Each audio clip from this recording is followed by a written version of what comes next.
Hello everyone and welcome back to my channel. This is Lady Freedom here coming at you with another raw narrative. Here's a brief disclaimer for tonight's show. Let's watch. That's ignorant!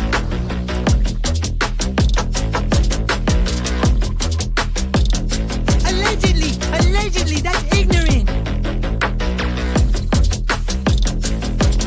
Ignorant!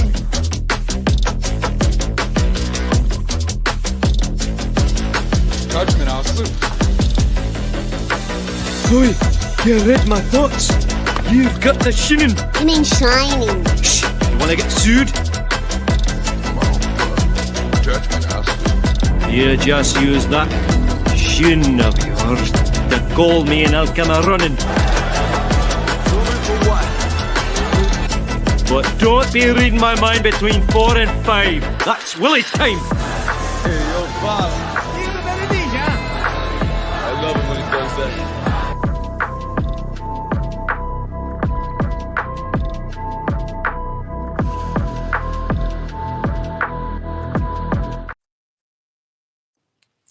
Hey everyone, welcome back to my channel. This is Lady Freedom here. I want to shout out to Dawn Grimes. Thank you for becoming a new member, Dawn. I hope you all are doing well tonight. I wanted to highlight Margaret's comment. Margaret says, Sebastian, we are all praying for you that you will come home soon, and we all love you so much. God is with you. Sebastian Rogers, you will get your judges. That is wonderful. Thank you so much, Margaret. Thank you, Margaret. Hi, Tony. Good to see you. Thank you for hitting the thumbs up. Hey, Jude. Hi, hey, Jude. Let's see. Panda Bear's mom is in the house. Hey, Laura. Tony says, let's solve this case. Stand out in front of the police and grab a governor and a senator and demand a grand jury. Yes, yes, Tony. I think that after today's phone call, we're going to go over it. Oh boy, there's a lot to unpack in this episode. This phone call was between Bobbie the Neighbor and we have Stephen Crabtree and then UA Crimson, and I'm not 100% about who UA Crimson is, but she's a TikToker.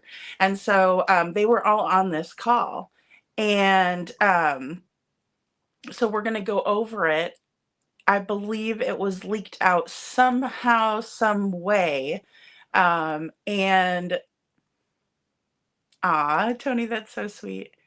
And so this is what we're going to see today. We're going to go over this call and we'll stop in between. I do have a few more clips too that I added in. They discussed narc divers, and narc divers did a phone call with Chris Proudfoot. So we're going to watch that when it's brought up in the clips. Hey, Mally Cat, good to see you. Good to see you. Pickle Me Elmo. Hey, Pickle Me Elmo. Good to see all you guys. Good to see all you guys. So let's get right into it. Bobbie is going to start the conversation. I did have to do some editing where I just kind of made some people's voices a little lower, and then Stephen was a lot quieter, so I had to make him louder. So I hope it's not too crazy on your eardrums. Let's go ahead and watch this first one. The people next door, I told you that they didn't think it's an older couple. They've got cameras on the front corner and back corner of their house, and they told TBI and Sheriff's Office Department that their camera wasn't working. Well, they came back 2 weeks later and went around, and I told you they started the search all over again, literally from ground one. They knocked on their door and asked them, do you guys have cameras? And they said yes, but they're not working. And the guy looked at them and said, that's okay, can we see it anyway? And sure enough, their cameras actually were working, and there was a black blob with something thrown over the person's shoulders, walking in between their houses. They carried something over their shoulders, over that ditch. And I'm telling you right now, Katie Proudfoot being in the military, that woman is strong. I guarantee you she carried him over that and probably gave him to Chris standing on the other side. Because there was something that walked across in between those houses. But here's the thing that I wanted you to hear that he said to me when you were at your truck getting your other phone and everything. I said, I don't understand the whole timestamp thing. And he said, yeah, that was really weird to me too. I don't know why it wasn't working. And I said, what do you mean you were surprised it wasn't working? And he said, well, it was working Saturday. And I'm like, oh. And he said, and it was working Tuesday. He said, and it's only 2 hours off. So it was working the day before and the day after, and it was only 2 hours off. Yeah, see, that's the weird part, man. I'm telling you, it's because whoever this was had a zipper. Oh, I know. I hear that, and I guarantee you, it was crazy. That's why I was going to bring that down because you had to leave. I had it in my pocket. It's called a zipper. I can shut down every camera around me within probably about 150 to 200 feet.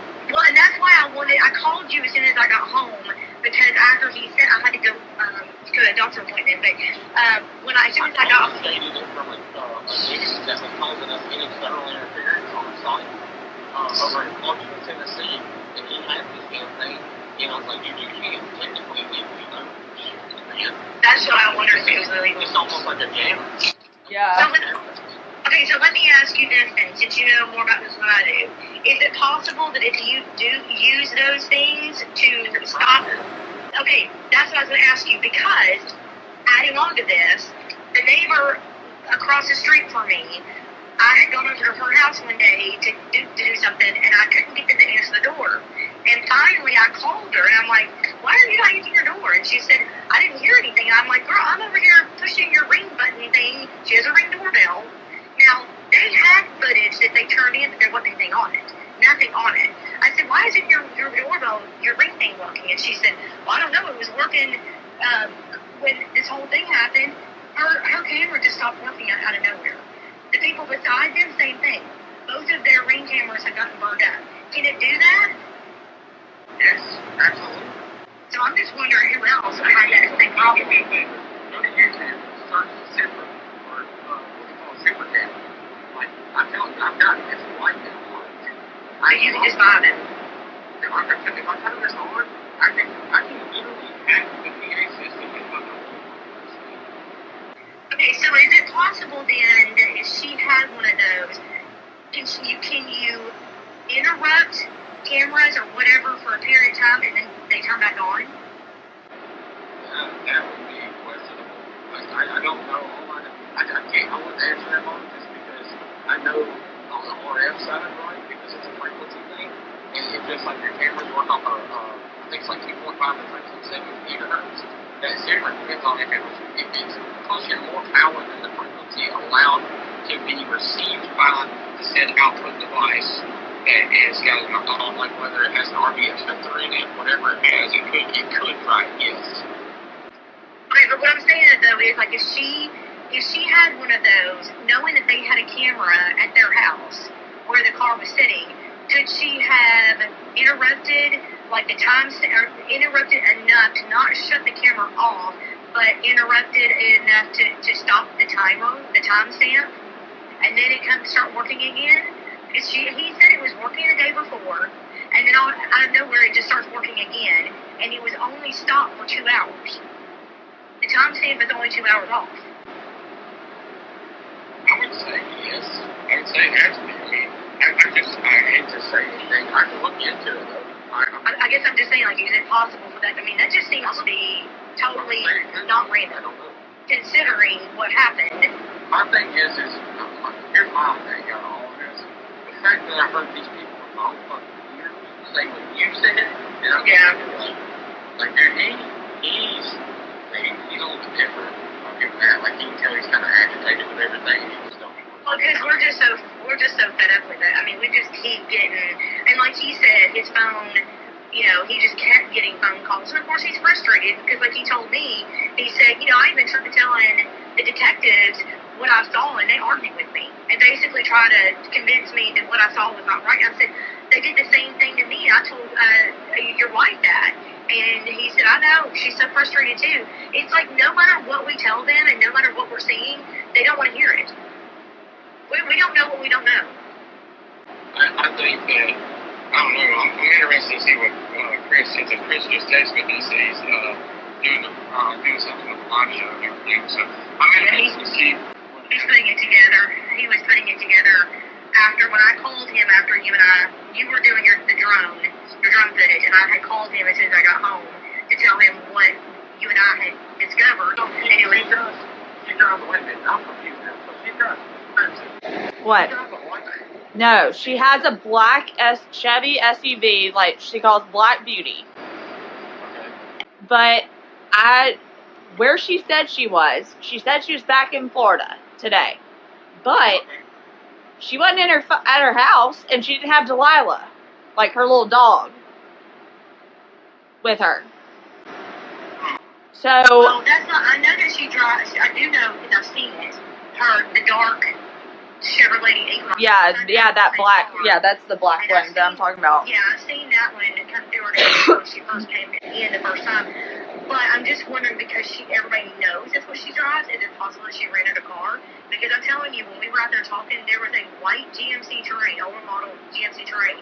That's what it was. That drove up, down, and around, and I was like, "Where's the car going?" Because it didn't recognize that. I've never seen that one before.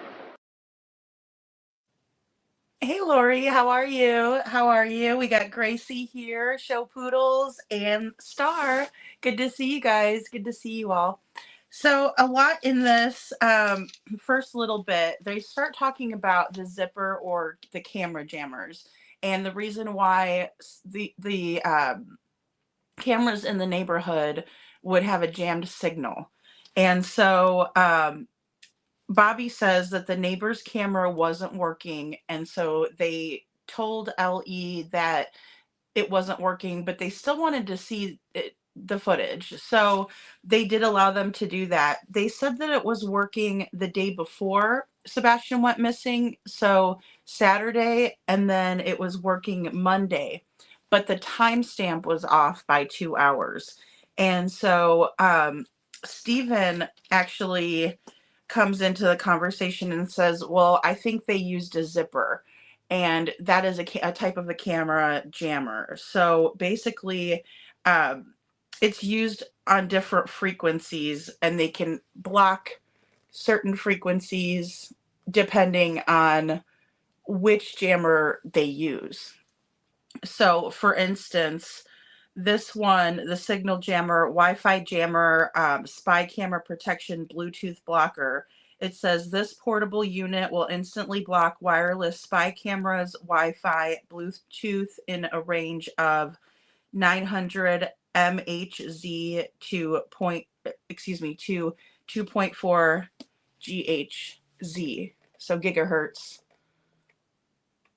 Oh, sorry about the glare, guys. So that's the one that can jam up that particular area. Now, of course, it's all speculation on what they use to do this, if they did at all. But some of these are very long range. There's a lot of different types of these jammers, and some of them do the frequency signals, magnetic fields, visual. So they are used to jam up cameras. And I know that's been talked about several times throughout this case. Basically,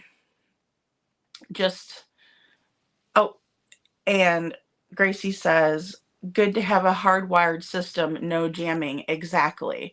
If it's hardwired, it's not necessarily jamming up the Wi-Fi, right? Because it's plugged in. And so that's what's really, really interesting here, is that I wonder how many cameras in the neighborhood run off of Wi-Fi, because for instance, like a Ring camera, that's all Wi-Fi, right? And it goes straight to your phone. Now this one works off of radio frequencies, and jamming frequency will allow to fully disable all wireless listening devices. And this one's got like a bunch of little antennas on it. You guys can see that. And the antennas, will pull the frequency. That's how they're pulling those frequencies, is through that. Now you have long distance jammers, which would do 40 to 60 meters. And So this mini portable mobile phone signal jammer that can be used outdoors for a long time has large capacity battery of 8,000 mAh.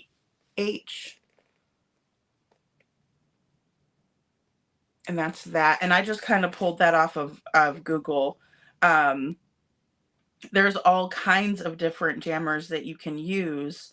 And so I do believe that since there were so many issues in the area, that a jammer was used. And Hey Jude says, Mob Crew said that the camera that caught the flashlight video was hardwired. Okay, perfect. So if that one, thank you for that, Hey Jude. So yeah, if that one is hardwired in, that's the reason why they were able to get that video, because no one else was really able to get the video. So my question would be, then why did they want to jam it up? Was it part of the plan? And this is all alleged in my opinion, but was it part of the plan to have to come back to the neighborhood? And did they know that they were going to have to come back to the neighborhood, so they jammed up the signals?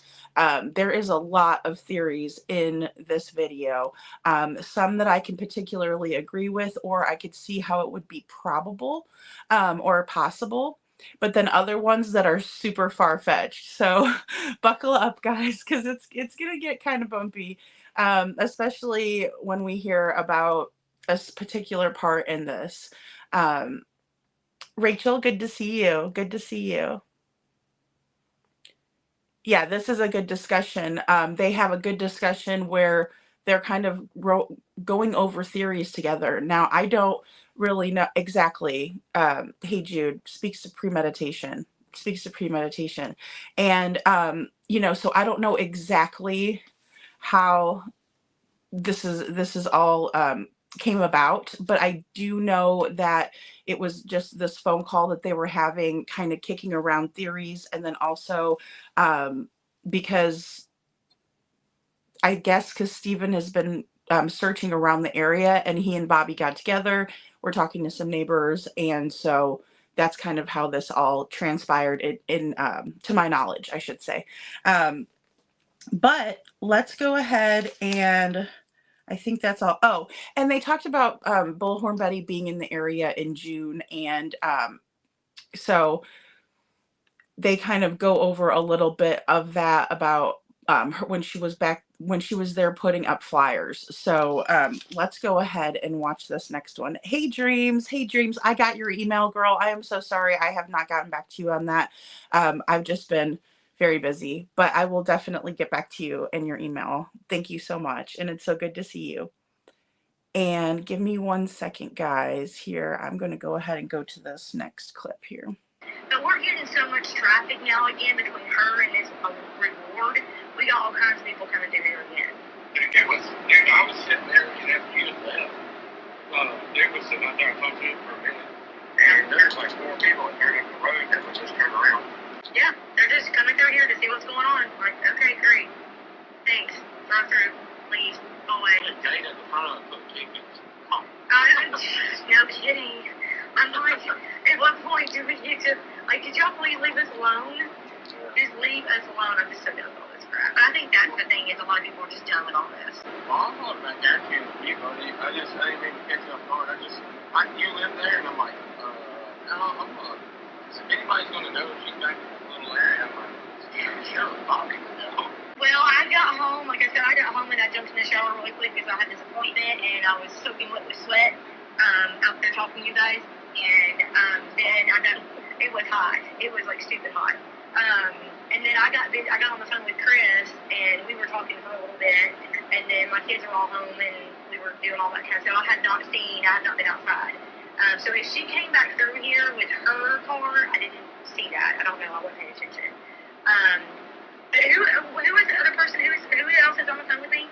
Who is this? That's Chris. Yeah. Am I supposed to know that? Yeah. How? Why? Because she's not one of the bad ones. No, I know, but like you saying that, like, yeah, I'm like supposed to know that. How? You don't TikTok. You watch TikTok, right? I don't. That's what I told you. I told you I don't have TikTok. I have to look you up and find you. Damn it. I we watch YouTube. I'm on YouTube. I don't have my own channel on YouTube. I'm not on, like, I just, like, You need to. shoot, nah. I'll stick to, Do you do TikTok as well? Is that what you're saying? yeah, I'm on TikTok.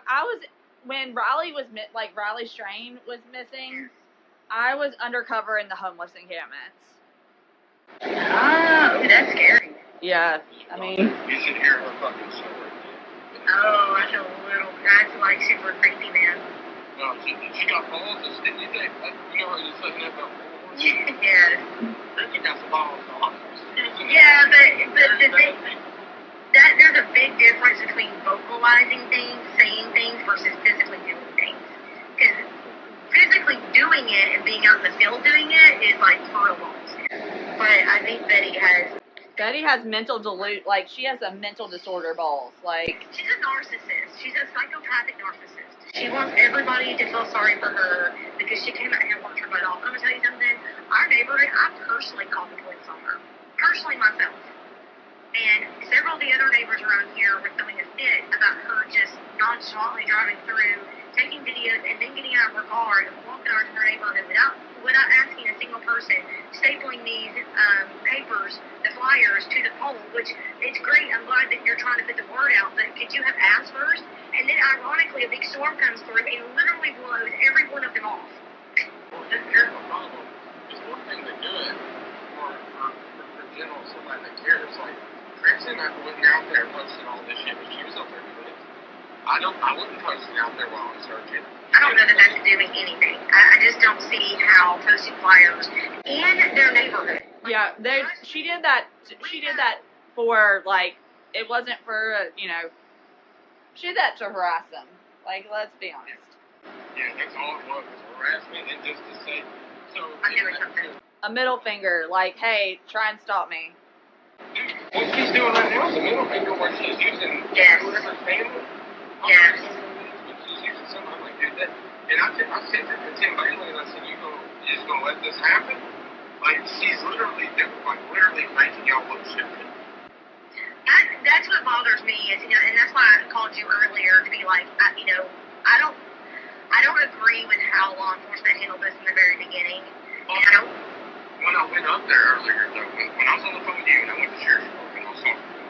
right. They said what you said. They said, look, man, there's not much we can do unless she specifically mentioned and pulled me on. Yeah. And as far as the neighborhood, he's like, we can put one of those security cameras in. He said, at the end of the day, like you said, it's not going to stop people from coming in there. No, and they're not going to do it. And I'm really kind of frustrated because even when I called the Sheriff's Department last night on this, was it last night? Night before last. Not before last. When we had this weird black truck come through the neighborhood, it was completely blacked out, which really creeped me out. When the deputy, the officer came up and talked to me, and I was telling him what was happening. Of course, he found the person, and they claimed to have car issues, which doesn't make any sense if you're going to be completely blacked out. Like, that's weird. But anyway, so we were talking, and I told him, I said, I feel like nobody cares about us. It's all about protecting the people who are doing this. Like, I'm all for, your amendments in the Constitution. I'm 100% for those. We have to have our constitutional rights. But at what point do we as families who are trying to live a private life that didn't ask for this, where do we get protection? None. There is zero, zilch. So he said, you need to talk to your commissioner and see if there's anything that he can do to change things or add things or something to help Bobbie, protect you guys. Here's a suggestion. Why don't y'all do, like, put up a sign, just like, this neighborhood is under video surveillance. You don't have to actually put it under video surveillance, but just, like, put up a sign. Well, like the dude said, that neighbor that, I'm not going to say this person, but, he said put one of those things in. I think that was genius. A play reading. But it still goes back to what good is it going to do? Well, here's the thing. If nobody has to know that it's not like that it's just a bluff. But if people think that they're on camera, They may not. if they think they're on camera, they're going to drive, Yeah, but I didn't think about it that way. It's not necessarily what they know that happens to them. It's the fact that you're being recorded. Yeah, they You really want to be recorded doing whatever you're doing. exactly. And Of course, if you ask Betty Bullhorn, she'll tell you, I can do whatever I want to. I'm within my constitutional right because she's a genius and she knows the law better than anybody. yeah, well, God, I can't stand that woman. She is an idiot. Okay, guys. So Bobbie is obviously upset, and she said this in the JLR interview too. That it's just kind of a lot for their community, their neighborhood, to be under such scrutiny all the time, and they didn't agree with Bullhorn Betty coming out and putting up signs, which I think that there's two sides to the coin, right? I do think it helps to put the missing posters up and raise awareness, definitely. But I can understand where they're coming from. If they're used to their neighborhood being quiet and just kind of private, and now all of a sudden it's anything but quiet and private, it would be a lot to deal with. And so I can understand where she's coming from and both sides. But Gracie says, I feel every neighborhood should have a camera that can see every car coming in and leaving, and that she has one in their community. So I think that's a good idea too. I know there was talk from Crimson, from UA Crimson Tide. She says that they should just put like a fake sign up in the beginning of Victoria Place. I'm guessing that's probably where the sign for the subdivision is, and then to make people think that they do have those types of cameras, which I thought was a good idea. Hey, wait, what? Nice to see you. Thank you for being number 35. I also wanted to shout out to Monzy Smoke, and I see that Dreams gifted 5 memberships. So thank you so much for that, Dreams. That is so sweet of you. Thank you. Thank you so much. And Gracie says sneaky. And let's see. Yes. Mac Andre, good to see you. Did I say that right? Mac Madre. Mac Madre. Sorry. And Ginger, good to see you. And Ginger Girl says, ooh, it is one of the barbecue honey pots set up, Bobbie. Thank you, Tony. Thank you. Yeah, guys, so just a lot to unpack. Now, wait, what says question, is Bobbie on a 3-way in this? Yeah, so they're kind of all together on a call. I don't think Crimson UA and Steven are in the same location. And I don't think any of them are in the same location. I think it's just all, yes, a 3-way call. Now, Bobbie's frustrated with the traffic in the neighborhood. She says there's other neighbors also that feel this way, and I'm sure there is. Now, she said they talk about how BHB has major cojones, and that the neighbors were throwing a fit about the flyers. One thing that kind of struck me as odd is that she said that, oddly enough, she said, ironically enough, there was a storm that blew all of the flyers down, which I kind of thought was a little bit like, oh, well, that stinks. Because, I mean, that's a lot of work. And then trying to bring that awareness. So I was kind of sad to hear that part. I'm not going to lie. But I don't know who they would go to ask permission, or, BHB, for example, just because they're talking about her here. So who would she ask for permission to do that? If it's public, to put it on certain things in the neighborhood, then I'm just curious, like who did they want her to ask? Did, maybe like go to the Facebook page or something? I don't know. Gracie says she is, but was not aware. Yeah, wait, what? Okay, yeah, okay, right. She didn't realize it. Good thing, Gracie. Thank you for that. Because yeah, she's kind of. I feel bad for Bobbie in a way, because I think she's trying to get out and talk with people, but she doesn't realize that a lot of times, these things are being recorded to be used later. I think that's why Steven, and this is just speculation, guys, but I think that's why Steven didn't want to say the other neighbor's name particularly, because he thought that this would possibly get out one day, or that it would be put out for sure. And maybe that's why, Trishy says, hey, Trishy, she says, ooh, I wonder why Crimson held on to this recording for 5 months. Yeah, see, that's a good question. I don't know. I was trying to kind of figure it out a little bit today, because I'm like thinking to myself, okay, I wonder who recorded it. I wonder who was going to put it out. And so if it was Crimson who recorded it, then I wonder why too.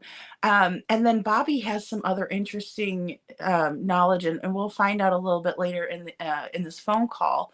But I find it to be really odd that she hasn't put some of this information out as well. Maybe it's because she doesn't have a YouTube channel, but still, I think it's very pertinent to the case. So hopefully one of these days she will release that. I'm hoping. So, and Gracie says, right. Yeah, that's a great question, Tricia. I mean, I can't for the life of me figure out kind of what that dynamic is, even though it would just be speculation either way. But and wait, what says Gracie? That also needs to be taken to her attorney, in my humble opinion. Yes, or honest opinion. Yeah, absolutely. I'm surprised that it wasn't, because we'll hear later on that she was upset with the way that the interview went with JLR, and that the one that she was on. But also, she said she called the sheriff's department about a black truck that was also all blacked out. So I'm just picturing like a black truck that has like tinted windows, right? And so I don't know who that ended up being, except for the police did get together with that person, and they said they were having car issues. Bobbie's really adamant about nobody really caring about their rights and everybody caring about the constitutional rights of others who are coming into the neighborhood. And again, I feel for the neighbors. I really do. Hey, Bren, good to see you. Good to see you, Bren. And so I think it's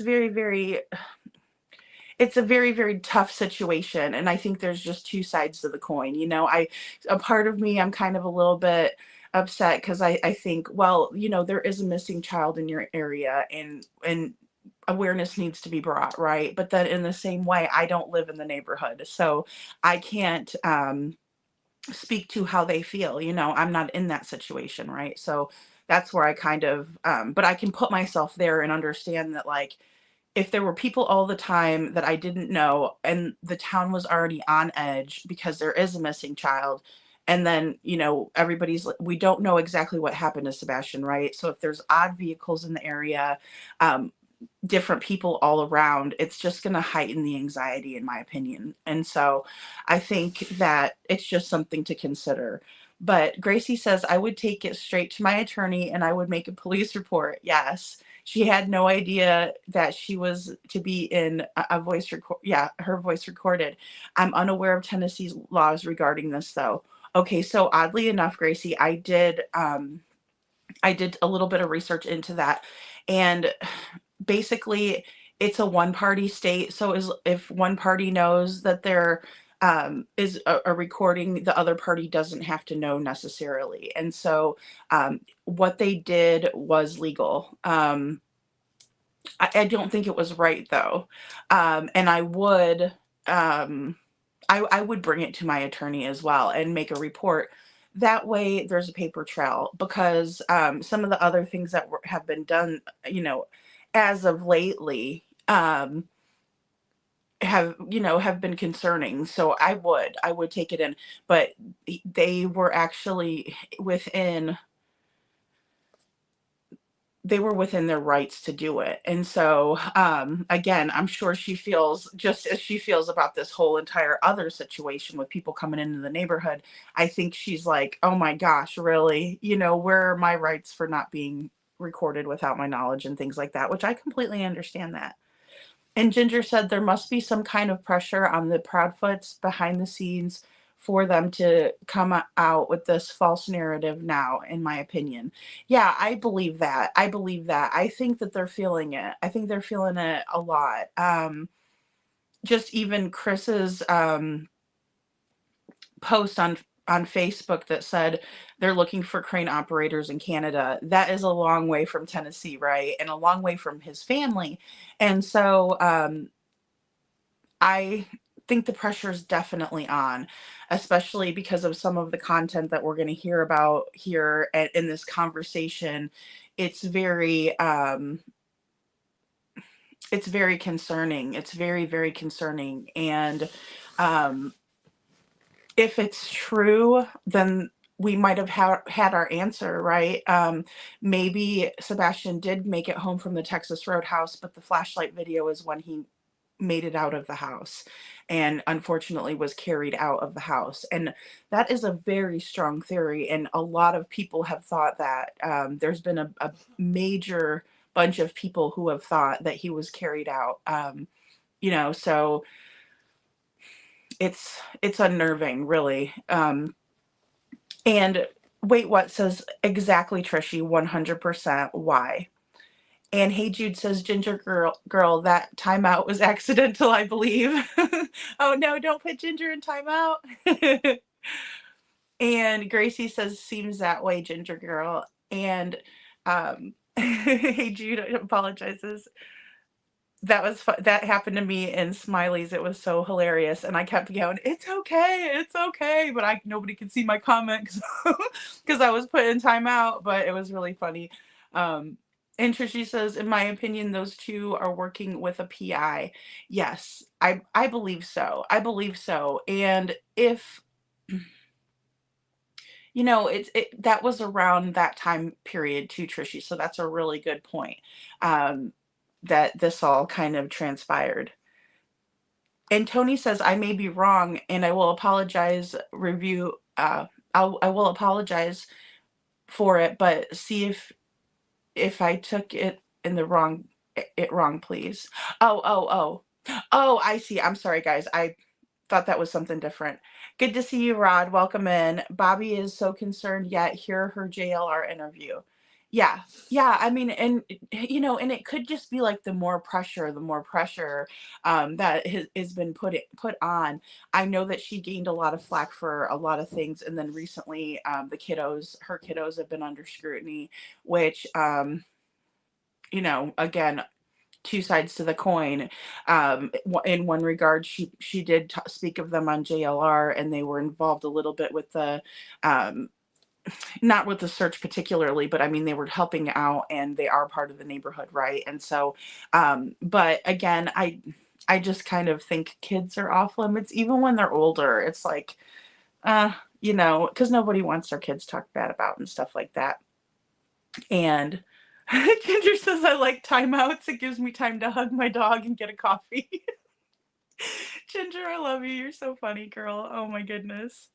And Gracie says, so is Crimson good friends with TikTok or friends on TikTok with barbecue? That's a good question. I don't know. Gracie, maybe somebody in the chat knows, but the thing is like, I'm not a big TikToker. And so I have no idea like who is and who isn't on TikTok. I mean, obviously I know Barbecue Lady is because she's been kind of a central focus in the case. Well, not a central focus, but a piece of it. Right. But I don't know if they're all kind of together. And I like your avatar, Rod. That's cool. And Gracie says, I wonder if the traffic lights near the subdivision have cameras, and if so, hope LE pulled all recordings. I hope so too. Now, I don't know that a jammer would go that far up, because the traffic light, I think that's the closest to them, would have been up by Beach High School. So that's a great question. I wonder that too. They're able to catch these people really, really fast too, because if the police were able to connect with the person that she saw around the neighborhood, I will give them props there, because they're doing their job. I mean, they were speedy with it. It's not like they were taking any chances when she called in and lollygagging around to get there. So if they caught the guy that was suspicious, or was not that he was suspicious, but that he was thought to be, they made contact with him and at least found out why he was around the neighborhood. So Dream says, absolutely, my pleasure. You're very welcome, lady. Aw, thank you, Dreams. Aw, you're amazing. And Gigi says, welcome in, Gigi. And she says, love that Ginger girl. And Wait What says exactly 100% neighborhood low key. Now it's flooded for missing child and no trace or scent. Yeah, and that's got to be so frustrating too. Absolutely, that's a great point. It's got to be super frustrating just all around, not knowing what's going on. And then, of course, we're going to hear one of Bobbie's theories later.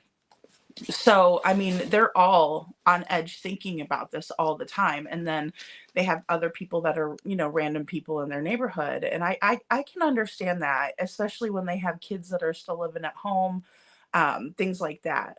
So, and Ginger Girl says, yes, I've been collecting barbecues, honeypot names, and AU Crimson is a big barbecue girl. Oh, okay, has been for a while. Oh, okay. Well, then there you have it. Yeah. Um, so it's really hard to know kind of who's with who in that regard. Um, yeah, okay. So that makes more sense to me. Thank you for that, Ginger Girl. I really appreciate that. And Dream says, yes, they have cameras on some lights. Okay. Okay. So I wonder if all of that was pulled. I would like to think it would have been, because they were trying to get as much footage in the beginning, even though they were operating under the assumption that Sebastian walked off to begin with. I know they were collecting a lot of that sort of thing. And yes, Ginger Girl's great. We love Ginger Girl. And Gigi says, hey, Grace, I feel bad for Bobbie too. Lori says, yeah, absolutely. I do. I do. It's got to be nerve wracking. And she's lived in that neighborhood for so long. So I completely get it. Um, G of Twins, good to see you. G of Twins says Bobbie didn't know that shitstorm was going to she was getting into. Exactly. And I think that about the JLR situation too, because she does go into it, right? And I think that she felt, well, she'll say it herself, but I think that she was upset. And I don't blame her. I really don't. I don't. Um, and G of Twins, let's see. Tony's good. Tony's awesome. Hey, Holly S., good to see you. Good to see you, hon. And Trishy says she had a TikTok channel. I've been sleuthing. Nice.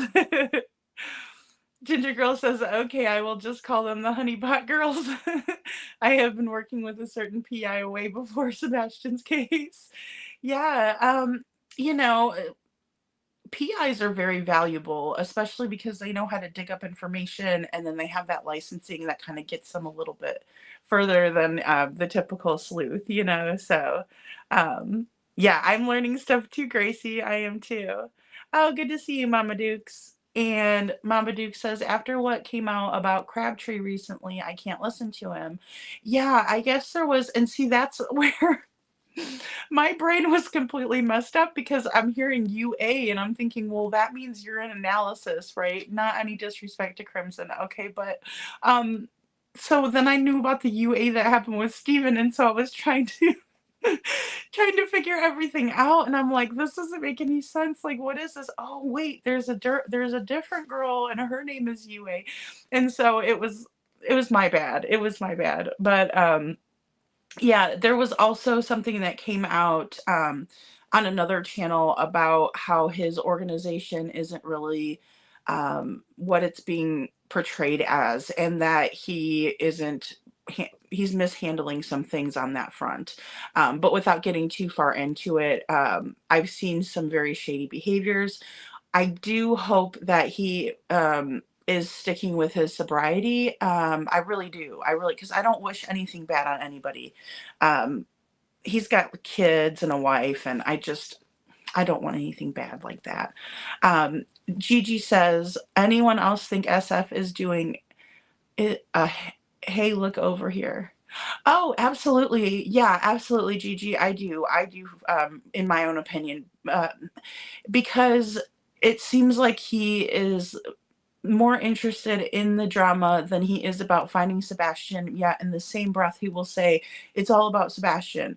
But how is it when you're working for the people who were last with him, yet you're sticking up for those people and you know what they're doing is wrong. Again, he has to know what he was doing when it came to Seth and saying that he was a chomo and things like that. He had to have known what he was doing. I don't like SF, and I don't want to give him a lot of credit or, clout, I guess is a good word, for that, because he did the same thing in the Kylie Rodney case. He botched it, unfortunately, in my opinion. And see, and I have a TikTok, but I'm not really on TikTok. I think the TikTok is so cute. Like, they do such a good job. People do a great job on TikTok, but I'm just not a good TikToker. Lori says, I feel bad for the neighbors. I do too. I absolutely do. And it's good. It's a good thing to know who everybody is. I think it's a good thing, just so, that way you don't get caught off guard or something like that, or somebody doesn't do something underhanded, like get you on a phone call and record you without your knowledge, right? There's reasons to do it. I get that, if you're trying to get somebody to tell the truth about something, but I think Bobbie's very honest, like maybe even very blunt, saying like, I'm sick and tired of this. Like, she's not afraid to say it. So why are they just recording? Why couldn't they tell her that she's being recorded? I mean, typically when you record people without their knowledge, it's because you're wanting that truth, right? And Trishy says, Ginger girl, yep, and I have been learning stuff about the connection. I had an unfortunate encounter with the recorder. Oh no. Oh, I'm sorry, Trishy. I'm sorry. Gigi says, I do too, Lori. And Tony says, who believes Crabtree had it in his head what I think it was, in my opinion. Oh, she says, I'm sorry. Who believes Crabtree had in his hand what I think it was, in my opinion? Okay, I did not see it, but you guys are more than welcome to comment about it. I did not see. I just kind of heard a little through the grapevine, right? But yeah, I'm not sure. Hey, Jude. Honey is tummy. Don't worry, Mama Dukes. You can lark in here. You're totally good. Thank you for being here. And Dream says, me too, Lori. Tennessee is a one-party state. Yeah. And I do, like I said, if I thought they were, maybe they thought they were going to get some kind of thing that she said. And, I don't know. It's just weird because I feel like she's been pretty honest. I don't think she's really had a reason to lie, or hasn't really lied or anything, on purpose or nothing malicious, but damn one-party state. Okay. Gracie, I know, and I looked that up the other day for a different reason, because I was thinking that somebody could go undercover and do some things, and so I was trying to figure it out for a different reason, but it fits here too. So, and Gigi says, I would too, Grace, but Crabtree claims he didn't know Bobbie didn't know. Well, I mean, that's possible. But it was just kind of weird. I also heard that she wasn't really sure that someone else was going to be on the phone call, and that kind of happened after the fact. And so I find that to be very interesting as well. And oh, okay. Thank you, Gracie. I got it. We'll end up playing this one. Let me see here. Or I'll watch it. I'll watch it when I put this other clip on. Oh boy. These guys. 31-second clip. Okay, thank you. Thanks, Gracie. Oh my God. And that's why it's just so hard when you can't really trust what people are saying. I think that's the hardest thing, right? Is like, we can't ever tell. We can't. I will. Thank you. Yeah, it's like we just don't know. And Ginger says, I think many people would be very surprised about how some are all connected. Yeah, well, and it's kind of like a small town that got bigger, right? And so it is strange how there's so many connections. I agree. And apparently Gigi, she had this audio. It was her audio that she recorded. So Yeah, it's really interesting. It's interesting. And wait, what says Gigi? I agree 100%. And saying hundreds of hours of footage and only gives a 7-minute clip is a distraction, in my honest opinion. Blaming anyone he chooses, in my honest opinion. Yeah, I mean, there's been a lot of finger pointing, a lot of finger pointing, and most of it is really unnecessary, in my opinion. I think that we're focusing on the wrong people, right? I think the people that we really need to focus on, not the neighbors, but the people who caused all of this in the first place, which in my opinion would be Chris and Katie Proudfoot. You know, they're the ones that haven't been truthful, and they're the only ones that can really tell us the truth about what was going on in their household. They're the only ones that know what happened behind closed doors. The neighbors can speculate because they heard loud knockout, drag out fights, things like that, or they just heard them bickering back and forth. But at the end of the day, it's just one of those things where it's not on anybody, even the police officers, but they need to do their job more effectively, in my opinion. But it's not even their fault. It's the fault of whoever hurt Sebastian, right? Or whoever has him, or, whatever the case may be. So Holly S. said this did not go as they expected, in my opinion. Right. I don't think so either. I think you're absolutely right, Holly. Very strange indeed. And I think, it just kind of goes to show that sometimes you think you're going to figure something out, or something's going to happen as a result, and it doesn't. So, Holly S. or Trishy says, Holly S. 100%. It's now Operation Cover Up. Yeah, absolutely. Well said. Well said.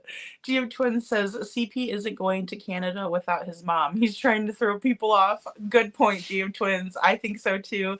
I think, because that's awfully far. Like, it is awfully far away. And then who would be his protection and things like that. That's a good point. All right, guys, let's go ahead and listen to this next part. Hey, good to see you, Meow. Welcome in. Welcome in. Welcome in. Let me go ahead and make sure. Oh, Trishy says, Lady Freedom, I've been digging and have insight, but don't want to hijack. No, it's okay, Trishy. I totally understand.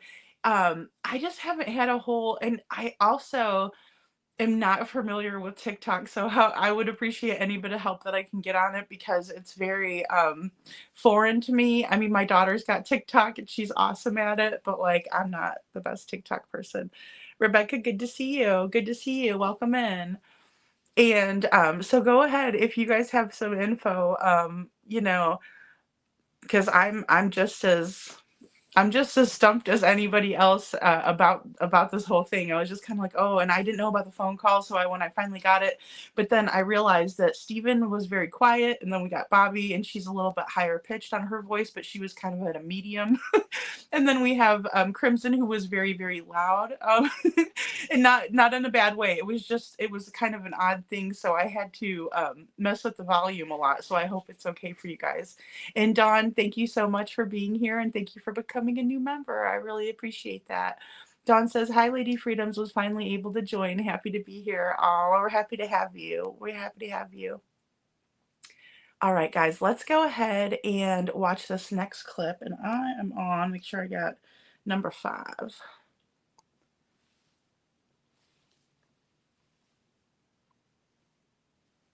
She's super alt-right.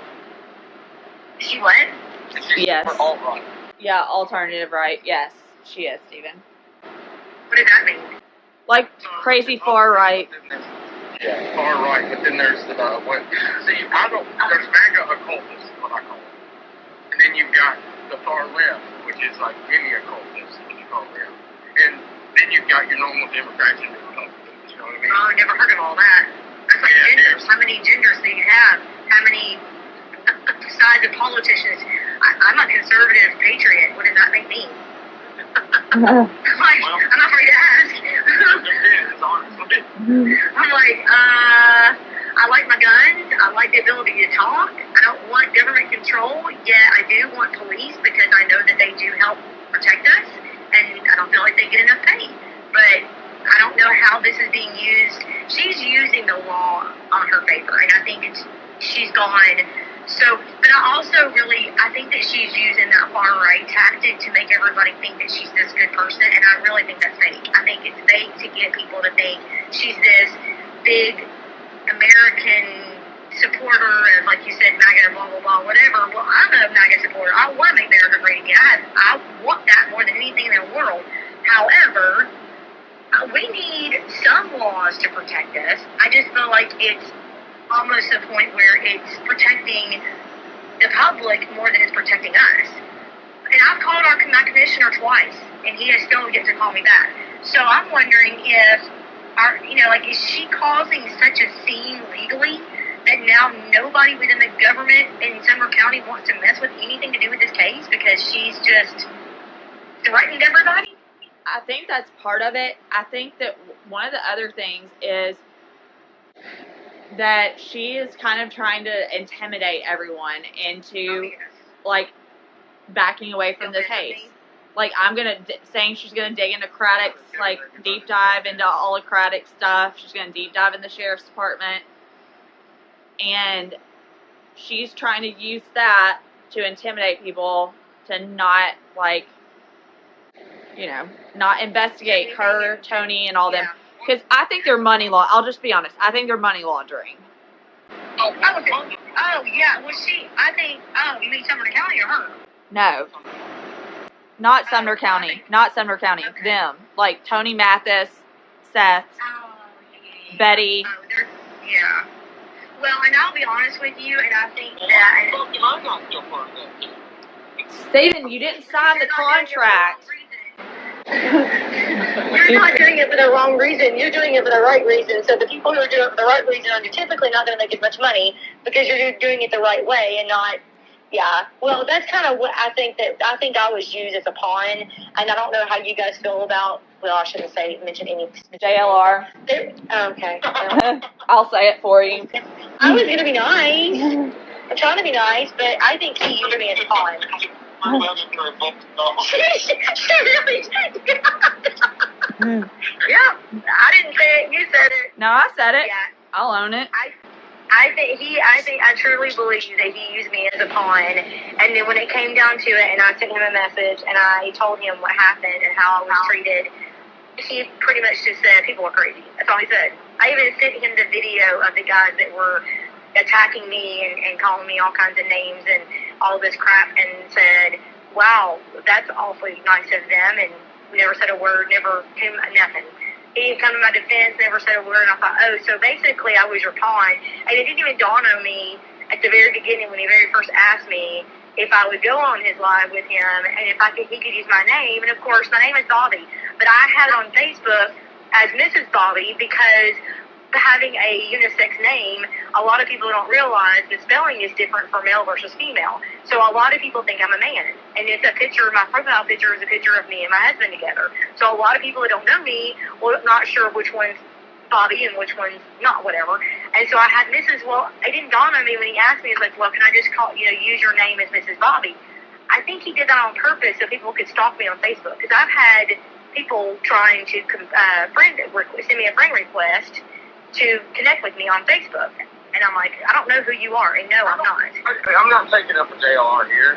I really ain't. Because I've been through the ringer with him.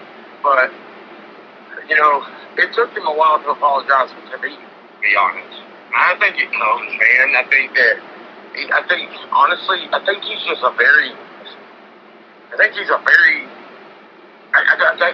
something's wrong. I think that he's off. Like, he doesn't have... If you sue the people that he sued and sue the Eiffel Tower, I mean, what do you expect? I do not trust him as far as he could pick up a rock or a boulder and throw it. Well, that's what I'm saying, though. I think the man's kind of like bullhorn in a sense. There's something wrong. Oh, well, yeah. I mean, again, it goes back to about money and clicks. You be another rock, so help me God, and you cost me $3,000. He's yelling at the dog.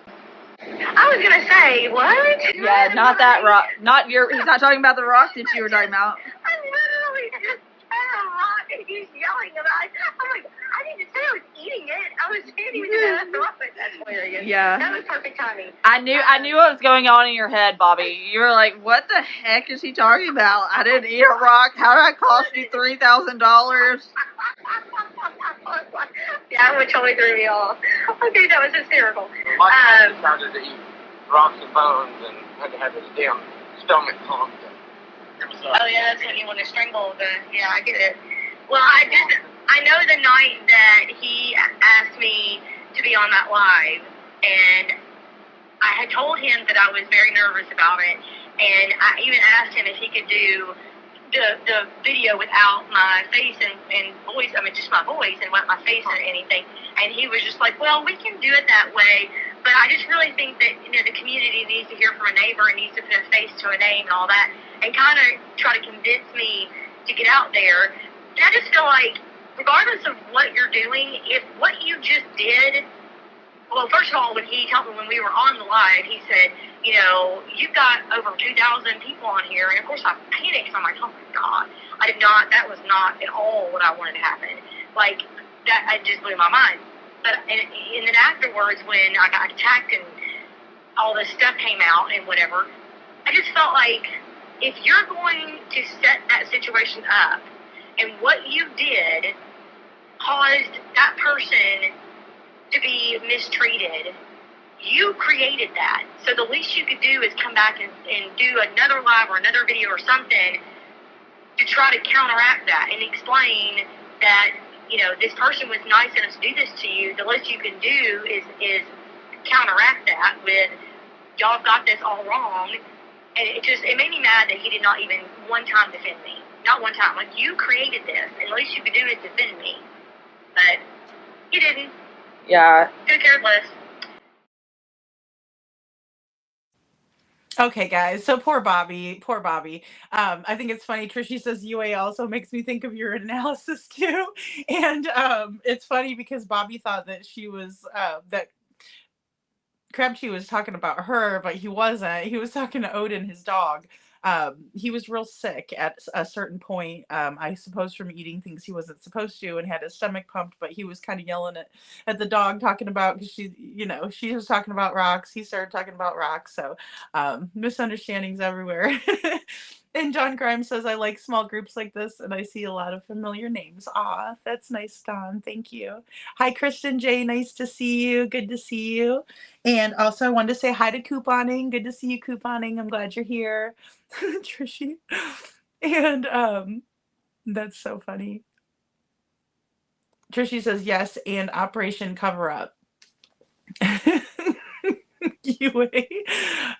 Okay, so really quick, I wanted to show you guys this video that Gracie sent over. Thank you, Star, for gifting a membership. If you guys get memberships, be sure to say thank you to whoever gifted you. That's wonderful. Thank you, Star. You're amazing. And the Mark of Truth, good to see you, says that looks like Carrie Caper's ex-boyfriend, Mike. Carrie Caper's ex-boyfriend, Mike. I'm not familiar. But thank you for commenting.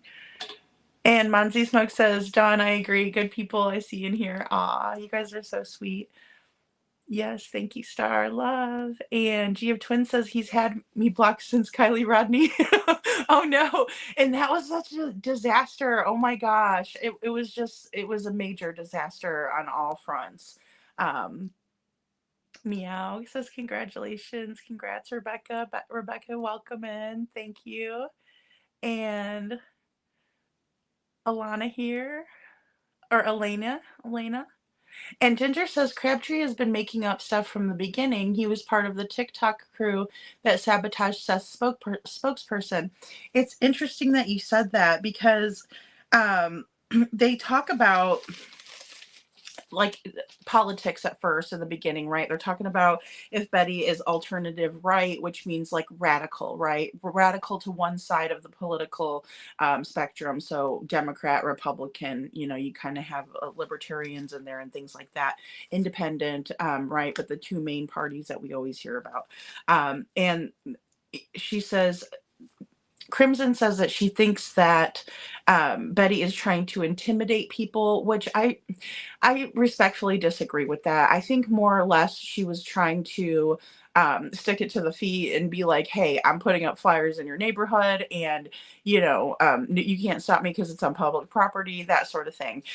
Now, Crimson has a theory that there's some money laundering going on, and that they want to take the eyes off of investigating Seth and Tony, which I think if that was going on, there would be a lot more to do about that. Money laundering is a federal offense, and so I think that they would be investigated by the TBI or FBI. So I don't really think that's happening. I think it's just more or less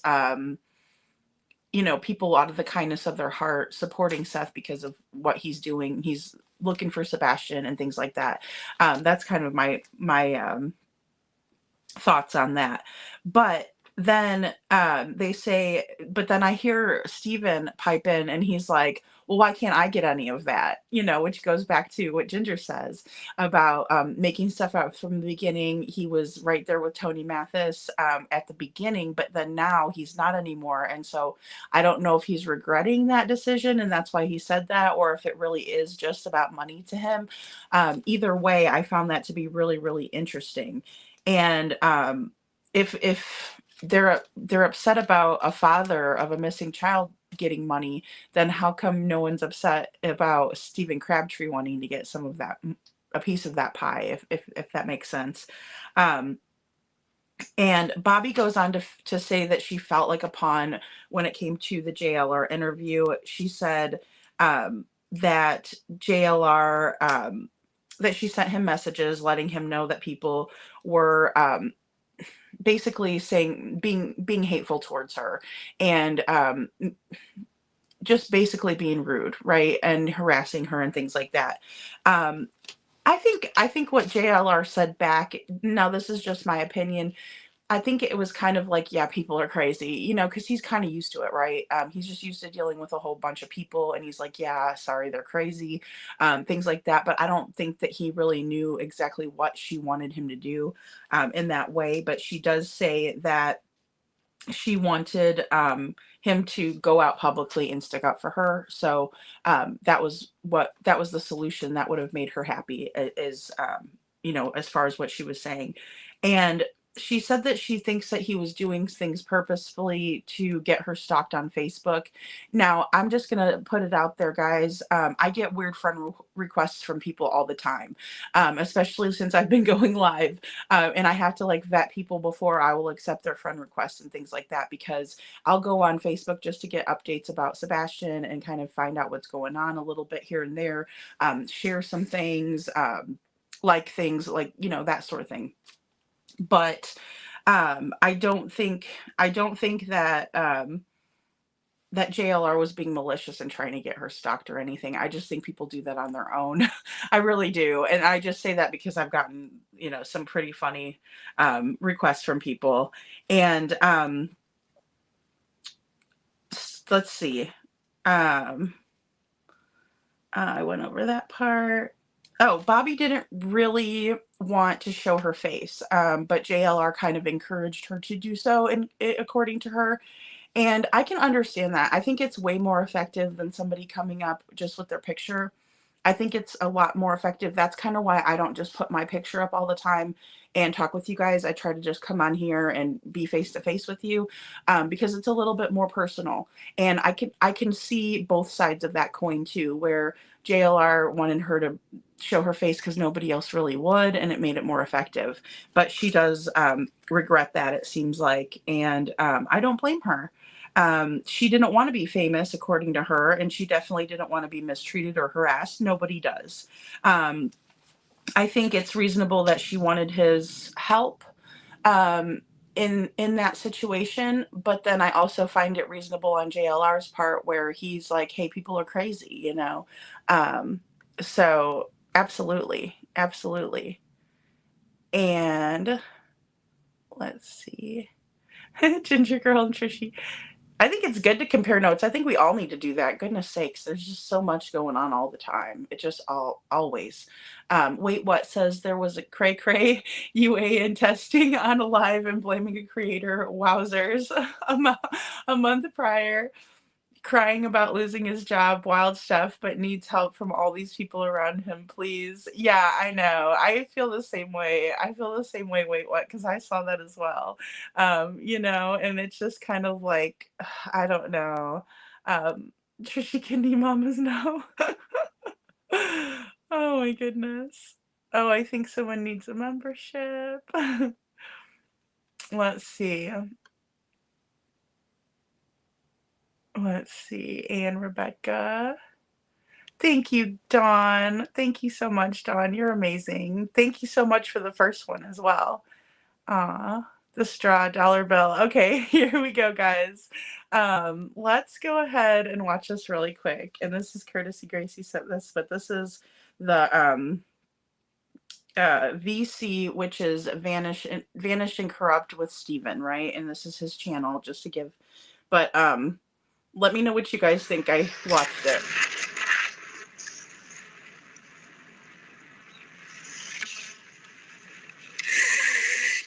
Oh.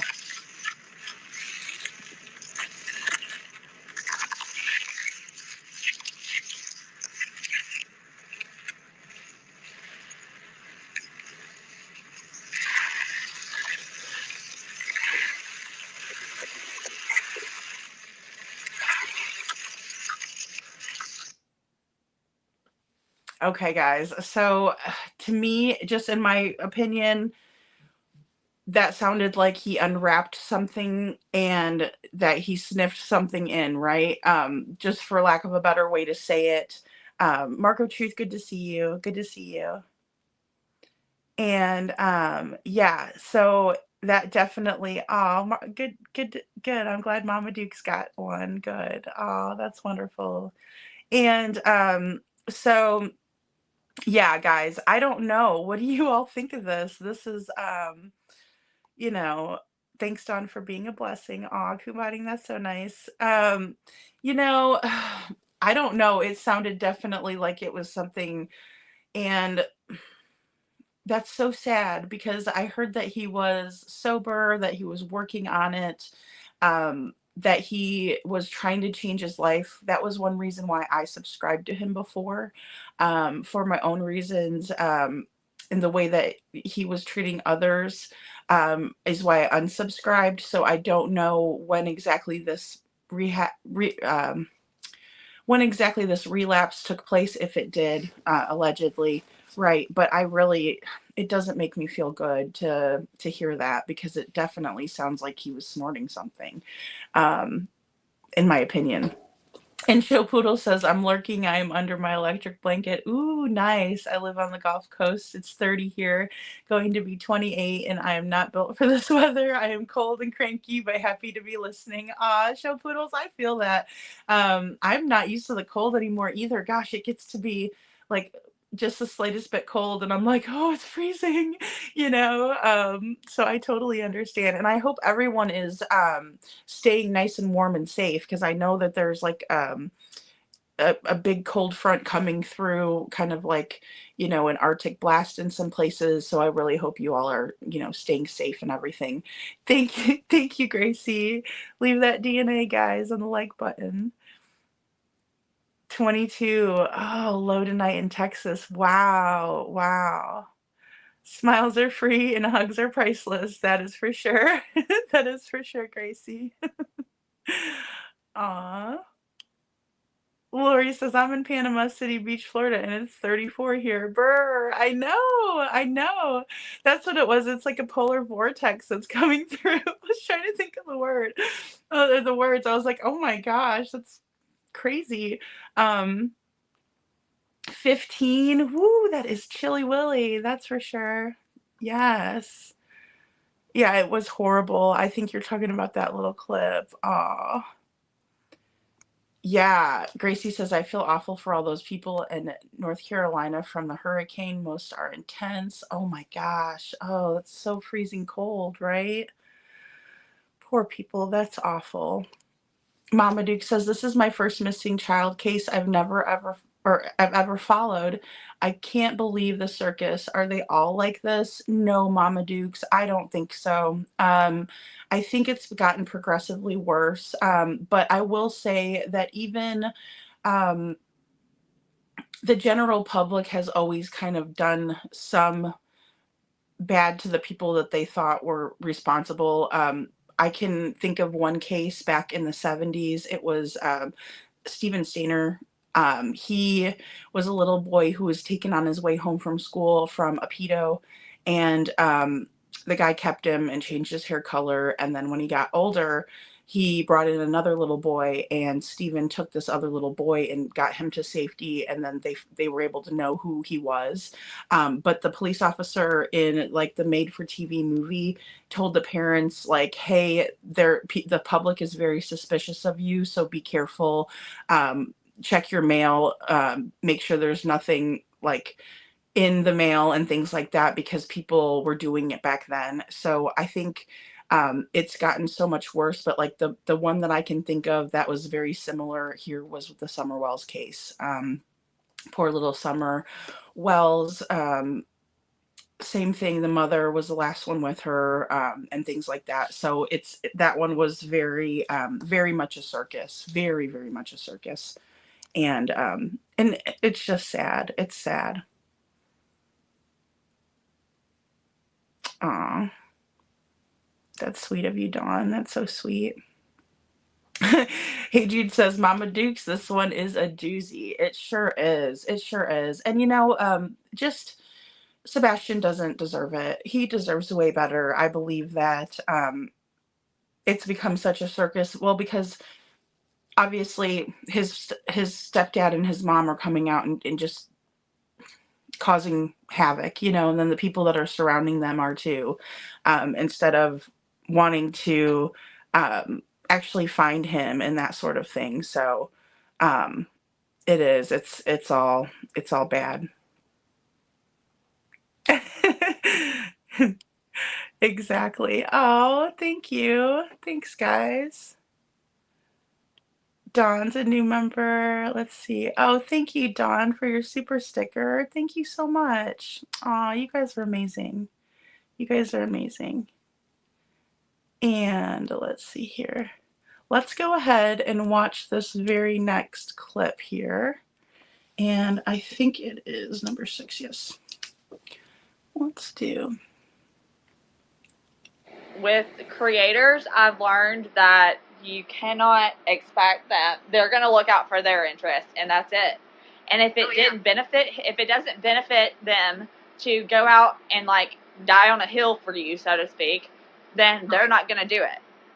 That's true. Unless it's going to generate like another, you know, revenue for them. Well, and certain, like you said, you know, certain people, I have learned to realize that they are all about the money and the clicks. And then there's others that really are trying to get information out there and get, like you said, the number and whatever out there. But yeah, I just had to be really careful about who I talk to, who I trust. That's why when Stephen first mentioned this mob crew guy, and I was like, I'm not doing that again. But then when I saw the video, I was like, wow, he's really putting this together and really making sense. He actually made me question somewhere the lights were going. So when we got to talk to the neighbor, it was like, oh, and of course Chris was so excited when I called him afterwards, because he was like, basically me confirming what he was suspecting. And he was like, oh, he was so excited, and like, oh my God, this is awesome, I can't believe this is, so he was excited that what he put together actually worked. So that was a confirmation he was enjoying as well. Now, Stephen, let me ask you this. When you said there's no way that somebody could carry somebody over that ditch, I mean, it is deep and it's wide. I've walked over it 1,000 times myself. My sister used to live behind it, on the other side over there. I've walked over that ditch myself 1,000 times. I physically could not have carried somebody. But don't you think that if she was in the military and went through the training that she went through, I'm hearing that she's strong as an ox and very smart. Katie, yes. What do She you was in the think? Marines. What do you think happened though that would have made her not call? Like, if it's not like an accident, if an accident happened, I think she's, you know. No, I think she did it on purpose. I think she drugged him, and either drugged him to the point of knocking him. Because the question is how they, after we know about what happened with the whole light thing, and now we've got it confirmed for a fact where the lights went. But I know that my kids were over in the construction area, and let me rephrase this before anybody assumes anything. My kids were not standing next to the dogs when they jumped in the water. They were at the top of the hill, on top of the dirt mound, and could see the dogs from where they were standing. But they were not walking with them. They were over there in the property with them. The dogs jumped into the pond. The handler had to pick up and drag the dogs out of the water because it's like quicksand. And when he came back out of the water and they walked back up to the back of the property where our house meets the construction area, my kids were out there and asked, what happened? And the handler said he jumped in the water. And my kids were like, what do you mean? Why did he jump in the water? Well, not only did he tell my kids that, but he told my neighbor down the street the exact same thing when they came door to door asking for video footage and do you mind if we search your property? Her husband asked him, the dog was right there. Her husband asked, did you guys get any hits? And the guy said the exact same thing. Hold on, I'll be right back. So, here's my thing, is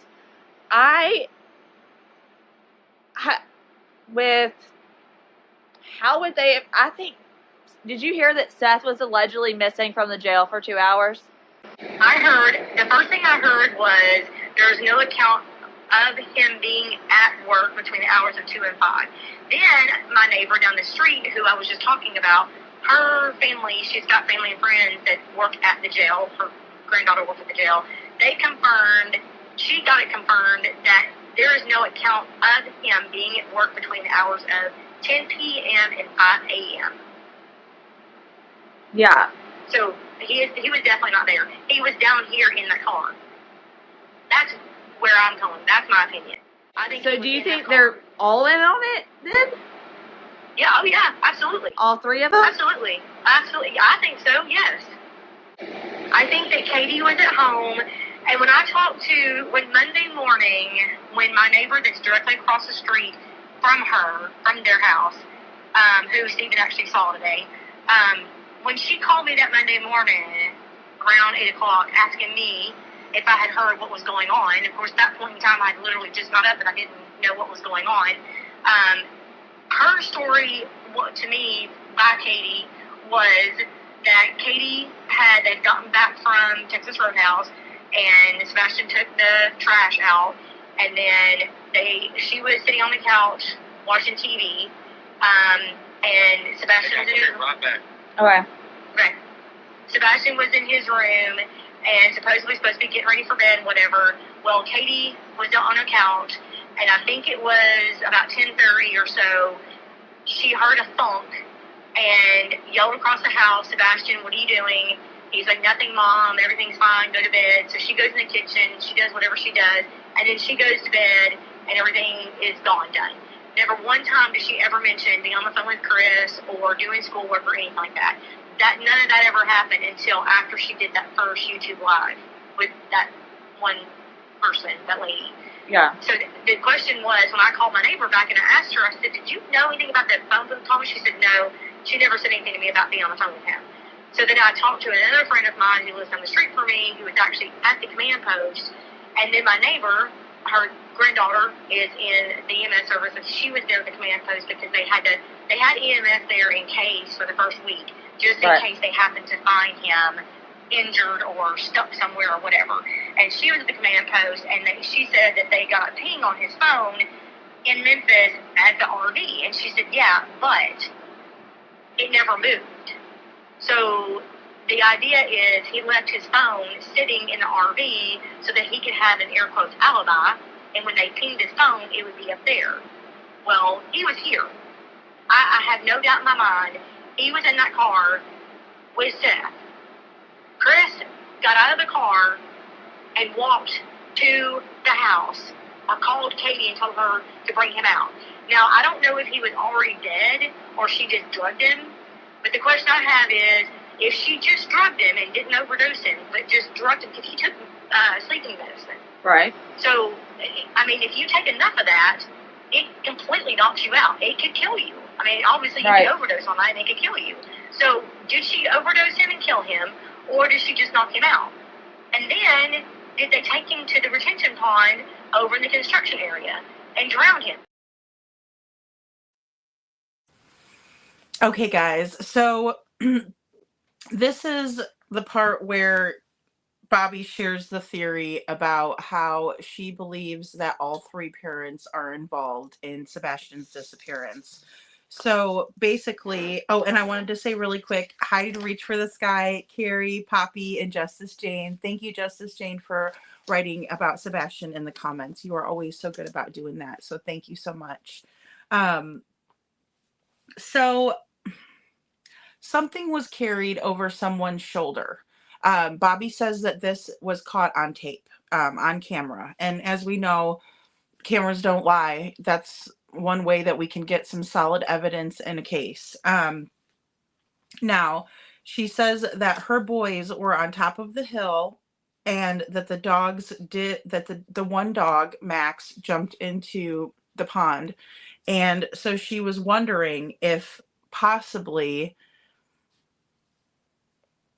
Sebastian was drowned in the pond. I speculated on that as well, because why would the dog have jumped in the pond, right? That he had to have followed a scent there. And so Bobbie goes on to say that she has an inside connection to the jail where Seth works, Davidson County Prison, and basically, or Davidson County Jail, excuse me, and says that he was missing for 2 hours between the hours of 2 and 5. But see, that would be 3 hours, if so. Now, she said that they did confirm that there's no account of Seth from 10 p.m. to 5 a.m. So I wonder what that was all about. I wonder why no one has come out with that information. It's very curious. And then also Bobbie thinks that it was Seth and Chris in the car on the 3 a.m. flash or 3:10 a.m. flashlight video, and that Chris left his phone at work in Memphis. That way it would ping there and it would show that he was there the whole entire time.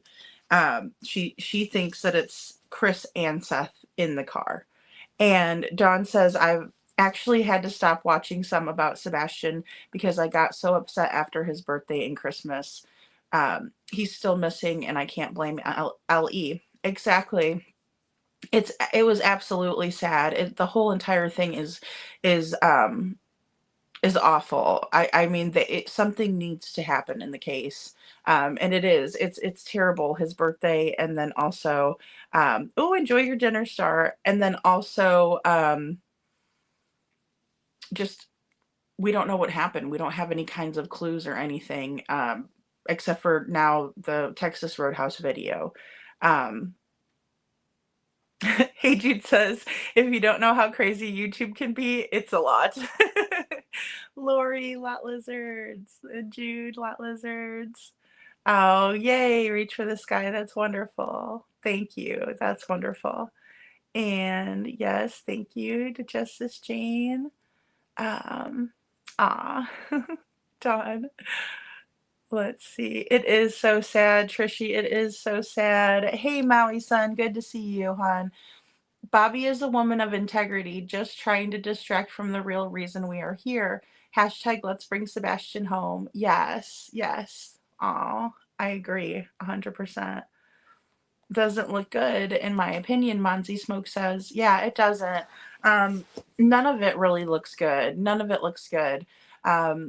I'm just confused, like, okay, let's just play devil's advocate and say that Seth was in the car with Chris.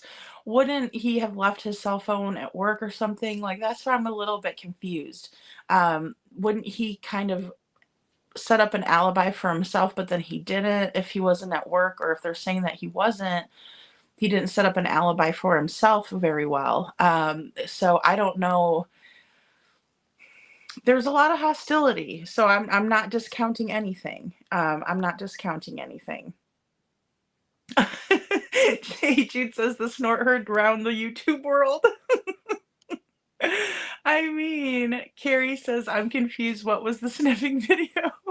So that was from Vanish and Corrupt with Stephen Crabtree, and he was out in the woods searching, and I don't know if he didn't realize that he was on the camera when he did it, but he, like, it sounds like he's, snorted something up his nostrils, and that was kind of, I think, the cause for the big concern in that regard. Yes, Dawn. She says, "Ah, yes, the lot lizards love my Terry Lynn." Yes, we love Terry Lynn. She is amazing, amazing, amazing. High as a kite, reach for the sky. Trishy says, "Oh, Dawn Grimes, I feel so heartbroken for Sebastian and Seth." I do too. I do too. I just know that they want him home. I mean, I really do. I think that side of the fence, I should say, is. Minnie says, "I'm gonna sit on my hands." Minnie, good to see you. Good to see you, Minnie. And Margaret says, "Some of us know what it was." And Gia Twin says, "I think he was faking it to get a rise out of them, and it backfired in his face." That is very possible, Gia Twins. That is very possible. I mean, how could you do something that, like, that was really prominent? It wasn't like it was like a little sniff or anything. I mean, it was a lot. It was a lot.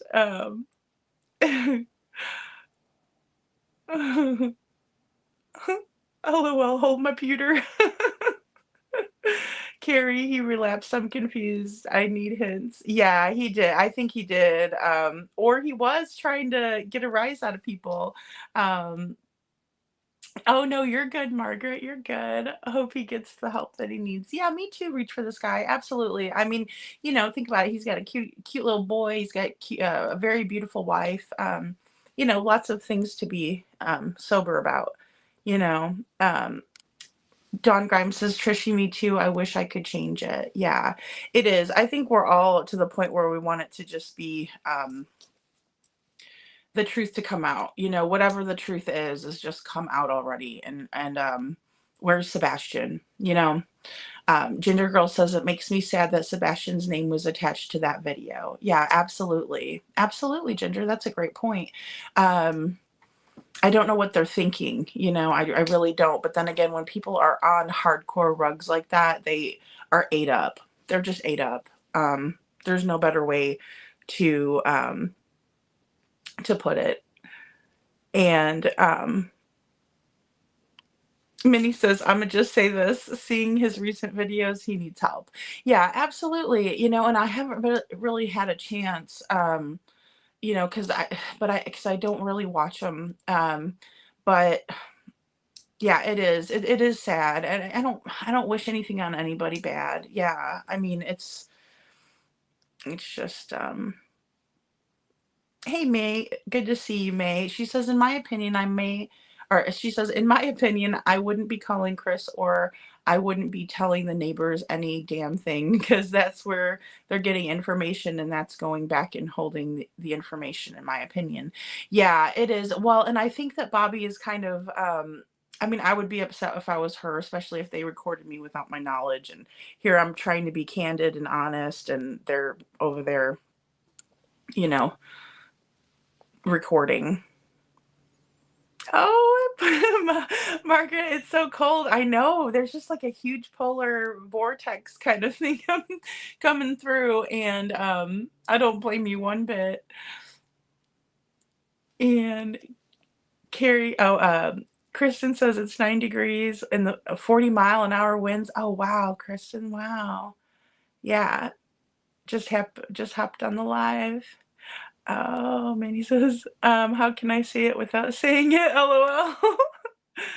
Oh, that's so funny. No, I mean, and it's kind of a sore subject, but, um, you know. Oh, Kalo Collins' mom is not getting out of jail because she doesn't have the money. Oh, that's good. That's good. Especially if they have evidence. That poor little baby. He's just so cute. Bren says, I thought Summer's case was the craziest until Sebastian. Yeah. Yeah.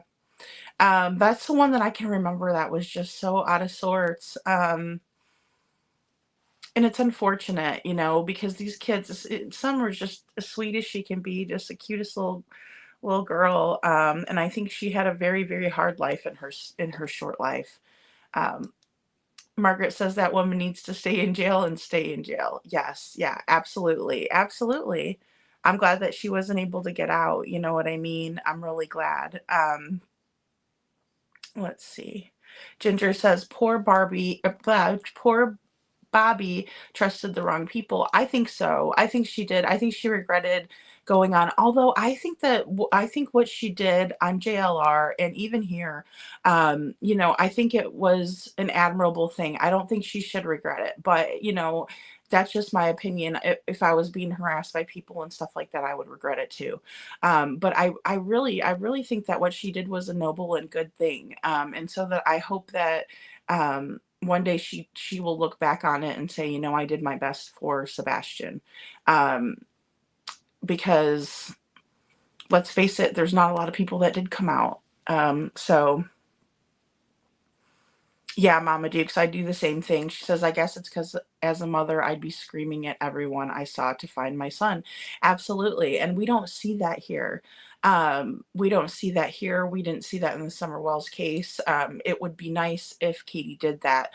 But she just isn't. She just isn't. And Hey Jude says, Ginger Girl, she sure did.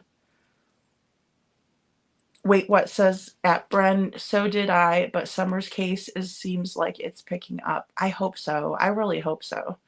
Definitely. Definitely. Thank you, Minnie. We can say Stephen Crabtree. See that we aren't being honest. Yeah, okay, so Trishy says, see, they aren't being honest with her at all. Yeah, they're not. And I don't know. I don't think there would be anything wrong with it. I think if she knew that she was being recorded, maybe she wouldn't want to be. That's why they didn't tell her. But I mean, I don't see why they didn't just be like, hey, do you mind if we record this so that way we can go back over it? It is really sneaky to do it. Like Gracie said earlier, it's just real sneaky to do. And of course, I don't blame her she probably feels betrayed. Like, "Well, I trusted you. I thought you were doing this for the right reasons. And now here we are. You're recording me behind my back." Yeah, Trishy says this is where she got fed info. Yeah, yeah, absolutely, absolutely. Long Monday. They downright lied to Bobbie, Rebecca says. She definitely trusted the wrong people. I feel for her. I do too, because I think her heart's in the right place. I think she's got the right intentions.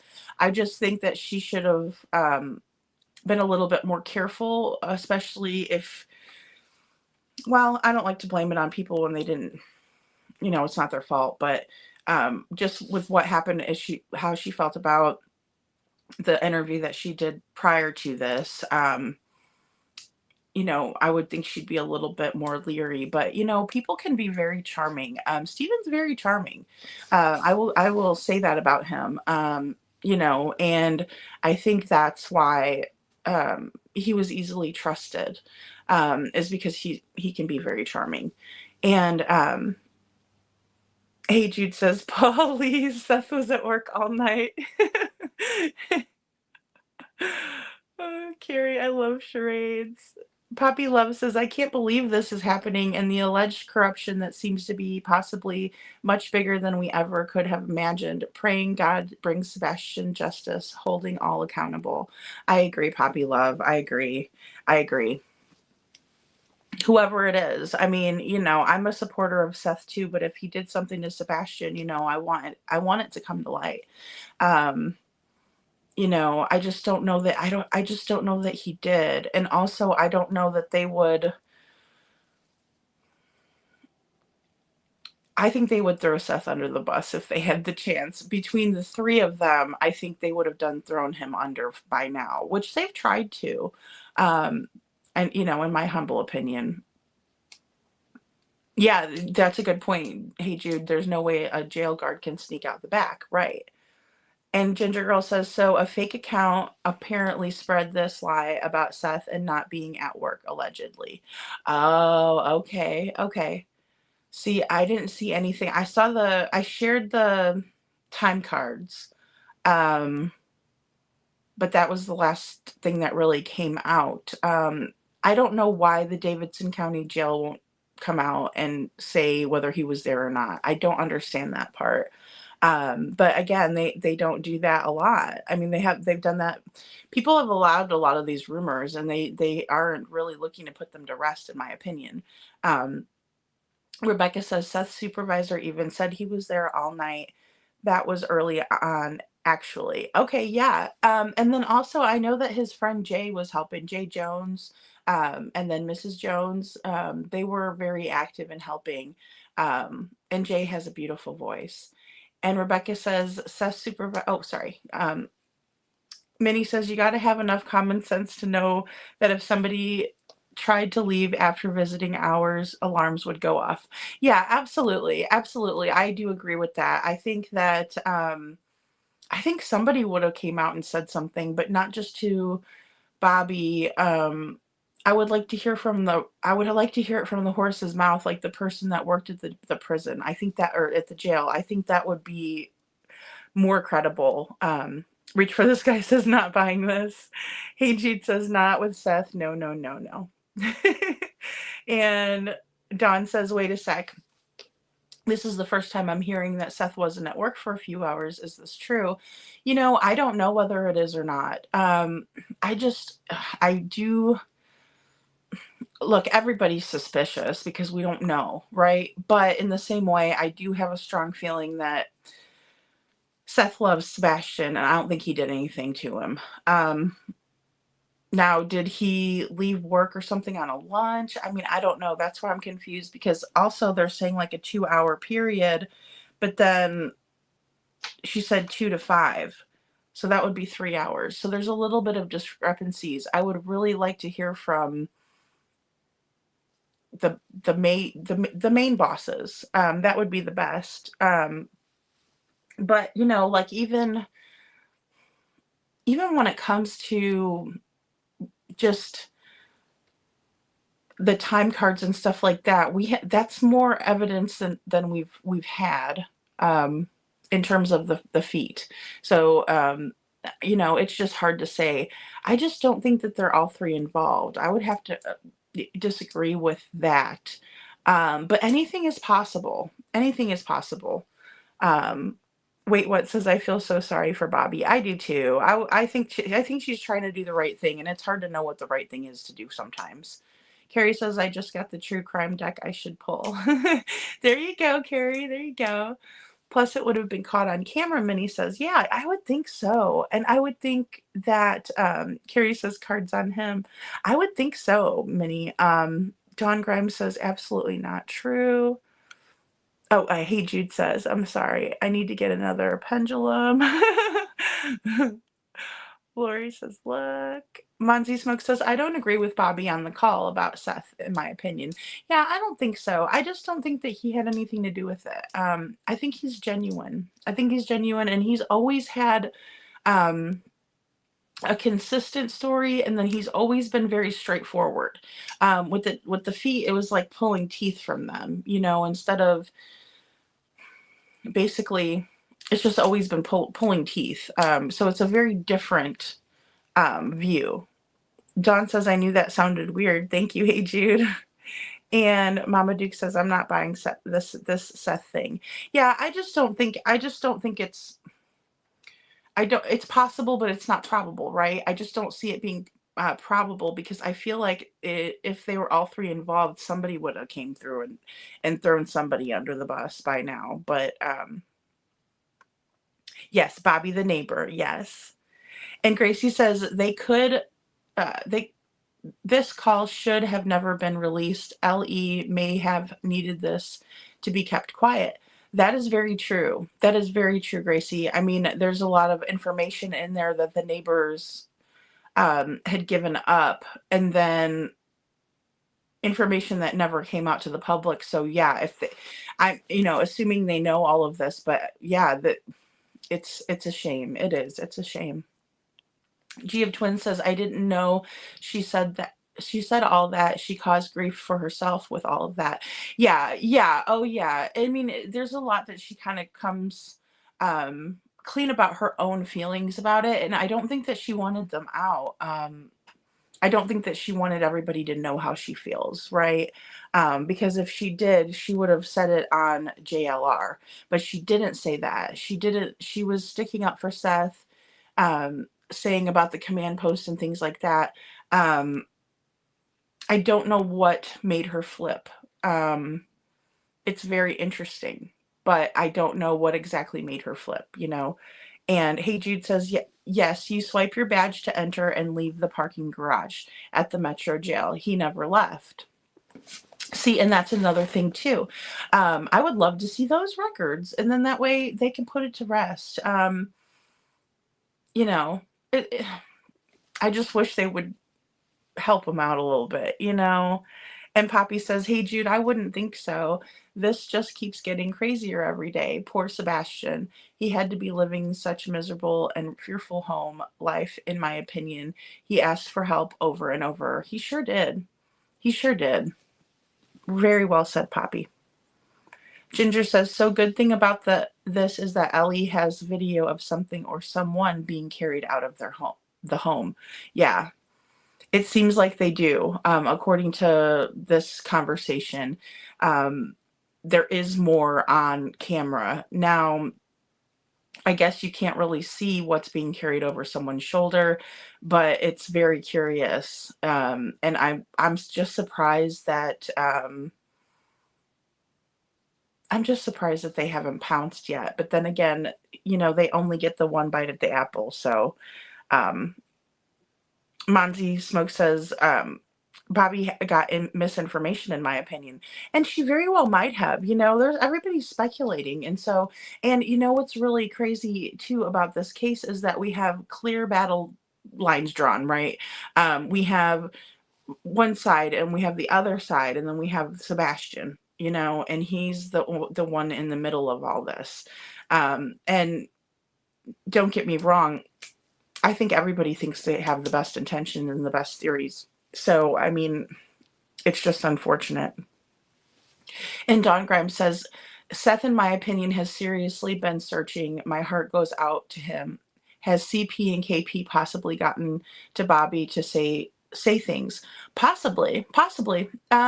Or maybe it was Crabtree, because it seems like he did a flip too. I mean, he was obviously on Seth and Tony's side, and then now he's kind of hanging out with Illuminati and them on the and SF on the foot side, right?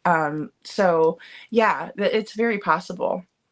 And May says, I got a new click on this about Sebastian. It's really blows my mind, my opinion. Yeah. It is all very bizarre. It is all very bizarre, and no real knowns about what's going on. And Trishy says, we know Ellie confirmed his whereabouts, and Bobbie's friend could be hearing stuff too and gossiping, not actual facts. Absolutely. Yeah, and that is very possible. It could be a situation where, people feel a certain way, and so they're going to make up whatever they want to kind of push that narrative. Hey Jude says, Poppy, love, I know it's heartbreaking. Kristen J says, I wonder if they put something in there with his scent to throw everything off. I don't know. It's so crazy. Yeah, I mean, that's a possibility. And, like with what Bobbie was saying too, with the four-wheelers and stuff, those ponds are like quicksand. They're so thick with that sludge at the bottom. I theorize that it was possible that they did something to Sebastian and in that pond. Although it would be out in the open. I think that you could, I mean, obviously if you were going to drown someone, you can drown them in the bathtub in the privacy of your own home. So that was always really curious. I really do think that they possibly put his scent near the pond to throw things off. I really do. I really do. Trishy said could be Kristen. Yep, agree, Dawn Grimes. And Dawn says, I'm Team Sebastian and I still don't believe Seth is involved. Yeah, absolutely. I am too. I am too. At the end of the day, when I think about everything as a whole, you know, the whole entire picture, it's like, I think one, Sebastian is the most important, right? And then two, I don't think Seth had involvement. If he did, oh boy, you know, because I'm really hoping that at least one of these parents has their darn wits about them. And May says I'm new to abbreviation. Good to see you. Oh yeah, it always autocorrects to gray for me. It'll be like GRY, GRAY, you know, or GREY. And that's right. Hey, Jude says I'm Team Sebastian and Seth is innocent. Yeah, I just feel like I don't know, there's just a different feeling that I get whenever he talks. And then going back to everything, I think, yeah. And wait, what says, in my honest opinion, Max didn't have a scent from the house, just arrived and took out immediately. That officer didn't know what Sebastian's name was, age, etc. Listened to it twice today, in my opinion, allegedly. Yeah, you're talking about the dispatch audio. Yes. You know, I was looking for that. And I think it might be either in this video that I'm going to show tonight, or it might be in another one. But absolutely, absolutely. Kristen said, if Seth left work, the jail would know. There's just no way around that. I agree. Yeah, especially because you got to go in, you know, and swipe the badge, like Jude said. So, I mean, yeah, absolutely. Ginger says the geofencing will catch all things that are in the area, in my opinion. Yes, they will. Yes, exactly. May, good to see you, Jude says. Rebecca says Seth's supervisor confirmed that he was at work all night. Yeah. I mean, and that's the thing. The supervisor isn't going to lie for Seth. You know, he wasn't working at the Davidson County Jail for terribly long, so it's not like he was part of some major big corruption or anything like that. So, I mean, I'd have to agree with Rebecca, you know, and Carrie says, why wouldn't someone representing people in the family hold things that are found and not released to Ellie? That's weird to me. Yeah, it's weird to me as well. Very, very curious. I mean, do they want this solved? is my big question, you know, pertaining to exactly what you said. Gracie says, a neighbor told TL that Edgar was home. It was live too. She didn't show the neighbor's face, but we all heard it. I remember that, Gracie. I remember that. And that's the thing. Everybody thinks that he was home, and Bobbie thinks so too. And I really do think so too. I know he was parking in the subdivision and things like that when he wasn't supposed to be at home. You know, so Gigi says, prayers and love for Sebastian. Amen, Gigi. Thank you. Hey, unnamed true crime channel. Good to see you, hon. I don't give two chits about teams. People have lost their minds. Absolutely. If Sebastian did run away, he will never come back if he's seen all of this. He's been exploited in all ways. I absolutely agree. I absolutely 100% agree. And I don't care about the teams either. You know what I mean? Like I said, if I found out tomorrow that Seth had anything to do, you know, I would be ripping him a new one. You know, and just the same thing with anybody. Or if we find out that somebody took him, you know, yeah, because he's the one that matters. He's the one that matters. And Tricky says that video of Crabtree was uploaded to his own channel, then deleted 8 hours later. They pretended it was a test to see how long before someone's posted about it. Oh, see, that's so silly. Oh my gosh, as if. I don't believe that for 1 minute. Oh, I meant to do that. what was that show? Eureka's Castle. I don't know if you guys watched that when you were little, but it was on Nickelodeon, and it was like the little bat would fly into things. He'd be like, "I meant to do that." And like, okay, Steve, you meant to do it. Minnie says, "Have something you want to email, lady." Oh, thank you so much, Minnie. Thank you. All right, guys, let's play this next one. I do too. Yeah, Trishy, absolutely. Thank you. Yeah, guys, let's pray for Steven, honestly, because if he's struggling and stuff like that, or even if he doesn't think he is, it is a struggle, and no one deserves to have that on their that monkey on their back, Exactly. Thank you. Hey, Jude. Ginger says Crabtree has been having sinus issues for months since his trip to the hurricane area. Oh, okay.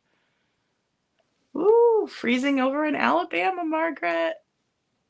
Gracie says, yes, Crabtree, you got this. Just because you might have had a slip doesn't mean that you can't beat it. That's right. One day at a time. Exactly. Exactly. I mean, it's stressful. This case is stressful. I don't know if it's taken its toll. I mean, being a husband, I mean, I wouldn't know. I'm not a husband, not a man. Being a husband and a father, though, I know can be stressful, right? There's a ton of different things that could be stressing him out and make it harder, Thank you, Hey Jude. If you're struggling with addiction, please reach out for help. Absolutely. Yeah, NA and AA are free.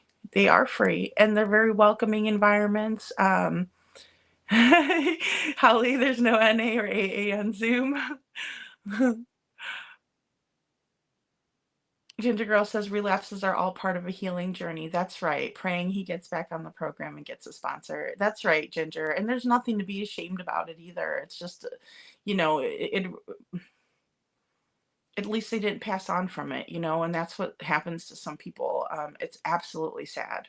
And it happens to the best people. It really does. Because I've known it in my own life. I've seen it happen to the best people. So Minnie says, and if you know someone with an addiction and you yourself need support, there's Al-Anon. That is right. Al-Anon is a great resource for children of alcoholics, family members, wives, husbands, and then also the same thing for people that have addiction issues. So you guys are so sweet. Thank you so much. Gracie says Al-Anon is amazing. Yes. Thank you guys. I really appreciate your consideration, your prayers, your love, because it is no reason to hate on somebody. It really isn't. He's going through enough as it is. So thank you guys for being so kind. It means a lot to me. Holly says it really surprised me more neighbors did not come forward. Same here. I am really surprised. I am absolutely surprised. Monzi says, I wouldn't down Bobbie. She has her own opinion on what she thinks is true for her theory, in my opinion. Yeah, she does know about the neighbors and videos, in my opinion. Absolutely. And she's entitled to it. She's living in it. She's living in that neighborhood. That's her hood, and she deserves to have that opinion and not get scrutinized for it. It's not her fault. Dawn says, Holly S., I really wish they would. We could probably get answers. Absolutely. Absolutely. And Poppy says, Lady Freedom, can you please summarize what happened to or come about in the past 3 days? I was unable to keep up due to medical crisis. Oh, Poppy, I'm so sorry, hon. I really would appreciate being brought up to speed if possible. Yeah, so basically, this phone call was leaked out. And it's been played all over the place. I was confused about it too at first. I didn't know what everybody was fussing about. And then I realized, oh, okay, well, they just leaked out a phone call that happened on 8/28/24. And it is between Stephen Crabtree, who is a creator. His channel is Vanished and Corrupt with Stephen Crabtree. And then Bobbie the Neighbor from the Proudfoot's neighborhood in Victoria Place. And then it is a TikToker, and her name is UA Crimson Tide. Apparently there was a video. I played it earlier, and it's audibly where you can hear Stephen opening something up, like a wrapper of some sort, or maybe like a paper, and then you hear like a loud snorting noise, and then it's only like a 31-second video. And basically, and it's just really audio, it's just kind of him in the woods. But it does have his logo on the bottom of the screen and everything. And basically, people are saying that he possibly relapsed and is doing the hardcore rugs again. And so, which is extremely sad. And he said that it was just a test. He wanted to see how many people would go crazy over the video. So they were just teasing, kind of, or they were just testing people. But then he also took a urine analysis on camera, and I think he might have had some backup pee. I know that sounds awful. It happens all the time where people do that, though. So, oh, thank you, Minnie. Aw, thank you. Yes. And Margaret says both Caleb Collins and his sister, they both have a picture on Facebook, and you can see the picture on it, and you can see both of the siblings, and you see bruises on both of them. Oh my goodness. Those poor babies. I don't know who could do that. I just don't understand it. I don't understand it, guys. All right, let's go ahead and watch this next clip. Thank you for sharing that, Margaret. I know that is one that you're researching a lot, and I mean, I'm thankful that you're doing that, because it's one of those things where, gosh, that poor baby needs justice. That it's just, I don't know who decides to hurt their own baby, let alone any baby at all, and these little kids don't deserve to have that going on. That's for sure. That's for sure. My son accidentally got into that retention pond just a couple weeks ago with his four-wheeler, and he literally had to pull it out with a Jeep because it was like quicksand, and you could hear it suction when he pulled the four-wheeler out of it. You could hear the suction of it. So if somebody got into that, it would not have been easy for him to get out. So who's to say they didn't drown him in there and then push him down in there, or dump water, or dig him into that? You know what I mean? And right. Then it was raining, and it rained for 2 or 3 days after that. If anything, see, I don't think Seth and I don't think there's any that all three of them could be involved, because I don't think that there's any way that they would let Seth profit the way he has from this case. Like, he's the only one that's profiting. But Katie and Chris were about to get rid of Sebastian, so I'm like, what would they have had any motive? Because she's getting to keep the Social Security money that she was getting from Sebastian, and now instead of having to pay for all of Sebastian's medical stuff, I also think that here's the other thing too, though. I think they had to get rid of Sebastian because he was talking to the school and the nurses and the counselors about what Chris was doing to him at the house, and how Chris was treating him, and then how Seth was reportedly treating him. And he was starting to talk about it. You see, this kid was getting older. I mean, he's 15 years old now. So I know for an absolute fact, I graduated from there. I know teachers in there. My kids went to school over there. I still know teachers over there. And I actually had an teacher assistant, that my kids had called me at the beginning of this and asked me how much I knew. And we had like an hour-long conversation, and she said me herself, she said, I'm telling you, they got rid of him because he was talking. CPS had reported being over here several times. Yeah, see, all the stuff that, Seth is doing has made him look so much, guiltier in my mind, as, the guilty, as being, solely having the motive. I just don't think, because Katie and Chris were allegedly having those marital problems, right? Chris and Katie were having they were having fights in their backyard, yelling and screaming at each other. That was reported from multiple people. They were fighting and arguing. There was a neighbor close by that overheard Chris say, either you get rid of him or I am. He hated Sebastian. Hated him. That was reported at school. One of the counselors admitted, or one of the teachers admitted, knowing that he absolutely hated him. Apparently, he also said it to one of his coworkers, and he hated him. He said, what did they call him? A freaking retard or something? He called him. Yeah. So I know Chris hated him, and I think that he was causing major issues in their marriage because Katie, being the mom, was trying to deal with all of his emotional issues. I also know that, and this is still not been talked about, but it is absolutely confirmed that he did not have autism. He had a chromosome deficiency that produces... Well, yeah, but they're still not talking about that either, and I think that she brought that up because she knew that if she didn't say anything, they would just deem this as a missing persons report. But I'm going to say something. So my mom was his nurse. You know that, Bobbie. Yep.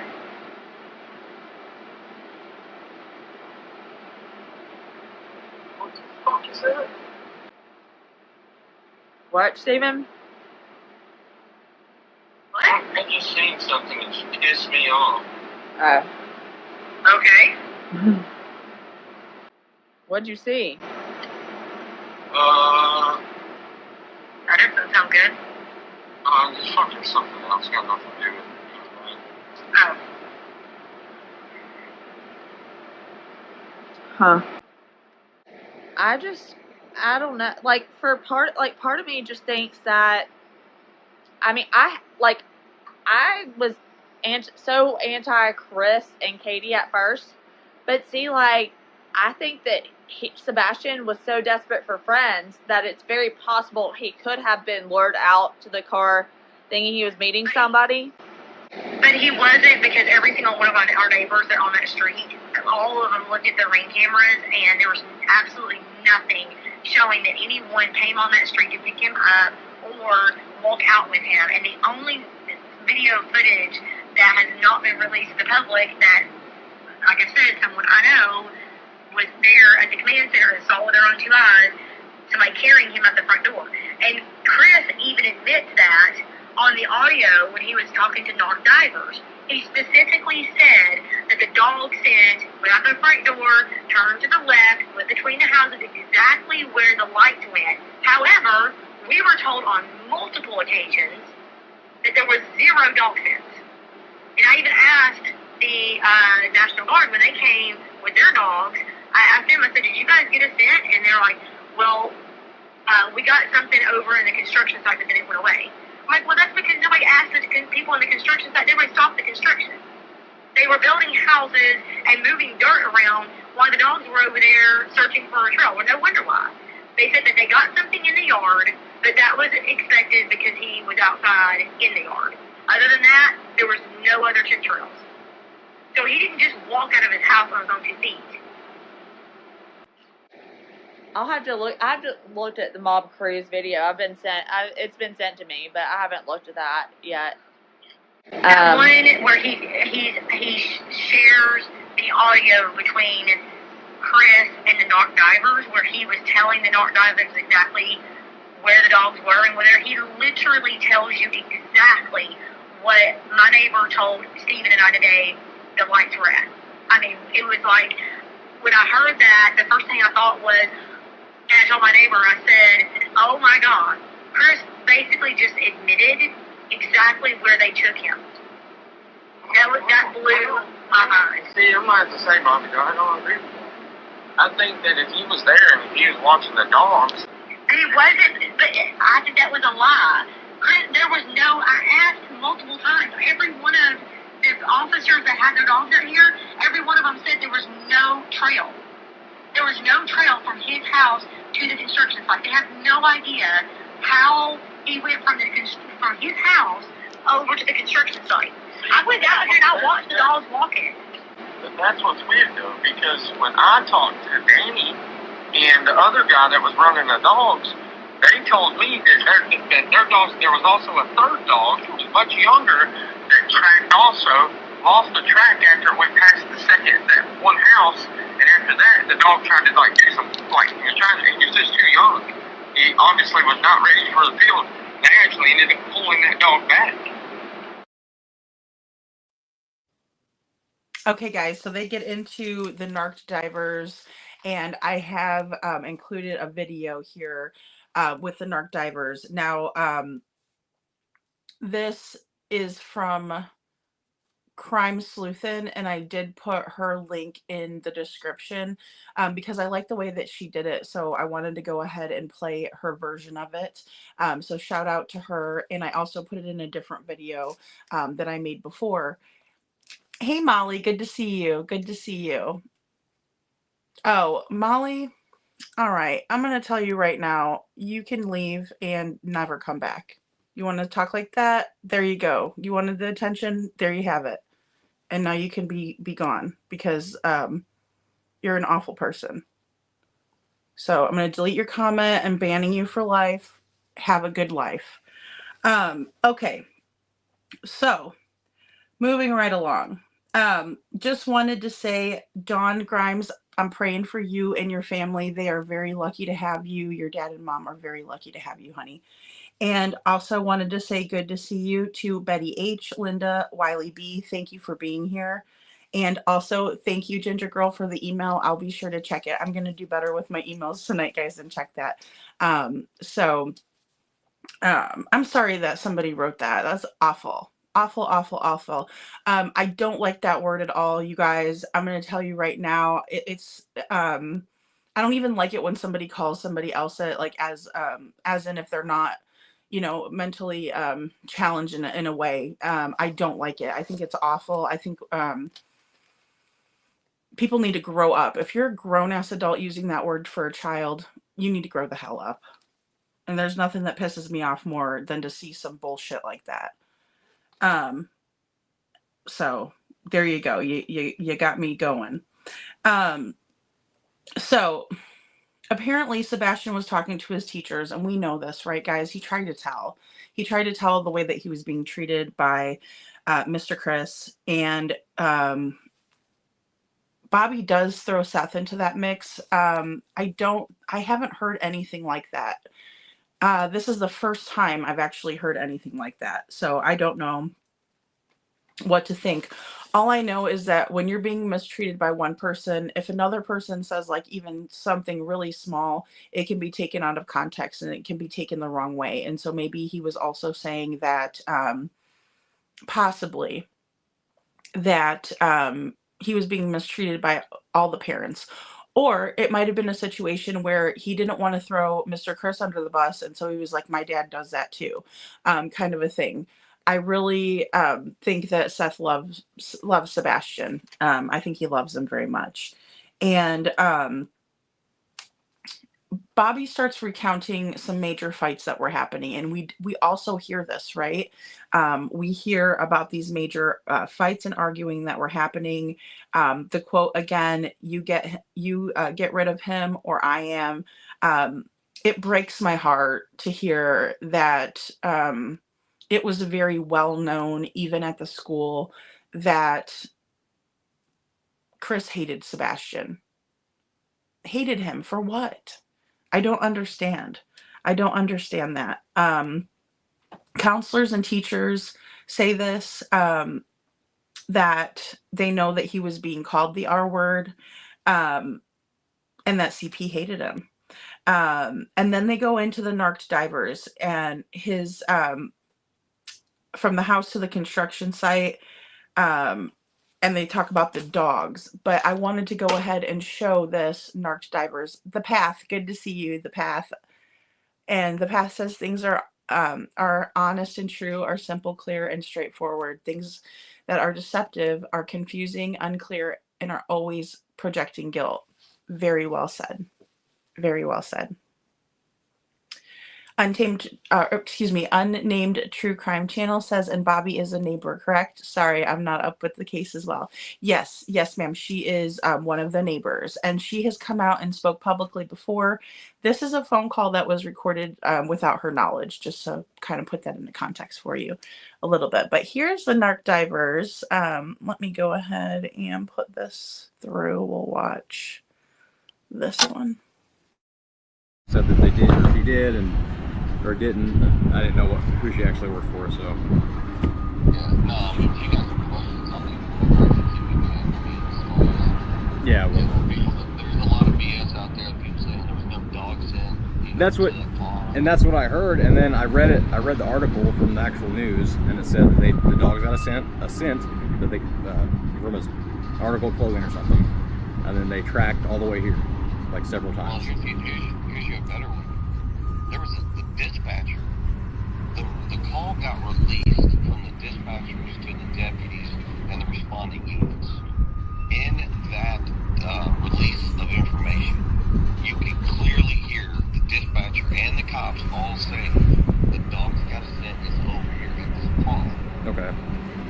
And I mean, for people to say no, it didn't, it's like, now you're bullshit because yeah, and that's what deputies said that shit in the dispatch.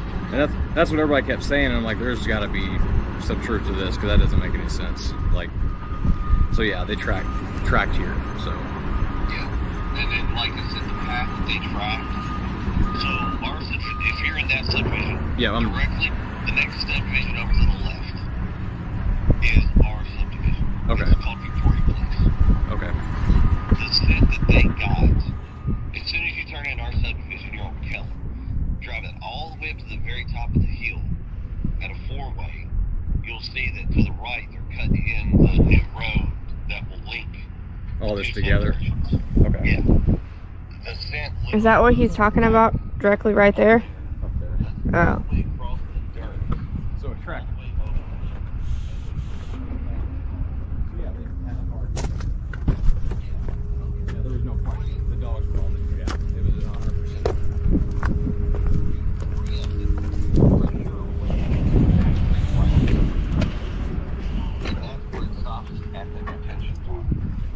And do you know how much they actually drained? They drained the whole thing. It's okay. So initially, when they went over to look at it, it was only knee deep. From the picture that you showed me, there's a lot of new runoff. Yeah, that's what from where they're cutting. Yeah. Trying to figure out. I was like, I don't know how shallow it was before or after. Yeah. I'm 5'9", and it was knee deep. Okay. So, and they even drained it and still walked it. Okay, so they actually walked it. I didn't know that. Yes, sir. Yes, sir. And that is actually information that was told to me by law enforcement. Yeah, so they actually... Because I went on me and law enforcement, they could put me in a vehicle. Right. Drove me around and showed me a bunch of stuff. I'm the only one that they've done that with. Okay. So I can actually give you a little bit more information than what everybody's out there running their mouth. Yeah. No, I'm not going public with it. No. Quite honestly, I'm tired of the BS and the rumors. That's what I kept trying to tell everybody. I was like, it's, you know, the kid. Anyway, I said he left the house, and then the internet went crazy with rumors and speculation. And I was like, I don't go off of rumors. I go off of what we got now. And I said something about that pond. And I said, and it just stopped. I said, so that's where I want to go. That's where I want to search and try to figure this out. So to work backwards from the pond, okay, if you were to walk from the pond, go straight up into the construction site, you'll see where they cut the road and it turns left. If you walk that all the way back, runs you to our subdivision. Okay. If you go down Kellen, all the way down to Stafford, and walk down towards Stafford toward our house. From our house, if you're looking at my house, I'm going to tell you where the dog scent went. They started on the front porch. Okay. Because off the front porch, the dogs cut to the right. They go all the way down the side of the house along the fence. So they went to the back side, or that right to the north. If you're looking at my house, okay, it's going to be the right-hand side. The dog goes all the way down the fence. The dog comes all the way back up into the yard, and then it cuts diagonally to the house next door to us through their backyard.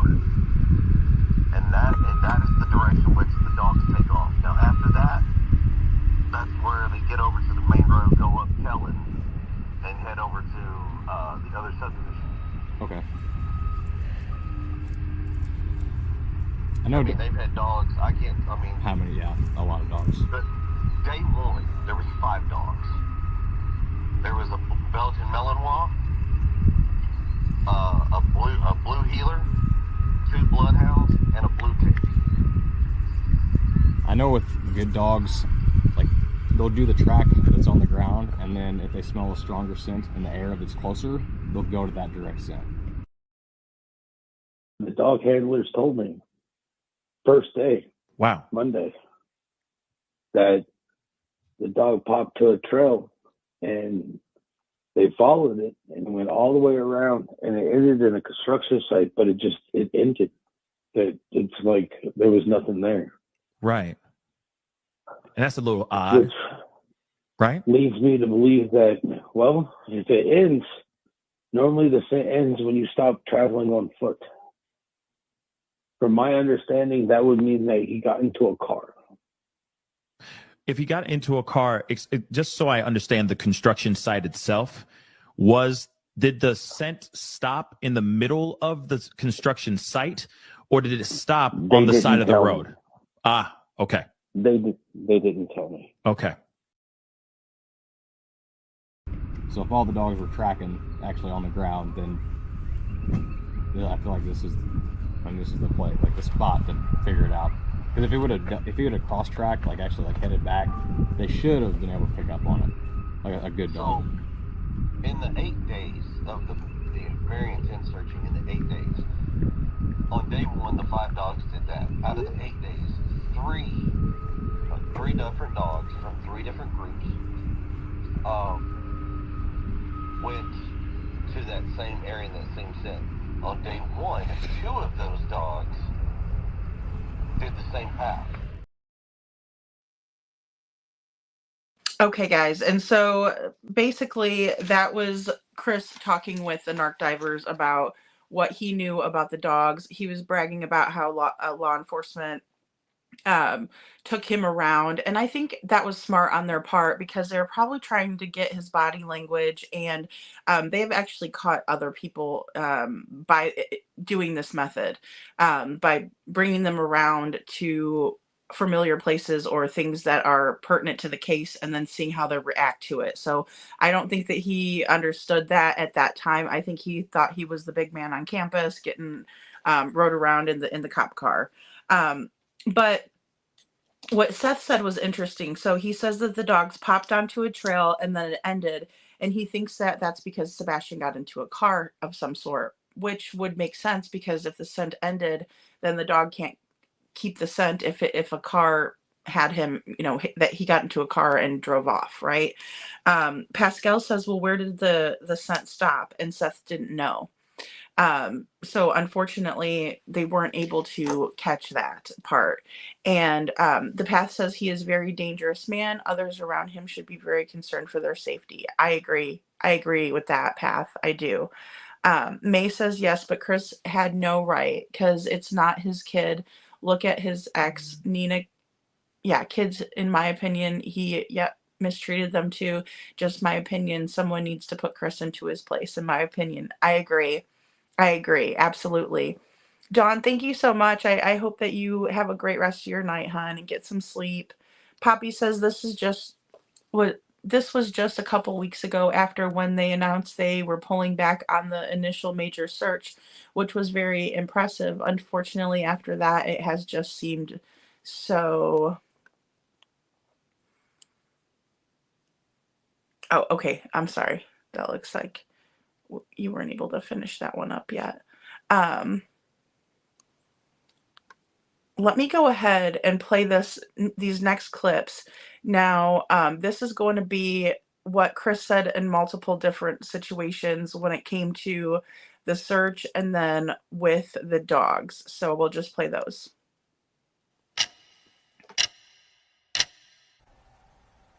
I know that it was very dark that night. I mean, it gets dark around here at night in general, but so far we haven't found him on any camera footage to prove where he's at or where he's gone. I know that they're looking, and I went asking everybody and anybody that has cameras, trail cams, stores, to check, even from before he went missing, just to see if there's anything at all. That I don't believe we can comment on right now. That is not something that I believe we're privy to at this point with law enforcement. That is something I would definitely direct back to them. But I mean, there's all kinds of requests out there. There's thousands of hours of video that they are combing, and we're just hoping they'll find something. Help spread the word and keep searching, and thank you. And just, if you think you see him, call him in. Call his name. Yeah. He'll answer, and if he doesn't answer, he'll look, even if he's not being verbal at the moment, because he can talk, but sometimes he don't talk. Call his name. Tell him to stay put. And he could be on the move, so keep checking your properties. Yes. The search is never over until he comes home. That is for sure. So smart. That is for sure. So smart. Anywhere and everywhere. At this point, there's... It's been 11 days. He could be anywhere. Yeah. They've searched the woods. They've searched parks. They've searched creeks. They've searched... At this point, anything and everything. Anywhere that he could be staying out of the weather or getting food or... I mean, honestly, at this point, he could genuinely be anywhere. What I can tell you is, with all law enforcement, with everybody that's involved, there's nothing that's been eliminated. Everything is on the table. Everything is being looked at from every possible aspect. Everything from he got out and walked away and was outside of the search radius before we started searching to the worst. Yeah. And that's currently where we're at. I mean, it's... Yeah. Really trying not to go down that road because we're going to find him. Speculating causes problems. Assumptions cause issues. And based on facts of what everybody knows, right now, there's nothing, and everything is still on the table to be looked at. We just know he's out there somewhere. The signs that we've been blessed to have family, friends, and even some in the community that have been helping us, but we've been out spreading those as far as we can, even over state lines, trying to get awareness because, you know, not everybody knows that he's missing, and there's a chance that if someone could see him and not even realize who he is. So we want to get his face out there because we want him home. Surprisingly, even locally, there are some folks that don't even know what's going on, and it's kind of like a shocker. Like, how do you not know? You know. And a few others, but we're working with everyone we can and taking, like, some people have been kind and reached out with resources that I didn't know were out there, and I've reached out to all of them.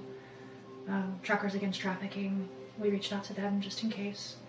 And that's why, as a part of being in that world, we go and we utilize our brothers and sisters to help spread that word.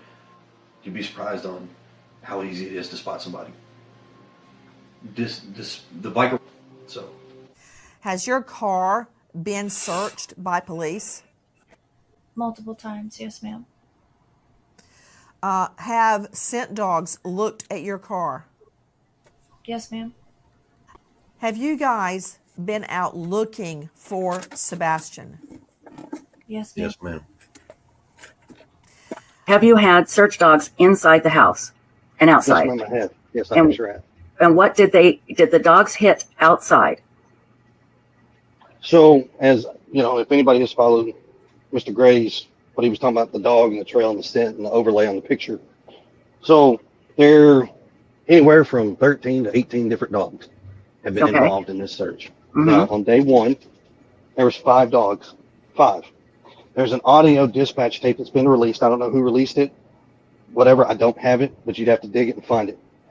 In that audio tape, you actually hear that the deputy sheriff does state that the dog hints toward a scent and he takes over off to the retention pond and the construction site next door. Okay. Now, other dogs did the exact same thing.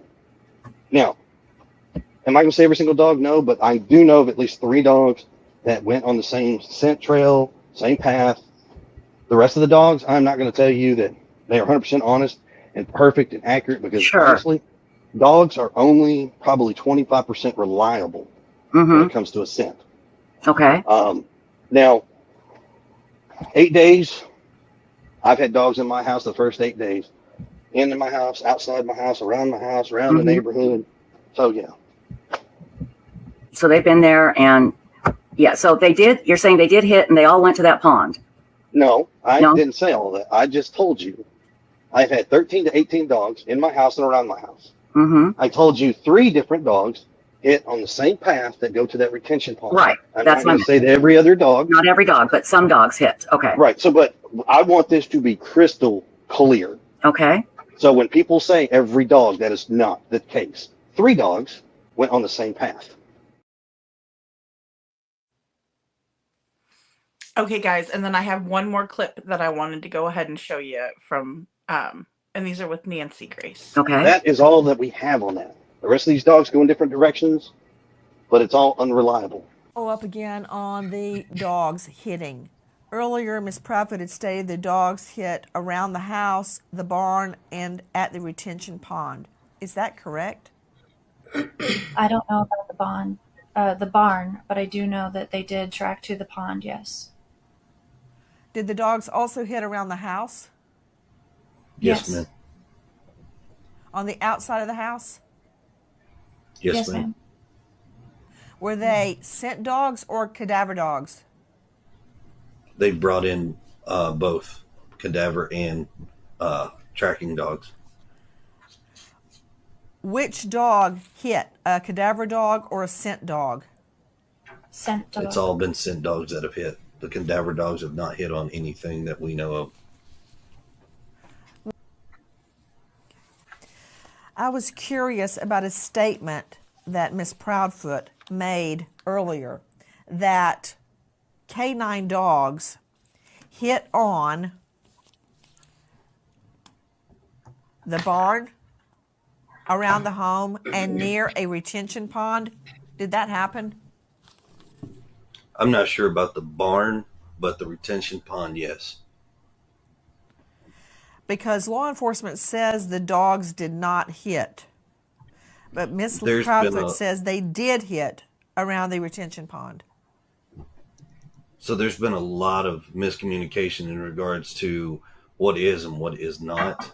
To help clear that up, law enforcement has actually spoken directly with me, showed me a few things. What I can tell you is from day one, there was 5 dogs that started the scent for the search. And then after that, from the next 8 days out from that, there have been dogs from all over the country that have come in and done searches and had scent hits in various locations. But I would say a certain percentage of them tend to go toward the same spot, which would have been a retention pond. So the law enforcement dogs did not hit on the retention pond. Is that what you're saying? No, I'm saying they did. There was at least 3 that I know for a fact that did hit on the retention pond. And the pond has been drained, correct? And there was nothing there. Yes, ma'am. They have walked it, drained it, and there's nothing. The retention pond was only knee deep anyways.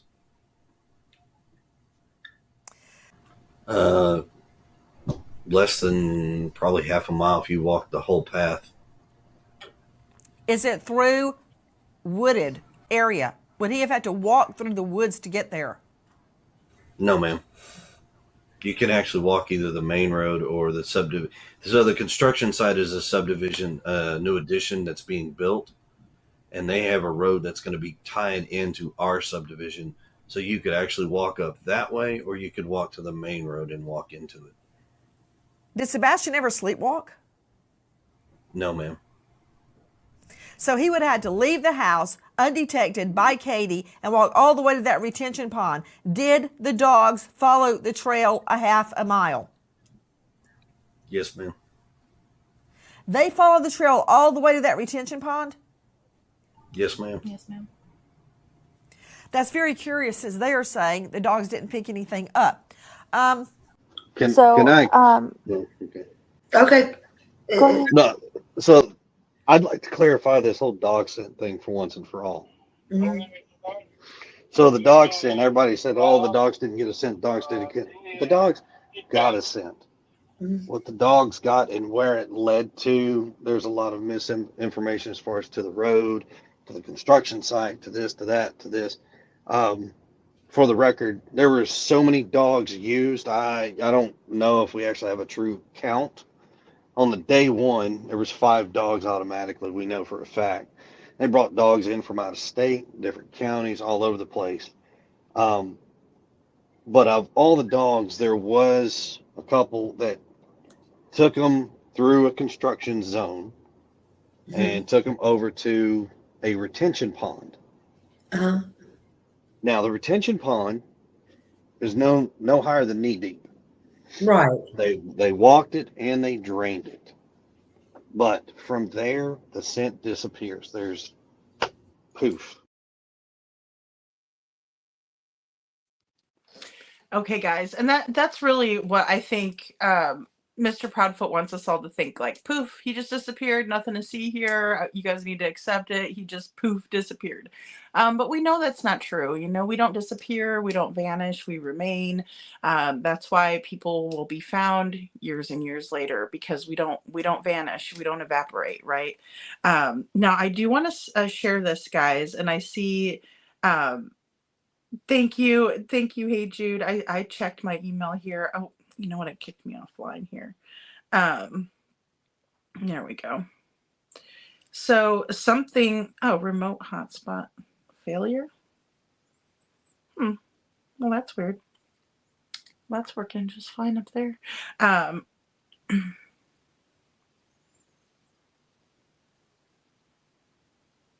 All right, let me go ahead and read this really quick. And thank you guys for sending this to me, Gracie and Minnie and Hey Jude. So this is from the Lore Lodge and it just dropped.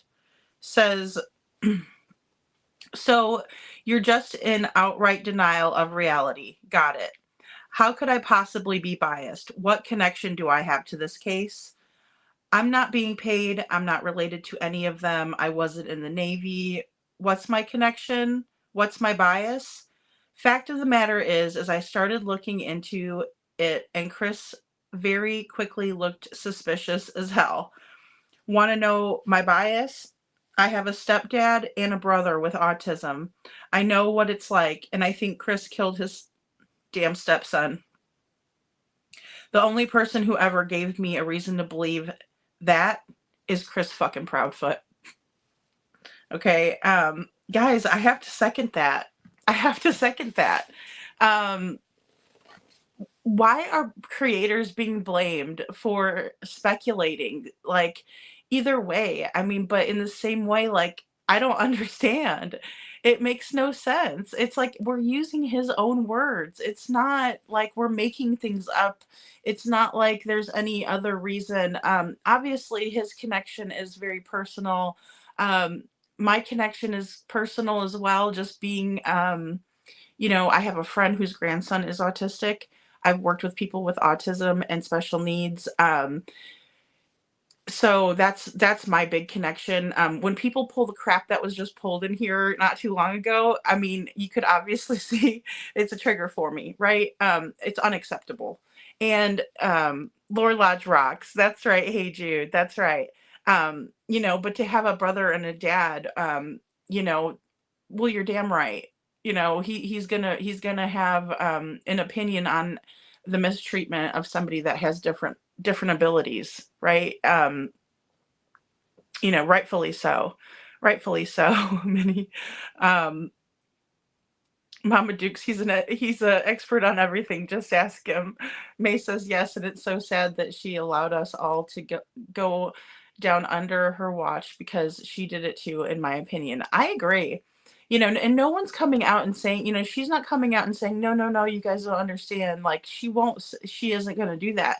She would rather sit on panels that are going to say, oh, well, what's Sebastian's favorite food? Ask that over and over and over again. She's just fine with telling everybody that he loves sushi and tofu, and she's fine doing that. But when it comes to any kind of real effort into finding Sebastian or figuring out what happened to him. She doesn't want any part of it. And I think that's suspicious as hell too. I really do. I think what the neighbors are saying, um, the words that he was being called, can you imagine? And I don't know what it's like to have a step parent, but for your step parent to hate you. You know what I mean? Like, that is awful. Um, that's awful. And we heard Katie on the QB interview saying that Sebastian told his teachers in an IEP meeting that he wanted to be a crane operator like Chris. How do you think it made him feel to know that Chris hated him, but he wanted to be like him? I mean, it's sick. It's sick, you know? And it's just too bad. Wiley says KK claims she's looking directly at a picture of Sebastian during Nancy's interview. Why would she set the scene for a TV interview? Exactly. I think they were looking at the questions that were pre-given to them by Nancy. That's my opinion. I think that they were looking at them, making sure they can stay on script, is my opinion. Welcome in, Dark Angel. Dark Angel says, well, I think you, sir, CP, had something to do with something. Absolutely. Absolutely. It's not hard to see it. I understand that there are people that support and believe what the feet are saying. I don't fault them for that, but I don't think people on the side of Sebastian should be faulted either. You know, at the end of the day, it's about him, not about Katie and Chris. I could really care less, especially all the things that they've said about Sebastian.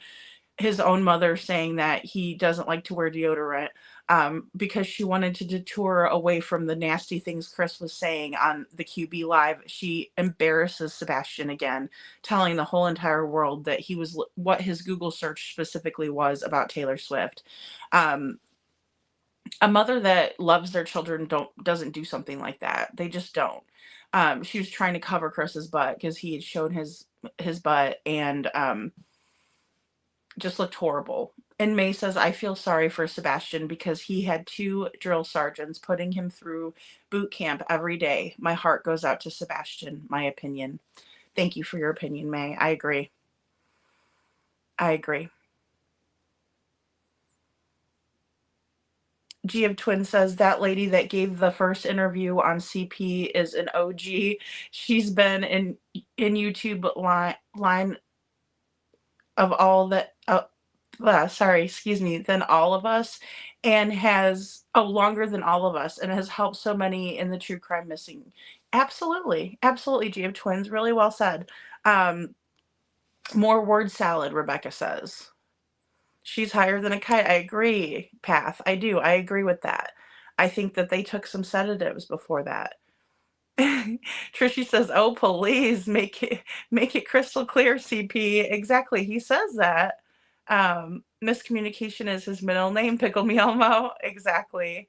She is stoned. Oh my goodness. I love Nancy too, Ginger. I love Nancy. Trishy says, what? I've never heard that there was a scent around the house. Yeah, I mean, you know, it was just so convoluted, and I wanted to kind of show like a couple of different clips of them talking about the dogs. There are more out there. In different interviews and things like that. They've talked about it extensively, but Chris always, like you guys were saying in the chat, he acts like he knows everything, and, you know, I got all the answers, and then gives us no answers, and let me clear this up, but then it never is cleared up. It's always more questions than answers. The Path says, yeah, Poppy, he also threatened Seth. He did. Rude. Yeah. Poppy says, the Path, I heard CP threatened unaliving someone if they gave him or his family. He said, someone shared it and it has been recorded allegedly. Wasn't he and his family or friends threatening, in my opinion? Yeah, I mean, it's been from day one. Chris has threatened a lot of people. He's threatened Seth. He has threatened Seth's mother, his sister, mainly women. He threatened Bobbie. Which brings me to this next clip. I'm going to go ahead and play. I think it's this one. I named both of them 8, so I'm thinking it's this. I don't know about that one. I just know that I don't know about that one. I just know that I don't know about That one doesn't want to play. I don't know about that. I might have to play that And one. I think that's a positive thing. And I think that's a positive thing too, because we can, let's say that this is crucial evidence, we can easily Hi say, Kim, nice to okay, see if they you. are Kim or says, that they hi, hey willfully, Jude, saw that neglectfully several ignore of you mod for others in the community. Well, Share the this fact that must they be didn't shut the the place to house be. down and lock Aw, it down on Kim day T, one, that's nice of the you. fact that they That's didn't nice. shut and lock down the construction site as they were Aw, thank searching you, through it Tushy. with That's so dogs, sweet of you. right That is so there sweet. shows you. And Hey, then my Jude says son saw Kimchi. that It's Thursday, definitely the is. week Thanks that he for went being missing, here. that Thursday, Yes, my thank you son for being reported here. to the you know that flyer that they were Fun passing out to fact. everybody that had Hey, to Jude, Google report it, when you y'all. see whatever number on it. I think it was to the command post. Well, of course we had that just in case we saw anything.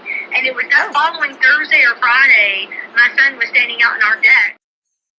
Sorry, guys. It just started playing again, so I'm going to go ahead and just play this next one. I think I tapped it too many times. Okay. I don't know about that one. I just know that I don't know about that one. I just know that the sheriff's department had dogs. Then TBI came in, and the National Guard brought their dogs. I don't know about that one. I just know that the sheriff's department had dogs. Then TBI. I don't know about that one. I just know that the sheriff's department had dogs. Then TBI came in, and the National Guard brought their dogs. And every time we ever asked them, it was, there was not enough of a scent trail. There was a scent trail around his house, but it didn't lead us anywhere. And we were expecting that because that's his house. So I'm telling you, from the neighbor next door, when she said that they had turned in their footage 2 weeks late when she was at the command center, and they saw this movement, and it looked like there was something draped over their shoulder. That was as soon as they said, she told me, she said, I'm telling you, somebody took him out of the house. And I'm like, okay, but what I'm saying about Chris's confession to me was that to me was Chris saying that he knows that they walked out with him, or somebody walked out with him. I don't think the dogs hit that. I mean, I think that they were carrying him out. And I think that Katie, they all know that what happened to him. I don't know. I mean, I could be wrong. And if I'm wrong, I'll be the first one to say, wow, I'm surprised. But I just think all 3 of them know what happened to him. Yeah, see, I just don't think I think if anybody's involved, it's Seth. I don't think that Chris and Kate, don't get me wrong, I originally went down Katie and Chris. Like, I was that, like, all the way, 100,000,000%. But he didn't have any motive.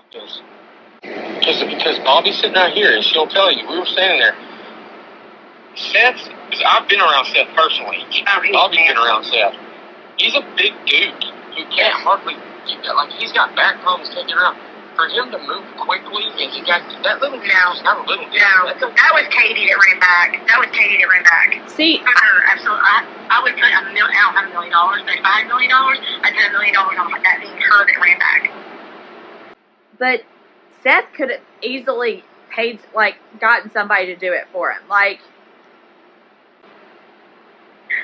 see, the thing with this is, I will tell you that Chris is nasty. He is meaning, and he went off on my son and I one night and threatened his girlfriend in the Jeep. I still have it on a dash cam, which we didn't even realize it was running. Thank God it was. Where he confessed to me all kinds of crazy stuff, and afterwards it was over. My son and I looked at each other and we were like, "Wait, why did he tell us that? What is that? Why do we care?" He was telling us all kinds of stuff at the very beginning, and then threatened us with, "My mom's a realtor in Gallatin, and she knows everybody. She's got connections." And I'm like, I don't give a crap what your mom's doing. But that was a threat to me to shut my mouth and make sure I kept my mouth shut to let me know. That was intimidation. But he was he thought this.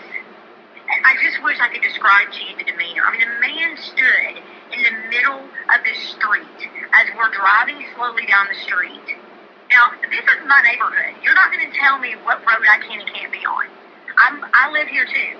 I can go wherever I want to go at whatever time of night I want to go, as long as I'm not disturbing the peace, which we really don't even have. We're in the county, so we don't even have a noise ordinance kind of thing. Yeah. So, like, whatever. But when he stood in the middle of that street, he stood with his feet basically hip width apart, his arms crossed, and his chest all puffed out like, whoa, you're not going to get past me. Put his hand out to stop us. My heart jumped out of my throat. I had my phone in my hand, and I thought at first it was the police. Because I thought maybe the police were still over there. And I thought, oh crap, we're going to have to explain to the police that we're not being weird.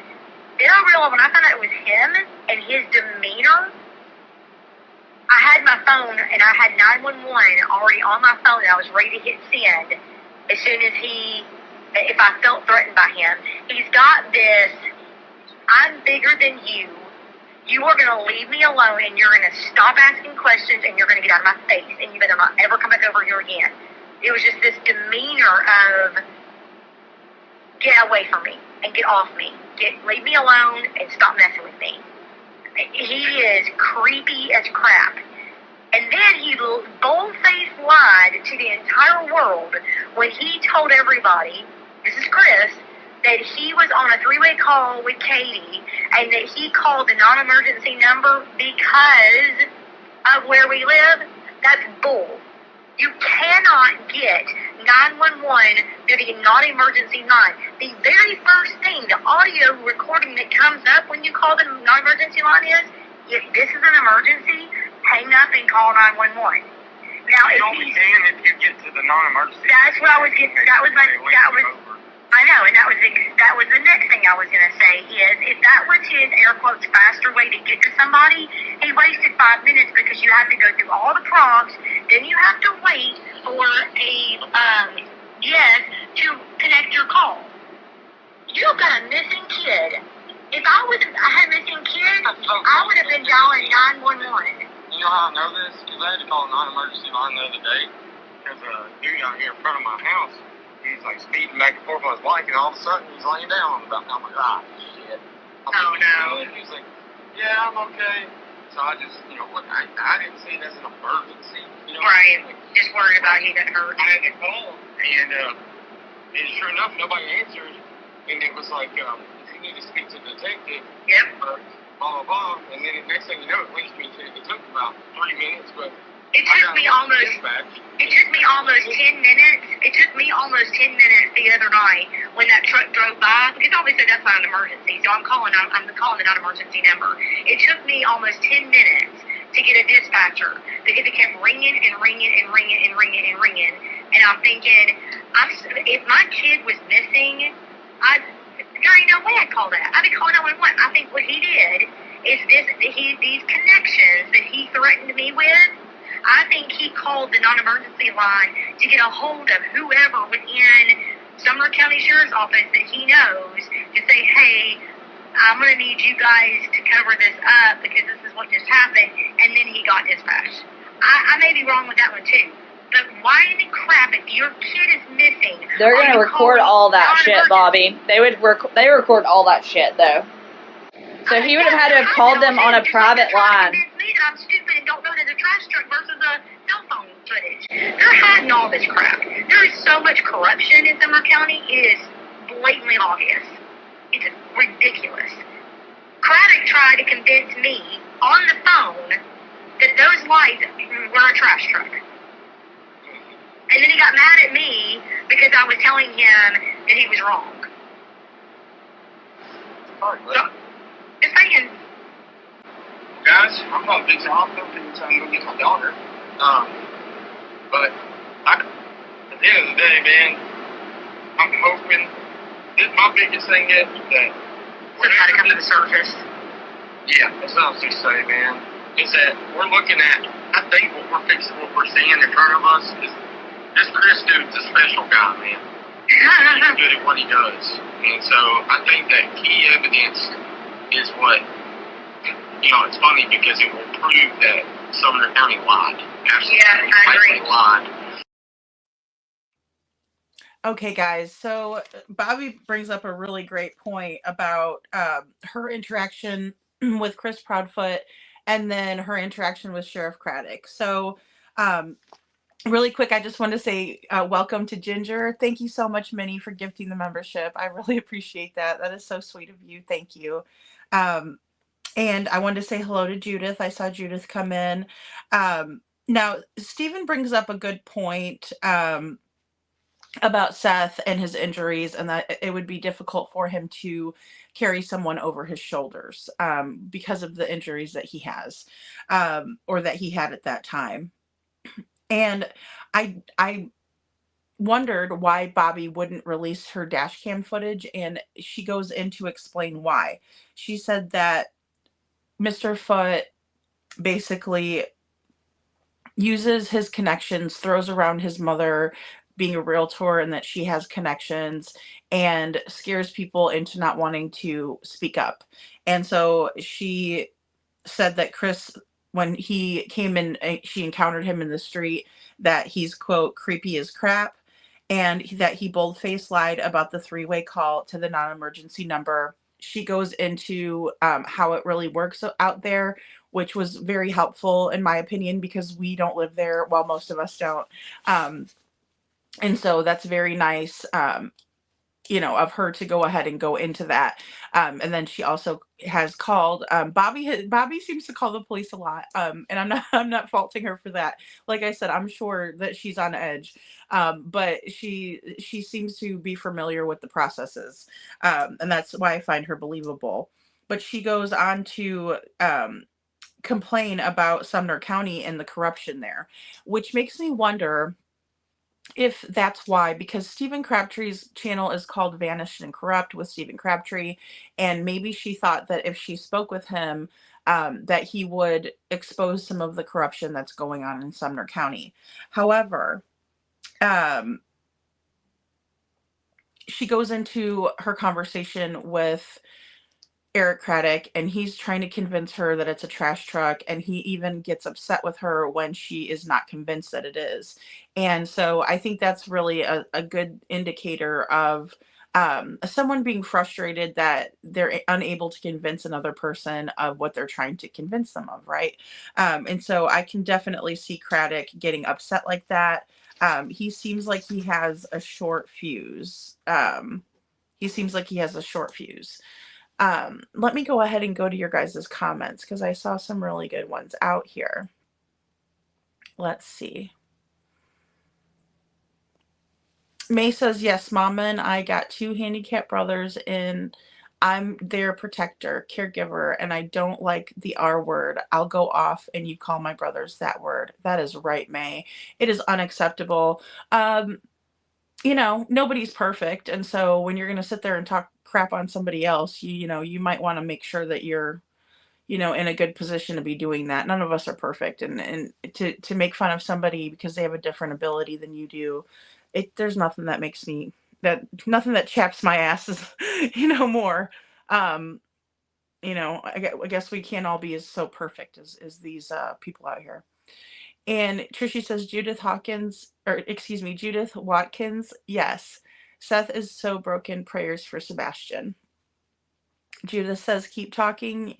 You are speaking up for Sebastian. Thank you to Bobbie. And Ginger says, FS is the hired fixer, in my opinion. I agree. Hey Jude says, Kimchi. Chris said how the dogs tracked. Bobbie talks about Seth Sebastian being carried that has the same route. Exactly. And then it ends, and so I think that's the exact route, the scent route, the trail that the dogs took, and then they lost it. I agree. And let me see here. Trishy says, this info about the over the shoulder is why SF is targeting Bobbie and distancing from UA. I see. See, I wasn't sure about that, Trishy, so thank you. I'm not 100% kind of what's going on, but I'm sure it's just something that doesn't make SF look good. It doesn't make Chris look good. It even doesn't make Seth look good in the same way. But I think Katie was being equally mean to Sebastian. I mean, saying that he smells bad and like, I don't know what mom does that. Poppy Love says, has someone compiled all the things CP has said, such as incriminating things collected, like his how to concrete and other strange things no one would ever be thinking or saying in a missing child case? Absolutely. He was telling Terry Lynn that. He told Terry Lynn he thought it was funny. He was laughing. You know what I mean? And it's just, it's awful, Poppy. It really is. Judith says, we all know the meaning CP, KP, and friends carried him out. Seth is innocent in this. I really do think he is too. I really do think he is too. And it's just very unfortunate. I know for a fact too that Seth has never been caught calling him such an awful name. Wiley, thank you for your comment. How the heck would Seth pull this off without KK knowing? Phony on the attempt to distract attention. I agree, Wiley. It's ridiculous. It's ridiculous. Kristen says, why do you think Seth has a motive? That makes no sense to me. They just said how much Chris hated Sebastian. That makes no sense. Chris made the threats in front of the neighbors, allegedly. Absolutely. And they've heard that. And then we also heard how he was allegedly making Sebastian sleep in the garage, which is completely disgusting, in my opinion. And Trishy says, Kristen, those two are trying to convince the neighbor they have an agenda. I agree, Trishy. I agree. I think they are trying to convince Bobbie and Kristen. It's insane.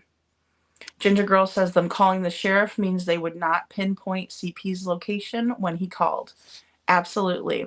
I very much agree with this because he didn't want to be, he didn't want his location pinged. So he calls the non-emergency number. It has nothing to do with anything but that, I think. That's my opinion too. And Judith says, Poppy loves CP will be the main cause they get caught for what they have done, in my opinion. I believe that too. Good to see you, Lisa.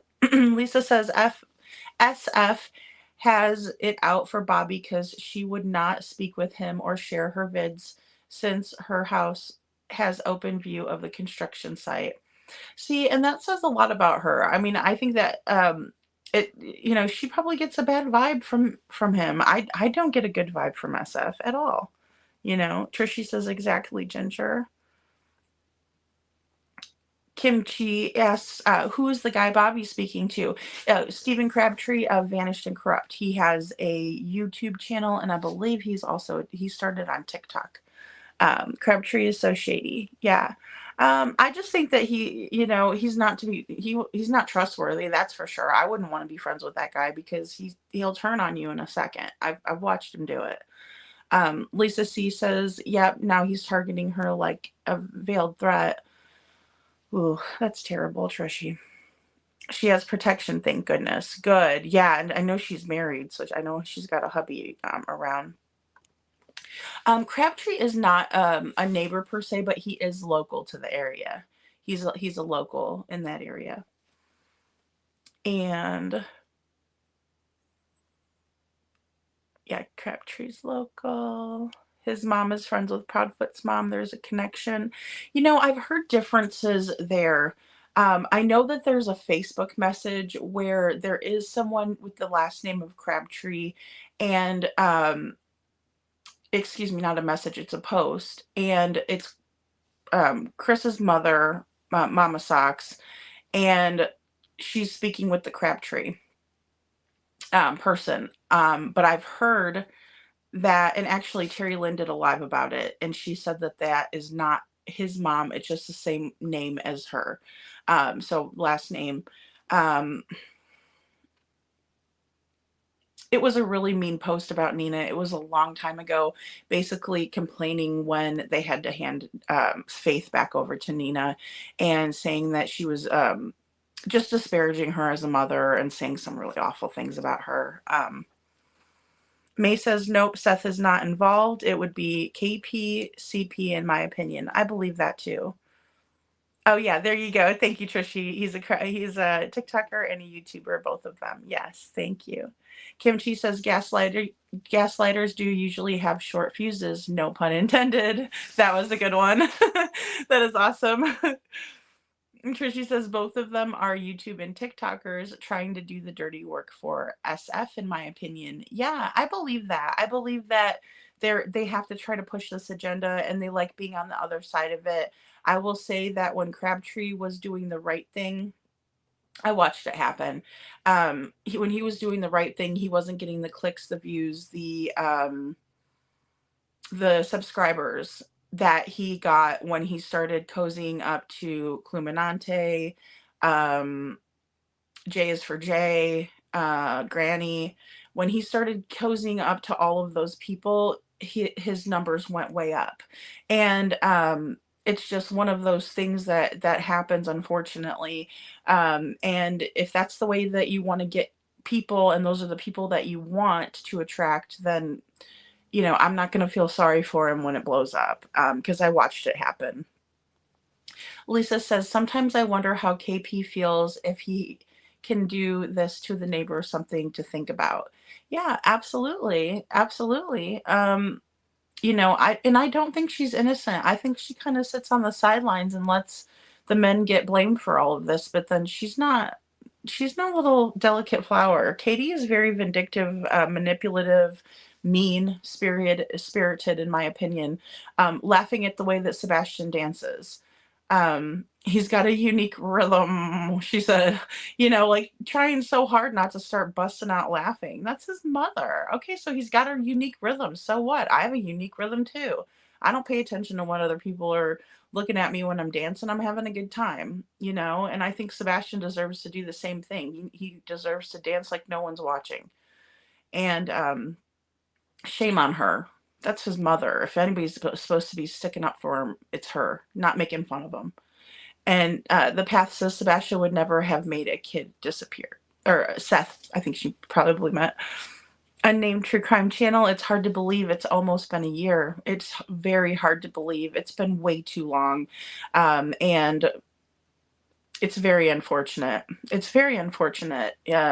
Sebastian deserves to be found. He deserves his mom to be out there looking. Kristen says, it's sad. It's been almost a year. Heartbreaking. G of Twins says they were bullies to Sebastian. Absolutely they were. No doubt. And they're bullying him still. And they do it on national, well, even worldwide TV, right? We have viewers that come in from Australia. We have viewers from the UK. Everybody around the world is seeing this. And anybody that can look at this and say that that's okay for a mother of, let's just forget any of them, but a mother to say these things about Sebastian, it's just not right. It's just not right. The past says there's no way anybody carried this boy out of their create. It would be way too risky to get caught by anyone at any time or to be seen on camera. That is a feasible option. Yeah. I mean, I never knew that this video existed, of course. We're just hearing about it now. So, maybe the camera jammer didn't work on this one because it was hardwired to, a power source. Because I think there were camera jammers involved. I really do. Kimchi says, Seth has his problems, including starting to enjoy the attention, but he is not a bully to everyone, and character difference is a full universe. I agree. And I've not heard him ever refer to Sebastian in that disparaging way, to be calling him the R word. He doesn't seem embarrassed of his son. He seems so proud of his son. When he accepted the award for Sebastian at the vigil, he was like super duper proud. I could see it. He was proud of Sebastian and what he accomplished. So it's night and day. Because believe me, I would chew his ass up and down too if he was doing this to Sebastian, saying anything bad about him. I would be chewing him up too, because it's gross to me. The unnamed true crime channel says these names, Crabtree, Proudfoots, kill me, man. Yeah, absolutely. And then we got the Bower Socks, which is also like just kind of a different, different name. All right. Ginger's using the custom emojis. And a rug problem, just saying, Lisa. Yeah, absolutely. And the thing is when people are on those hardcore rugs and stuff, they get ate up. I mean, they're just totally ate up. You can't take anything what they say seriously. You can't trust them. It's sad. Mama Duke says you have to ask yourself, why now? Why is this all coming out now? Absolutely. Yeah, I agree. How come she was sitting on this audio for so long and then it was leaked out to J is for J, and then she put it on her hate channel, um, in my opinion, or she said she started it for like a second drama channel, so it wasn't even on her J is for J, it was on Every Day with J. And so I don't know. It's a good question. It's a really good question. Kristen says, the reason I say this is because he told Brittany J that she doxed his mom. So she said it was true that they are friends, just going off of what she said. Thank you for that, Kristen. Thank you. Yeah, I mean, it's Margaret. Yeah, it's interesting. And I would like to go back over Seth's interviews too, just so we can watch them, and I can hopefully do some comparison too with those, because we can see a big night and day difference between the two. There's definitely more truth in what Seth says, in my opinion. And the path says, no, when I said Sebastian would never have made a kid disappear, I actually mean Sebastian. Oh, innocent, kind, loving, sweet, honest. I got you, the path. Thank you. Thank you for clarifying that. And I agree. Kristen says, that's so cool, Margaret. Aw, thank you, Margaret, for recognizing birthdays and anniversaries. That's so sweet of you. That is so sweet. May says, or when she sits there and says, he pees in the bed, so we have to put a diaper on him. My opinion, she's awful. Both of them are cold-hearted, in my opinion. I agree. I agree. They blame Sebastian for regression, but they're the reason for his trauma. I mean, and then Chris telling, Terry Lynn, he likes to do that. He likes to pee and poop in his pants or whatever he says. It's nasty. It's awful. Nobody likes to do that, especially when it's a trauma response. I mean, that's horrific. And the Unnamed Truth channel says, I often wonder if the fact that Sebastian looks so much like his daddy on top of his disabilities plays a role in this in any way.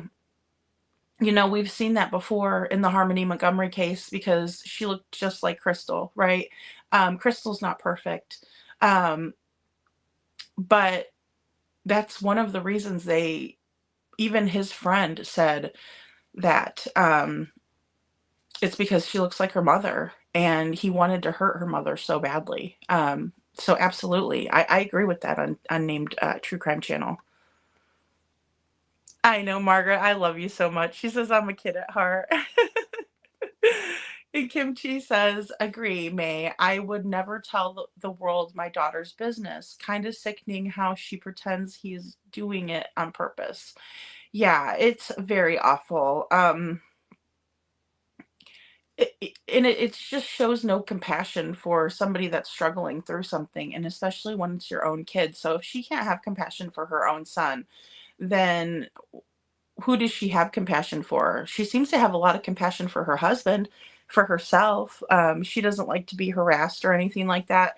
So if Sebastian did come home tomorrow, everybody knows that he uses the bathroom in his pants because his parents said that.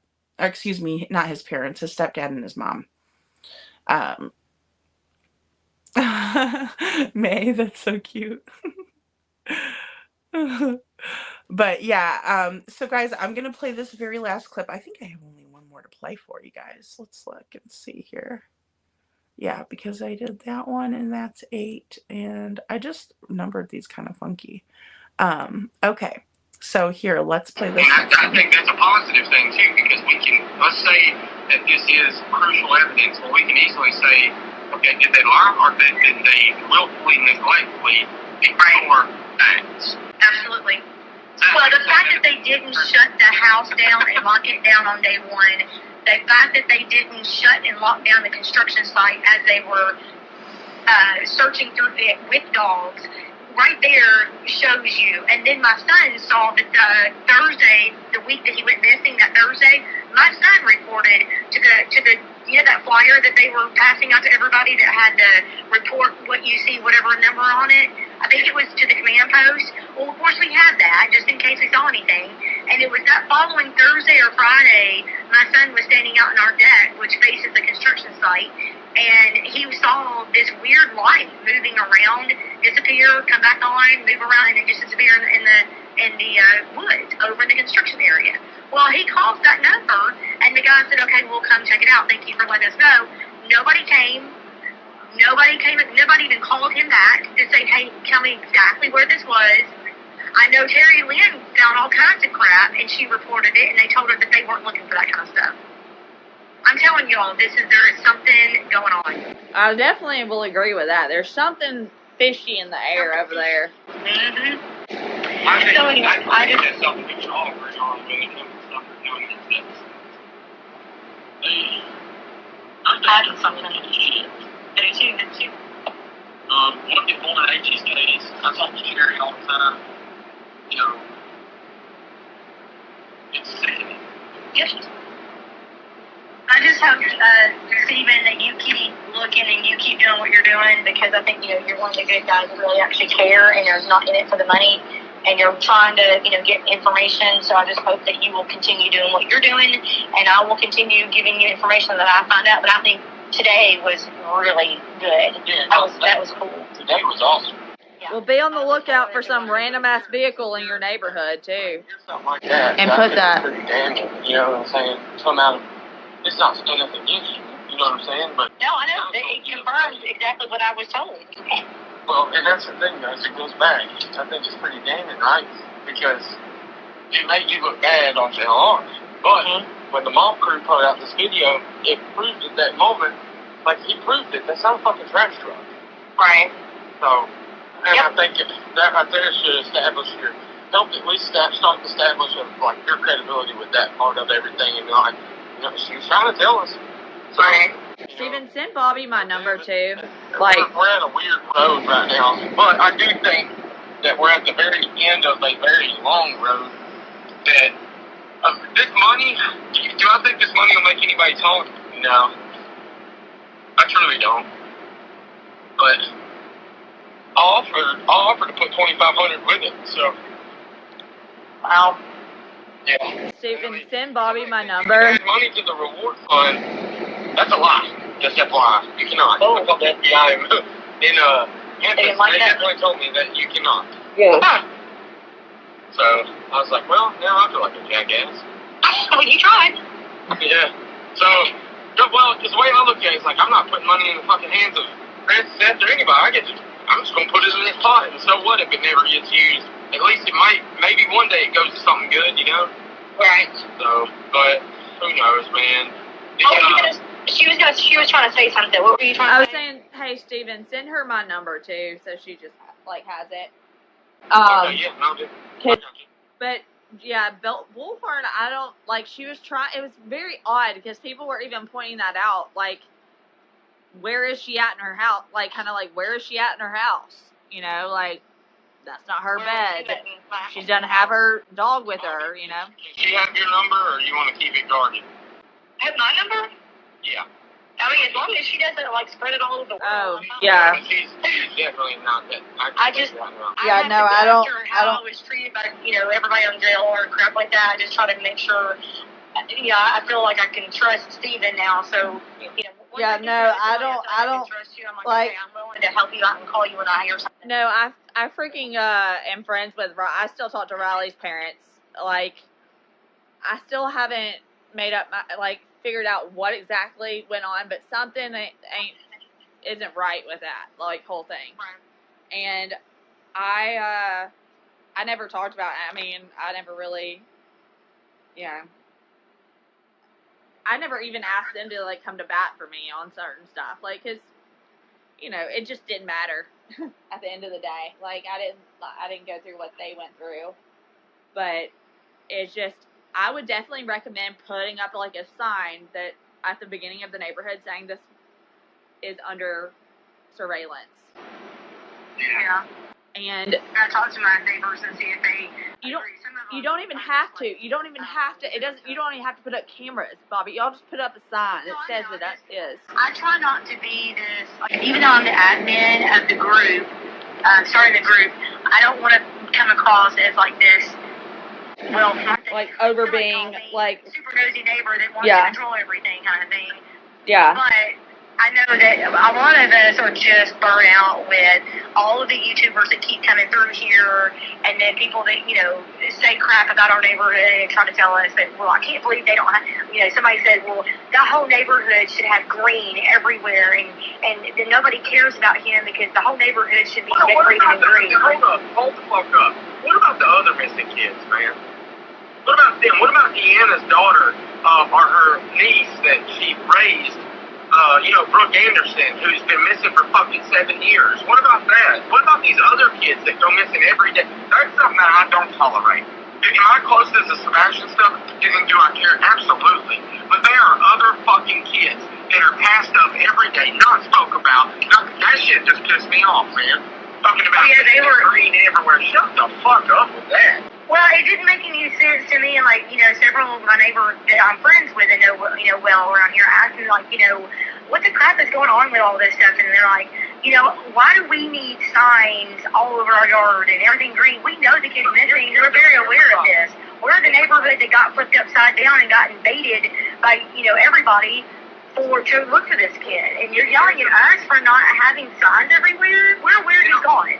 Now, on the 6-month anniversary, I can understand that. You know what I'm saying? I would say, put some green in there, man. That's your neighborhood. So, be like, hey, man, especially given he's not found, okay?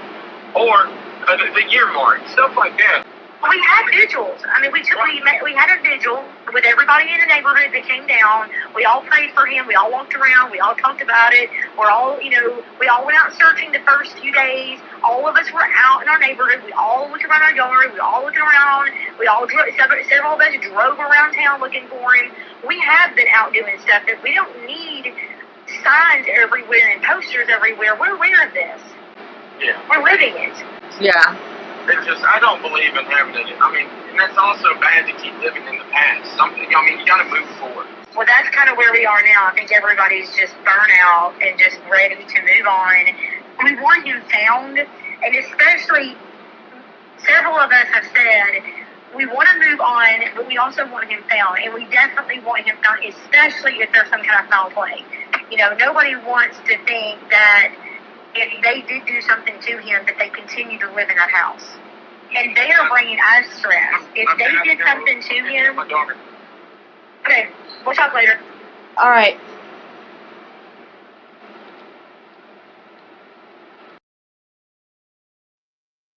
Okay, guys, so that's the end of the phone call. Wiley B says, KK was never meant to be a mom, or CP for that matter, parenting. Praying that Faith doesn't go to be with them again. She'd be miserable visiting. Certainly not grant full custody. I agree. I mean, I can't believe that they allowed her to even go there in the summer. I know that was part of the parenting plan, but I agree. Well said, Wiley. May says, we all need to go there for Bobbie, stick up for Bobbie, say we're not taking this no more, and have a whole street packed full of bikers people and say enough is enough, take back my street, in my opinion. Yeah, May, I mean, she's very upset about the whole thing.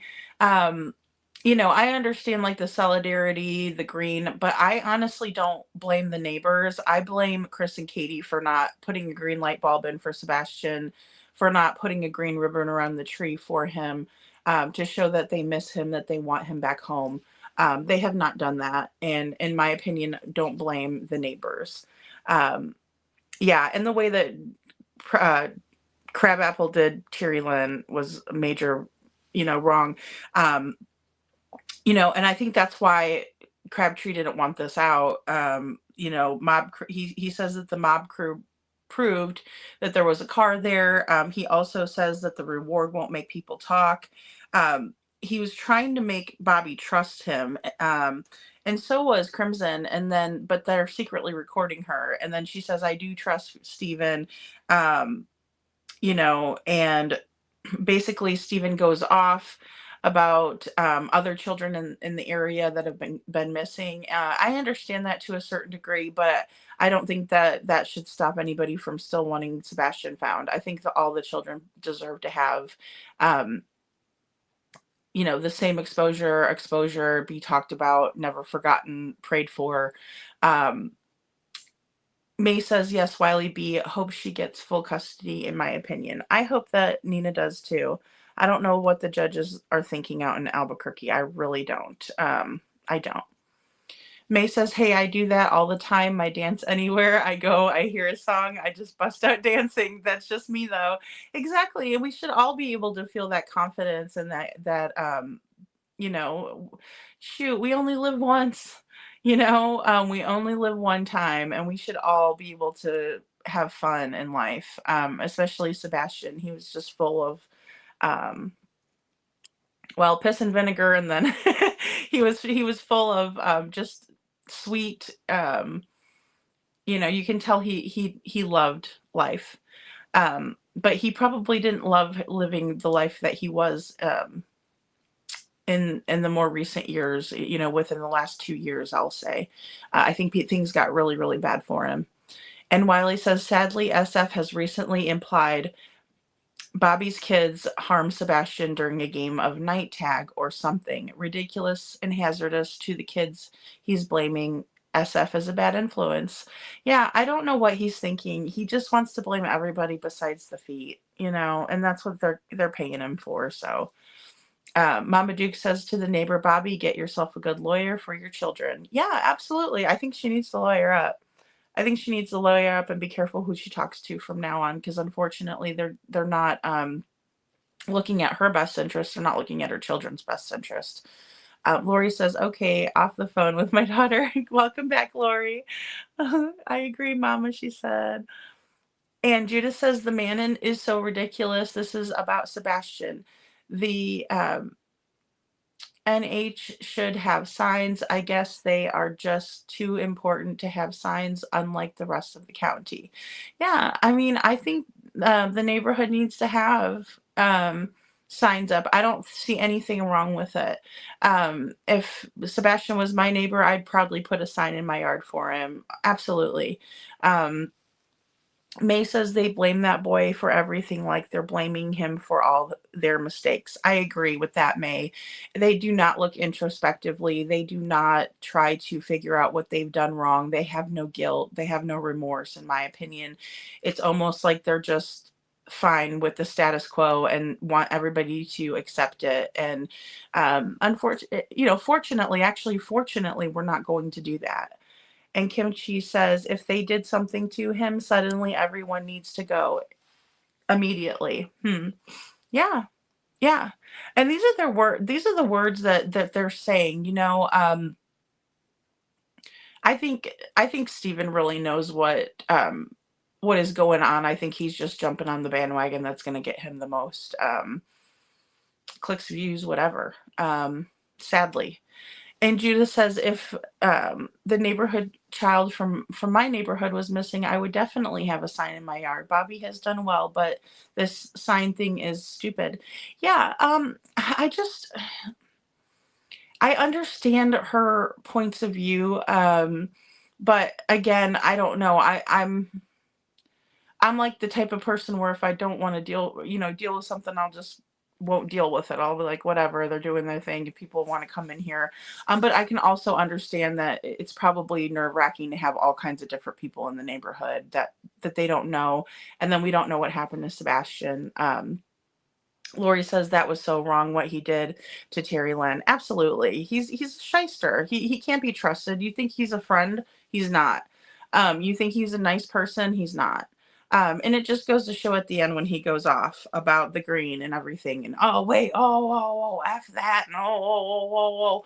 He gets his panties in a bundle about the silliest things, yet he's not upset about Sebastian being missing. That's where he doesn't get upset about that. He's worried about these other cases, not so much about Sebastian. And I feel like that is in poor taste. And Gia Twin says, poor Terry has so many people trashing her. Well, and I agree. And I think it's not warranted at all. I think, I don't know. I think they're just sick, jealous. Judith says she should not trust him. Exactly. Good night, couponing. Good night. Healing prayers for you too, sweetheart. Yeah, absolutely. No, he shouldn't be trusted. The minute that he does gain your trust, he stabs you in the back. And he even felt just fine with the whole status quo of the phone call. Thank you, Lori. And he was fine with that. And knowing that he had gained her trust, but then also was okay with what was transpiring. If they felt guilty for this conversation, they would have deleted it and never put it out. But they didn't. The Unnamed Truth True Crime channel says, you are the first channel to really get me into watch coverage of Sebastian. Oh, thank you. I think because it's not drama filled, I get everyone's opinions are different, but I like how you present yours. Thank you. Unnamed True Crime channel. I appreciate that. I want to stick to the facts. I know it's hard in this case. I just feel like Sebastian deserves so much better. He just deserves so much better. But thank you so much. That really makes me happy that I'm able to spread some awareness. So thank you. And the path says, I believe children who live in high-risk situations where there are open child service reports need extra protection. I agree. It would be very simple to give these children panic alert buttons to wear. Absolutely. I think that is a great idea. And I think they need to recruit people who are maybe aspiring to be social workers and maybe send these people over to the houses for well checks, right? Just make them pop in here and there and see what's really going on. The path, May agrees with the path. So, but yeah, guys, I think it's just very convoluted, and I think there's a lot of red flags, especially in this conversation. Wiley says, if the Proudfoots pulled signs before, neighbors might prefer to avoid getting attacked by CP. He's underlying threat. Gotta tread lightly around that bully. Absolutely. And I mean, he's threatened so many women, and then also he's threatened men. He said that if Seth opens his mouth, he'll never open it again. Things like that. He's not afraid because he has no repercussions. And there's been no consequences for Chris's attitude, actions. He throws himself around like his mom is like this big realtor, which is great. If she's successful, but that's not a reason to do wrong in your community and then say, well, my mom is this person. I mean, that is entitlement at its very worst. So thank you, Wiley. Well said. May says, did I see that their house is up for sale, or was that a smokescreen? I heard that it is up for sale, but I heard that it's privately up for sale, like maybe like a FSBO, for sale by owner. And so I hear that it is on the market. It sounds to me like the neighbors want them out of there. I don't think people want the Proudfeet in their neighborhood. I don't think that they enjoyed having them as neighbors to begin with. There was some talk about neighbors inviting them to a barbecue, and then when Chris came to the barbecue, he was acting like himself, and the neighbors did not want him to come back. So Minnie says, nah, it's not up for sale. Okay, see, just a rumor. All right, and see, that's the thing. That has been a rumor from the beginning. So thank you for clearing that up. I mean, we've heard that they might be selling. So thank you, Minnie. Yeah. a private sale is, yeah, see, that's what I was hearing. But I think it's going to be hard. I think it's going to be hard for anybody to sell their house in that area, in that neighborhood, because of what happened to Sebastian. And it just makes it, and too, with all the traffic and things like that, people like to live in a safe neighborhood. They want their kids to go to safe schools. They want that peace of mind, right? It's kind of a false sense of safety. Obviously, I think we all have that to a certain degree. But the feeling of that of being safe is a lot different than the feeling of being fearful all the time. Who are my neighbors? Do I really know my neighbors? For some reason, this family got away with doing something horrible. And I think that the neighbors know that. I really do. I really do. And it's just sad. And Lisa says, I feel bad for that community. Their local government is so corrupt. And when other Americans come to help, they get thrown in jail. Absolutely. And, and then they're turning on, someone like BHB who was out there putting out flyers, calling the police on her. You can't, there's not a whole lot that you can do about somebody putting flyers up as long as they're doing it lawfully.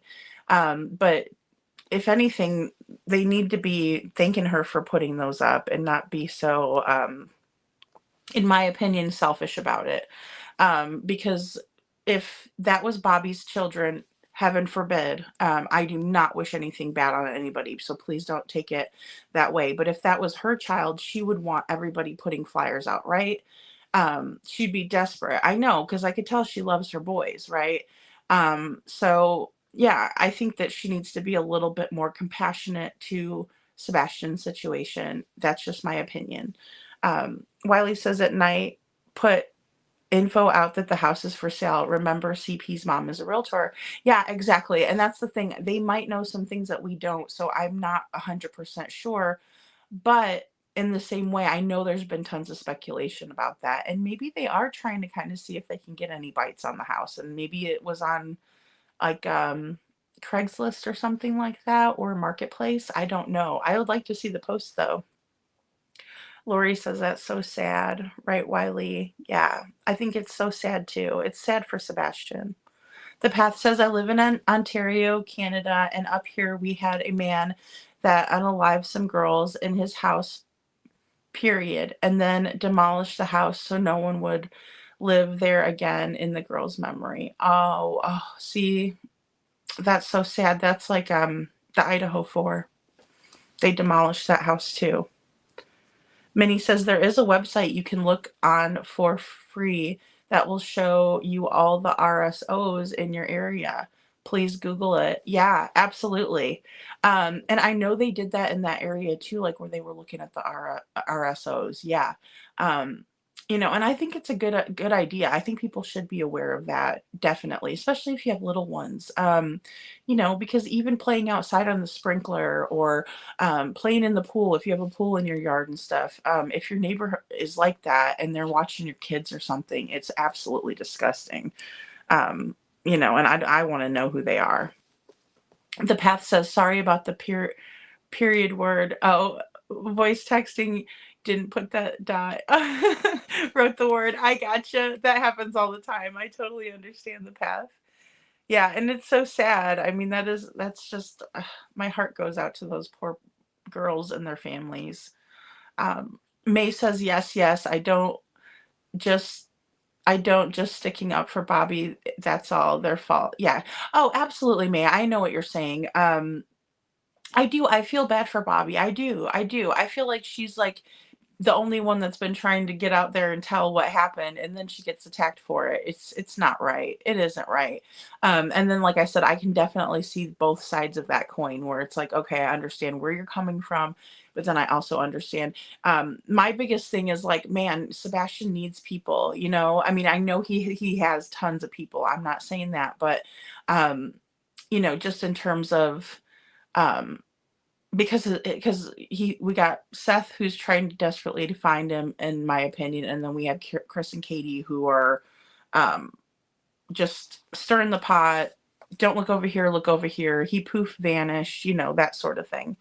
Oh, thank you, Minnie, for dropping that link. Guys, if you want to know, here's the link. You can search for RSOs in your neighborhood, and it's thefamilywatchdog.us. So definitely check that out. Go ahead and swipe that link and keep it. There's a lot in Sumner County, Minnie says. That's so... Hey, Emmy Joe, good to see you, honey. Good to see you. Welcome in. That's scary. That's scary to think that there's a lot of RSOs anywhere, let alone in Sumner County, especially when we have kids going missing and we don't know where they're at.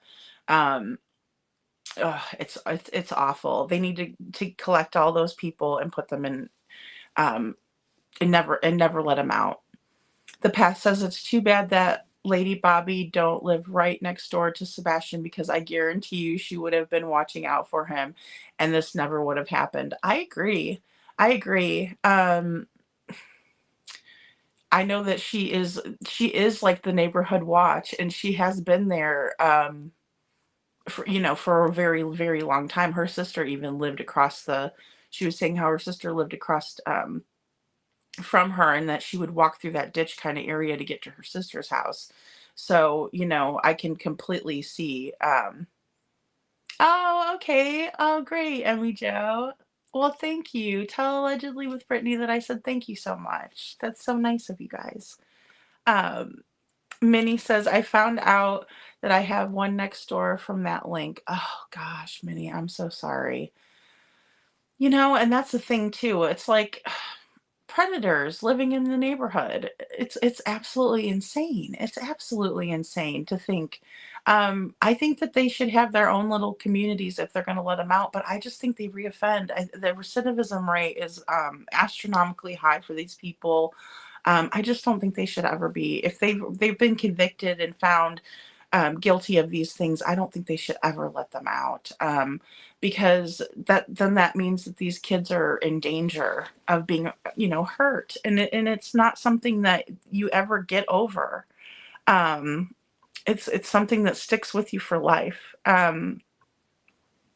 Just like in similar cases, when children deal with things like this and they get older, a lot of times they become rug addicts because they never fully could cope with it, or it's just a trauma that sticks. And instead of like doing the counseling and stuff like that, it's easier to numb and self-medicate. And so it absolutely breaks my heart. I don't understand why we allow it as a society, as the court systems and everything like that. They just don't give these people enough time. Thank you, Granny to 13. Thank you for coming in, and welcome in. Tina Girl 87 says, it started and stopped at Sebastian's home. That's the sad part. Right. And I would have liked it if, and I'm not blaming anybody that didn't have involvement, don't get me wrong, but it would have been nice if the neighbors would have said something when they heard that, especially that comment, if you don't do something about, if you don't get rid of him, I will. That is like some scary, harsh words. And I honestly believe that they all should have been blowing up CPS and being like, do you know what's going on at this house? 1008, Stafford Court. This is what's going on.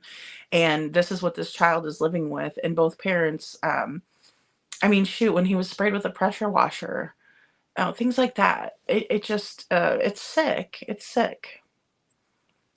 It's just so sick. Thank you, Minnie. Lisa says she'll release it as evidence. Yeah, and I think a lot more things are going to come out in this case, guys. I think this is the tip of the iceberg.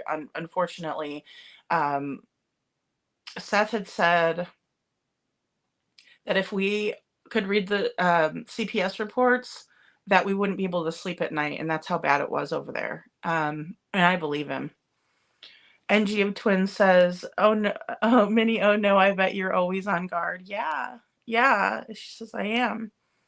And that's the thing with little kids, they don't deserve that. We have to protect them better. We have to.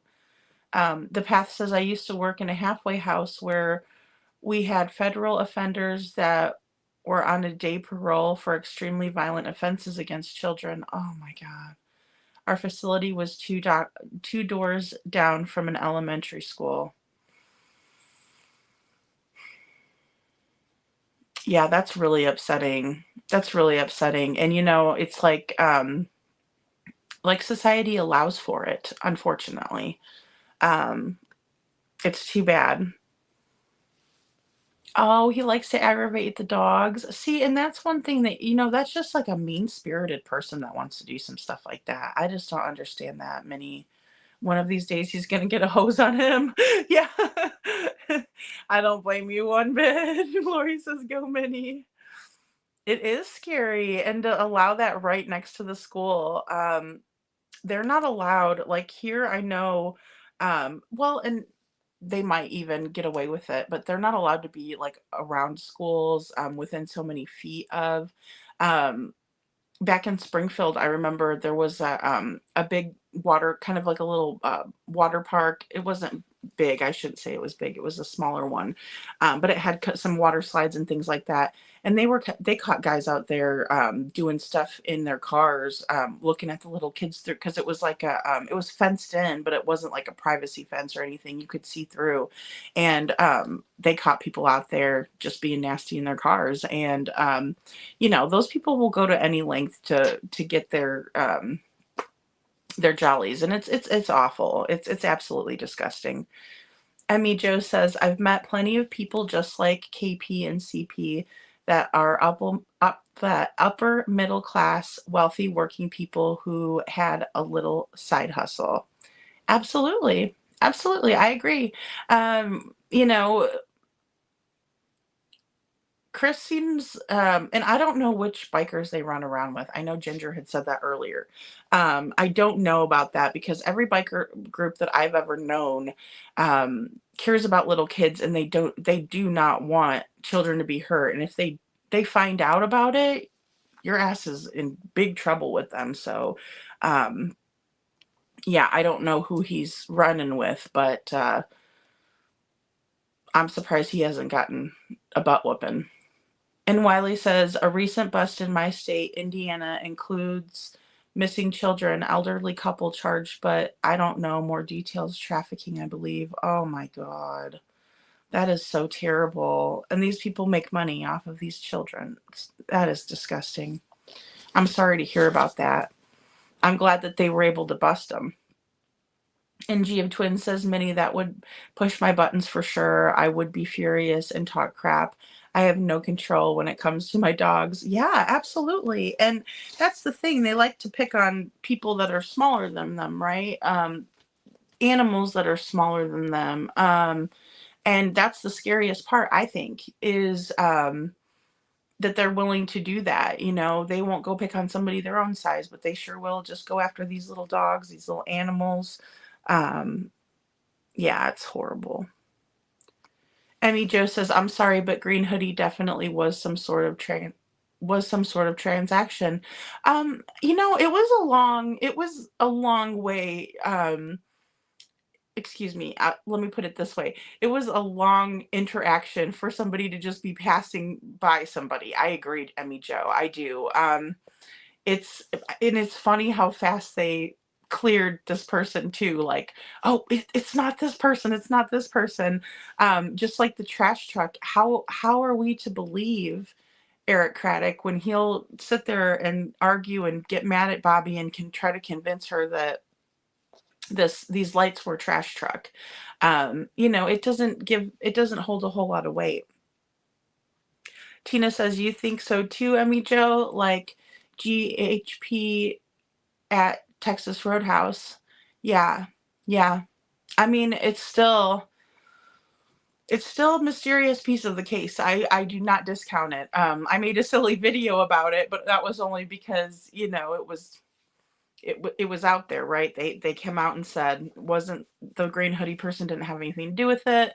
But then, we have a lot of people that were like, I don't know about that. And there's a lot of people that agree with you guys about that. And I honestly don't know what to think about it either. I mean, shoot, they haven't cleared anybody, but they're going to clear the green hoodie right away. So it's very curious. You talk crap constantly, Minnie. Lori agrees with Emmy. Yep. Yep. You rock, Minnie. Yeah, she does. So do you, Jeep twins. Lisa says, Emmy Joe, you mean rug deals at the Texas Roadhouse? I should look into that. I mean, I wonder if that wasn't a person that was a helper, logistically, like I was saying a couple times, well, in the past lives, logistically, it'd have to be several people involved in this to make it all work out. And then in one night, as fast as it did. So maybe Green Hoodie was part of it. They also resemble one of the family members, and we talked about it on the live, that is a registered SO, and very, very eerily same color hair. I can't discount it, that's for sure. He's an ass, Minnie. May says none of the neighbors knew of them until all this came out, my opinion. Yeah, I mean, I've heard different things. It's like maybe, like, I know in the little community that I live in, we're newer to it, because we just moved here, but it's like I'm starting to learn the neighbors and things like that, their names. You know, Luckily there's a background check to even come into where, the community we live in. But some of these people don't get caught the first time they do it. The first 25 times they do it, they've hurt a lot of people in the meantime. So you just never know. You really never know. He thinks he's hot too. Ew, Minnie, yuck. Oh my gosh. These people, I'm telling you. Lisa says, Emmy Joe, you and me both. And Emmy Joe says, meet outside the car, hand off. Green Hoodie goes into the bathroom only and leaves. Yeah. Well, and Jen Coffindaffer thought that was very suspicious as well. Like, she said it always causes her pause when somebody just goes and use the bathroom really quick and that sort of thing. I mean, they could put something in the trash can really quick and then the trash gets taken out that night and it's never seen again. There has to be a reason, Emmy Joe, and I've been saying this. I've beat this dead horse to death, but I mean, there's got to be a reason they went to the Texas Roadhouse. There has to be. Sebastian doesn't like red meat. He's not a big fan of it. He didn't order a steak. Neither did Katie. What is the connection with the Roadhouse? Is it the Green Hoodie? Is it, did they meet somebody over there? Was somebody in there? And then Katie was also looking around all over the place. And as she was leaving in the video, she looks into the dining room. And I thought that was really curious too, because not only when she's sitting down, she's eating her fries, looking around, but then she also looks into the dining room when she's leaving as if she's looking or signaling to someone in the dining room. So, good observation, Emmy Joe, really. The path says that's the whole thing. They had conditions not to be around children, but yet they were placed by the court system within 100 feet of hundreds of children. Oh my gosh. And those sickos, they'll just go out there when they're at recess or something like that. Ugh. It's just piss poor. Lisa says Emmy Joe picked up on the bathroom visit too. Yeah. Yeah, it is very, very, very, very strange. It is. It's I definitely can't discount it. Emmy Joe says, I think there's an epidemic there in the Tennessee area. Well, and I think the corruption runs super deep there. I think the people that live there locally are very aware of it, and I think they're getting sick of it, especially with this case. Yeah. Emmy says we just saw it firsthand with Crabtree. And Minnie says, Emmy Joe, I was diving deep a while back, and it's because Tennessee is like a big throughway. Oh, a thoroughway. Yeah, like it's like a corridor, huh? I was looking into that a lot, especially like in connection to the Summer Wells case, the Cornbread Mafia, kind of going into that rabbit hole. And there is a lot to be said about that area. There's a lot of corruption. There is, and it is what it is. Emmy Joe says, which could explain his loyalty to them. Yeah, absolutely. Granny to 13 says, Emmy Joe, OMG, I never thought that way. I thought other way around. Now you have me rethinking it. Yeah, I agree. It's a good point. The Path says, I don't believe that with biker gangs, most of them are organized crime and they deal with human trafficking, period. Oh, human trafficking. Recreational biker groups are different than the organized gangs. I agree. There is a big difference. There's a stark difference. There's a lot that do very great things for the kids, like Toys for Tots. There's a group even back in Springfield called BACA, which is Bikers Against Child ABUSC. They are phenomenal. And Tina says, look who they are hanging out with. Look at what we saw just this week with Proud Crabs. Yeah. Yeah. They're all in cahoots together. And that's the sad part, is that for whatever reason, they want to be on the side of the people that have done wrong. And in my opinion, the ones that hurt Sebastian. Hey, Detroit Rock City, good to see you. I hope you're doing well. Says, yes, definitely, in my opinion, a handoff of some kind. Yeah, I agree. That was one of my top theories. It still really is. It very much is. It's just a very unfortunate thing because whatever happened to Sebastian, I feel like it was something that is very, very awful. And Lori agrees with Detroit. Tina says they went through to the bathroom but didn't buy anything. Right, yeah, just straight into the bathroom. Like they went straight in, used the bathroom, and left. So, I mean, anything could have happened in the bathroom. It could have just been to make it look nonchalant, like handing off a key or something like that. It looked like a key to me. Going into the bathroom, acting like I was just going to use the bathroom and then out. I'm sure they didn't bargain for being caught like that if it was something that was directly related. And Emmy Joe says, exactly, who does that? Yeah, I mean, I would go to a gas station. I don't think I would go to an actual restaurant, but then again, I don't know. I mean, maybe a McDonald's or something like that, but a sit-down place, usually they don't just have like a public bathroom for people, it's usually for patrons of the restaurant. So, happy birthday, Detroit. Yes, happy birthday. Detroit Rock City's got a birthday, and I like you too much to sing to you because you won't want me to sing. And Wiley says, but I hope you have a wonderful birthday. And I always say, may the dear Lord bless you too. And Wiley says, Green Hoodie was zoomed and slowed on a different channel. She's passing hand to hand. Small item. Could be money, in my opinion. Sebastian's ID info, very sus. Okay, wow. All right, so they slowed down a lot.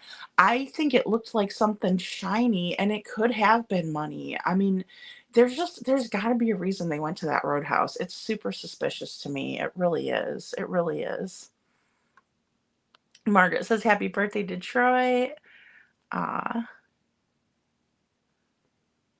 Tina says, Jen knows what's up. I think so too. I value her opinion a lot. I really do. Exactly, Tina. Emmy Joe says, flowers from Lori to Detroit. So cute. And Lisa says, Green Hoodie was walking funny. Either they have a condition or considering their gruffy look, they could have been traveling quite a ways and they were arguing about time frames. Okay, that's interesting, Lisa. Yeah, absolutely. I mean, anything's possible, especially, I mean, it's just weird how fast LE came out and cleared and, oh, nothing to see here. That's always suspicious, especially when we can't even get any of the parents cleared. And Emmy Joe says, all in my opinion, of course, nothing stated as fact. Thanks, Emmy. Aw, thank you, Minnie. Tina says, was the poker game really a poker game? I wondered about that too. I wondered about the poker game. In a lot of the interviews, you can actually hear Chris and Katie like fluttering cards, like flipping cards. And it's always been my opinion that they kind of play, well, they say they play cards a lot. That's something that they've admitted to, but I think like a lot of it might have to do, I think the poker game definitely happened. Yeah, I know it did. And, in my opinion, who was there, it might have been planned that, that might have been like a gathering to get some details straightened out, because I think it's been planned for a long time. Unfortunately, there was some really meticulous planning, I think. No worries, Minnie. Thank you so much. And the path says missing children is not very good for tourism, commerce, our population growth. So that could be one of the very big reasons why some of these cases are not being covered in the news very much. I agree. I agree. It's just like with Riley Strain. When Crimson was talking about Riley, I still think that there was something very sinister and fishy that happened. My opinion is the frat brothers. My heart goes out to his family, his mother, his dad, his stepdad. It's just absolutely devastating. His stepmom, um, just devastating. And that was the reason why they wanted to keep Riley's story hushed, and it didn't happen. But yeah, I agree with that. Well said, Path. And Detroit Rock City says 1111 does a great job on video on the Texas Roadhouse. She gets closer and slowed it down. You can see the handoff. Okay, 1111. I know who that is. Handoff. Okay. Yeah, and then I also think that with Katie wearing the same shoes as Sebastian, or the very similar shoes as Sebastian, the vehicles that were in the area, those two vehicles that were almost identical, um, just a lot of big red flags. A lot of big red flags. Thank you so much, Minnie. You can print out flyers and pass them out around your area. Click the link below, guys. Yeah, please do. I think it helps spread awareness so much. I think it's really important. And that's what Seth was asking people to do. If they just do 10, um, spread some awareness around the community. I think it's a very great idea. And Poppy says, why would so many people be willing to be involved in any way to help cover for KP and CP? It seems to be growing public servants, but just family, in my opinion, allegedly. Yeah, they have a lot of flying monkeys. They really do. And I don't know what the deal is, if it's some people that really are diehard and they think, hey, I really believe these two, or what. I don't see how you can believe them when they've been caught in so many inconsistencies and then flat out lies. Like what Bobbie said at the end there, hey, they've been caught in a lie. I know the area. I'm local. I've called the non-emergency number. It says right in the beginning, if this is an emergency, hang up and dial 911. And that's pretty standard around. So it's baffling to me, really, as well. K Crime says, and welcome in K Crime, going into the bathroom wasn't that odd to me, but sitting next to Katie's driver's side for so long before Katie and Sebastian came out, and then she moves afterwards. Absolutely. I found that to be a lot more suspicious, but it doesn't, but I mean, it doesn't mean that the bathroom wasn't suspicious. Maybe they went in the bathroom really quick to call and make sure, or I mean, there a lot of things could have happened. So yeah, I agree, and well said. I mean, just the fact of them hanging out there so long. What were they hanging out there for? And then the passing by, it was too long for just a casual passing by. Why did they choose to go in between the cars like that? Yeah, just a lot of things to consider. Oh, thank you, Emmy Joe. I'm glad that you thank you. Aw. I usually go live usually 10 o'clock. Today I went to 10:30, but that was just because I had a couple more videos I wanted to upload. But usually 10 o'clock is when I go on. Most of the time I have done some daytime lives, but not. I'm a lot better at nighttime. I'm a lot better at night. But thank you so much. That was so sweet of you. And Poppy Love says, I've never seen homeless people hanging out around there like LE allegedly said. I mean, it's a nicer area. It's definitely a nicer area. It's it's not where you would typically see a whole lot of people out there. Um, that would be, and it's kind of too like in a big major shopping area. So I don't know. I'd have to agree, Poppy. I agree. Oh, that's nice of you, Rebecca. Oh. No, Detroit Rock City. Oh my goodness. Like I said, I like you way too much to try to sing to you. And okay, yes, 11:11. That's excellent coverage. I'm gonna go look. I have to look now. She's been going live almost every night lately. Yes, ma'am. Thank you, Minnie. Yes. I took a day off yesterday. Um, but we're also working another case too. The, Her name is Crystal McCrory Jones, and she has a very mysterious case that has been again tried to been brushed under the rug, and we brought light to it because her sister Jana is very much looking for um, justice for her sister, and so I'll definitely talk about that here in a little bit because I always like to talk about Crystal also. But I am working behind the scenes on another video for her.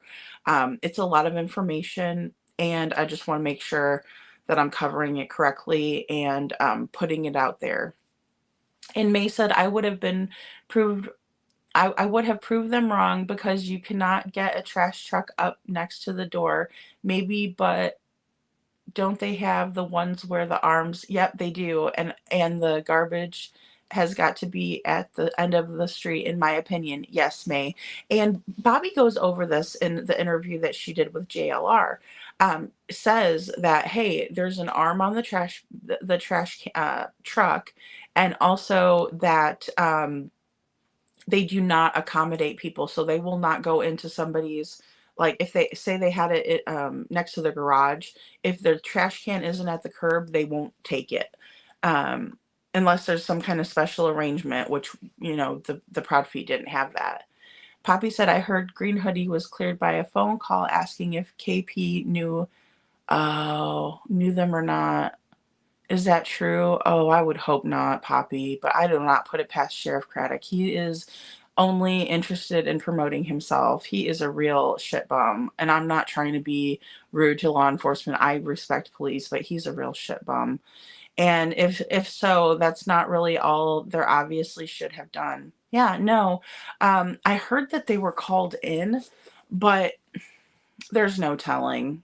It happened too quickly, in my opinion. So that could very well be true. K Crime says Katie mentions that in the recent time, right before he goes missing, they had been playing Uno a lot. Yeah. Yeah, and just card games like Chase the Ace, Blind Nine. She said they like to play Rummy. Another game, I forget what even she called it, but they're card players. They definitely are. They're poker players. Oh, good Star, welcome back. Welcome back. And Emmy Joe says, yes, Poppy. In my opinion, there's no way with 24 hours of people noticing GH that LE found this person, right? Brought them in. How did they find them? They left no payment, didn't get out of the car. Emmy Joe, that's a great point. That's a great point. How'd they find them so quickly? So they must have called Katie. And they've been doing that from the beginning. I mean, I didn't believe Chris at first, but then I rewatched like the first 7 days of the search and everything. And Ken Weiner's like, yeah, we're going to go head over to the house. We're going to go have, we do that every morning. We go hang out with Chris and Katie. And I'm like, what? What? Why? It's just very bizarre. Poppy says Riley Strain, the fraternity brothers did seem to act weird, especially the next day. Yeah, and even his parents came forward and said that they were listening, that they could, the hotel said that there was a whole bunch of commotion and ruckus going on late into the evening, and that they had blamed it on somebody getting injured. But then again, I mean, my theory on that is that they lured him to the wrong hotel to play a prank on him, and he ended up getting hurt. The only thing is that he didn't have any injuries that were conducive with a fall, even straight into the river. It's still a very mysterious case in my opinion, and I don't believe Ellie did their job on that one either. I think that the fraternity should be held accountable for it. The way that the fraternity acted was not a friendship. And those people are supposed to be your friends for life. You're supposed to attend each other's weddings, be there for each other forever, things like that. And it was a very awful situation. And I was living in Springfield, Missouri when that happened. My daughter's his age.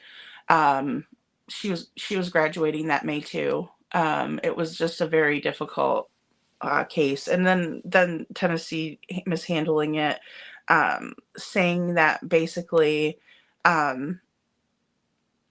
because they're a tourist town, they don't want the negative image, and neither did the fraternity.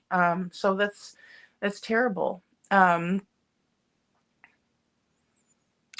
Minnie says, I still look for updates on Chelsea Graham. Aw, that's so sweet.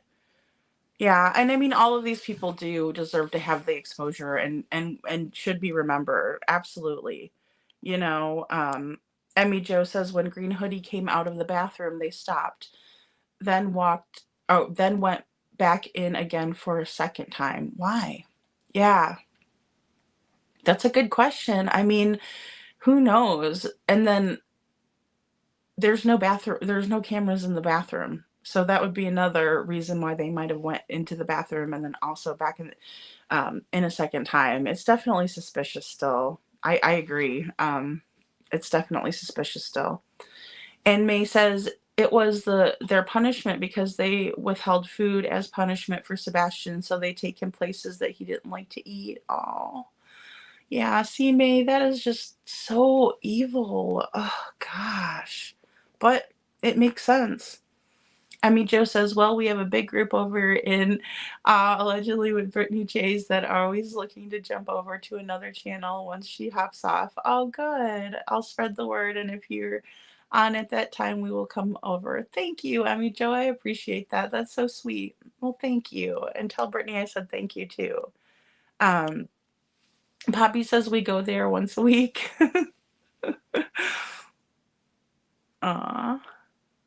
The Path says, what in the heck is the Cornbread Mafia?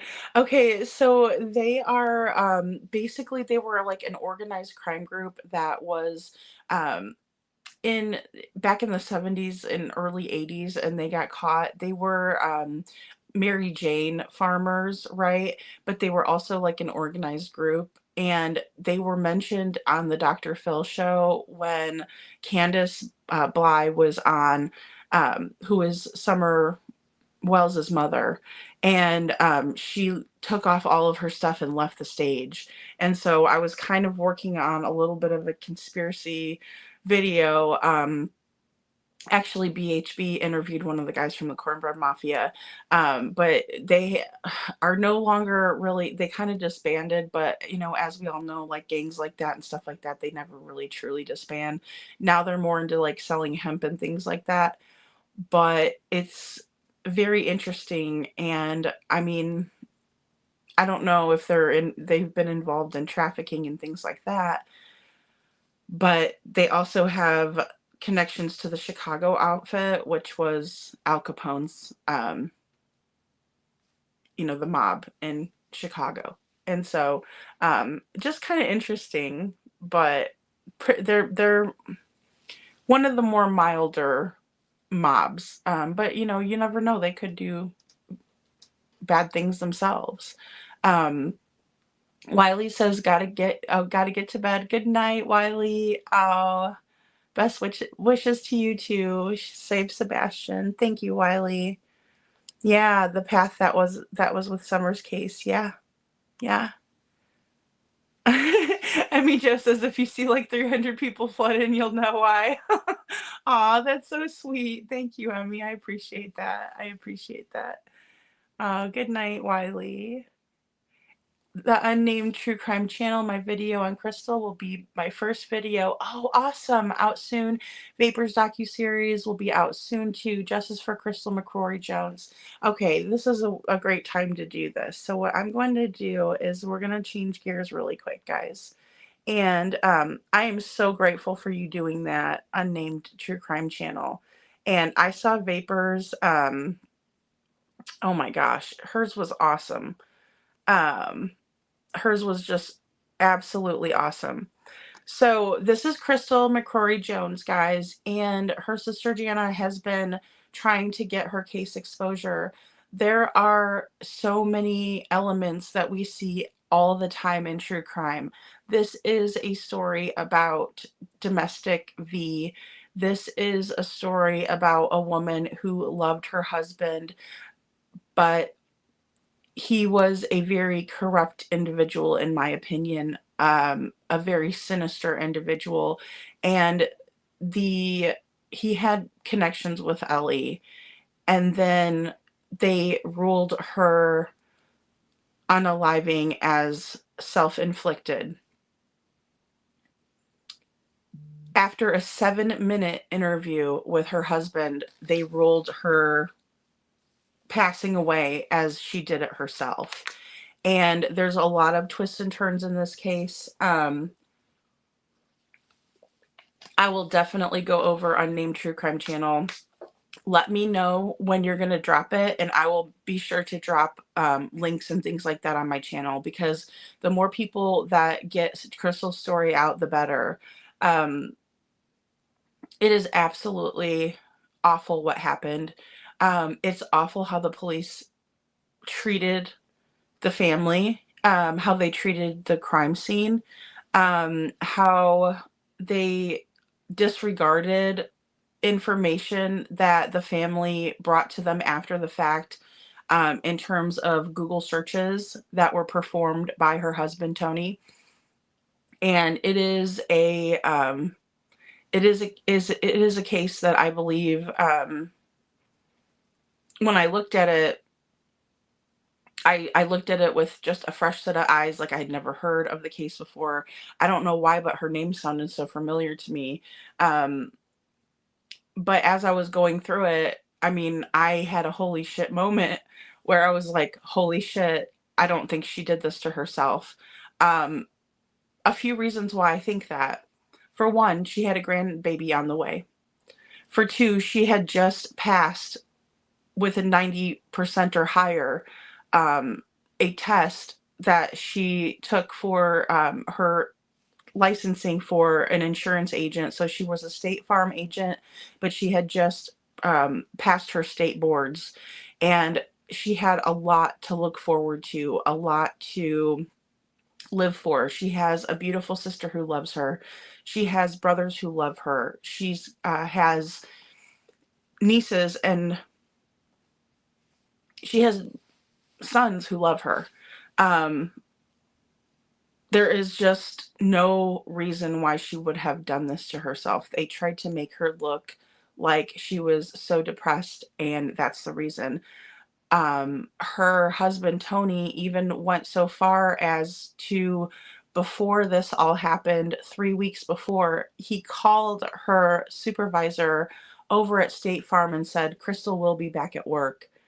And then after the unaliving happened, he called up the insurance agents and asked where his money was. Basically, there was a group life plan that you were enrolled in when you were working there, and she hadn't worked there long enough to be enrolled into the program. And so he was very pissed off when he found this out. Just tons of elements of the true crime genre that we're all used to seeing patterns. Some of the stuff that we're going to present, and Vapor, just based on what I saw her do, is going to blow your mind. And it's a very interesting case, but it's a case that we're searching for justice and seeking justice for Crystal. She did not deserve what happened to her. In her phone, he was in there as Tony, my love. And I'm going to tell you, Tony is another real shit bum. And instead of going and checking on his wife when he was 12 minutes away, he called an officer that he had known and had him go over and check. The door was unlocked, which was not like her to do. He was found to be near the home at the time that this would have happened. It's just so much, you guys. It's so much. And I'm really looking forward to Vapor's coverage on it. We're trying to get more creators to come on board with it. And, you know, thank you, Minnie. Thank you so much. Yeah, we'll post your link in here. Definitely. Definitely. Oh, you and your mom would play cards. That's sweet, Margaret. We used to play cards all the time. Our family used to love to play a game called Tripoli. And yeah, Star, good point. Green Hoodie was dismissed as quickly as the pants Terry Lynn found. Absolutely. Yeah. Poppy lives 5 minutes to Texas, 5 minutes to Texas Roadhouse, 10 minutes. Oh, wow.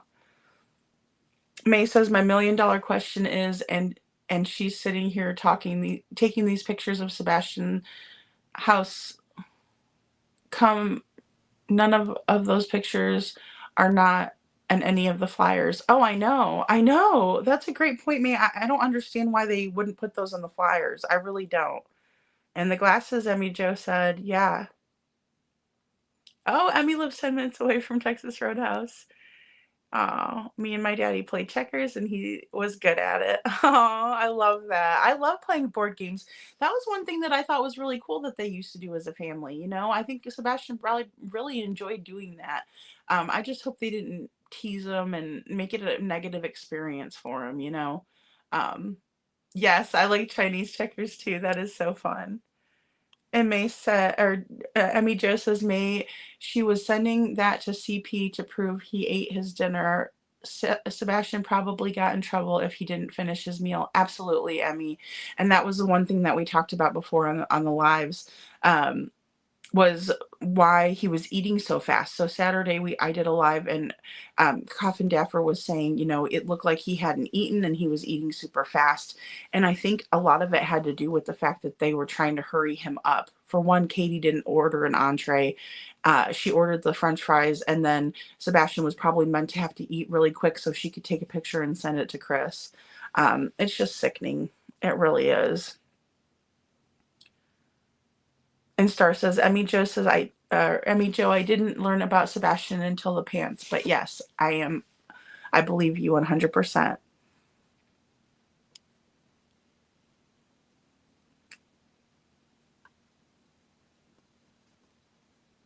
Candace meltdown, yeah. The cornbread mafia, yeah. It was something else. You're welcome. Absolutely, the path. That's kind of weird. It sounds like, you know, a gang of, you know, it's just sounds very strange. So GH looked more like a cornbread member in my opinion. Absolutely. Like if you think of anybody that would be a cornbread member, right? Deb says, hey Deb, nice to see you. And Deb says, Emmy Jo, I'm wondering if KP was sending pics to CP to show the bruise on his neck was showing. How would Sebastian go to school on Monday with a bruised neck? Oh, it would have been another CPS report. That is a really good point, Deb. That is a really good point. Okay, K Crime says yes, ties to Candace's brother. Yeah, I was gonna do somewhat of a comparison in that, because it's so interesting, you know, and Was there ties? And then you have, Chris with his biker gang and that sort of thing. Lisa Miss Bobbie, step away from the dark side. Yes, yes, she does. And, I bet you she's probably, don't be knocking us cornbread lovers. I'm right with you, Minnie. I love cornbread.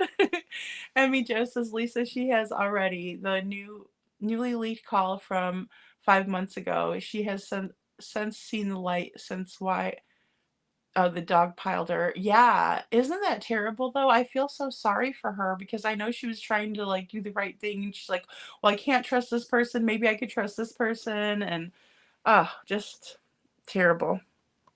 Thank you, Untamed Truth. Ellen Greenberg 2.0. That's what I'm saying, Emmy Jo.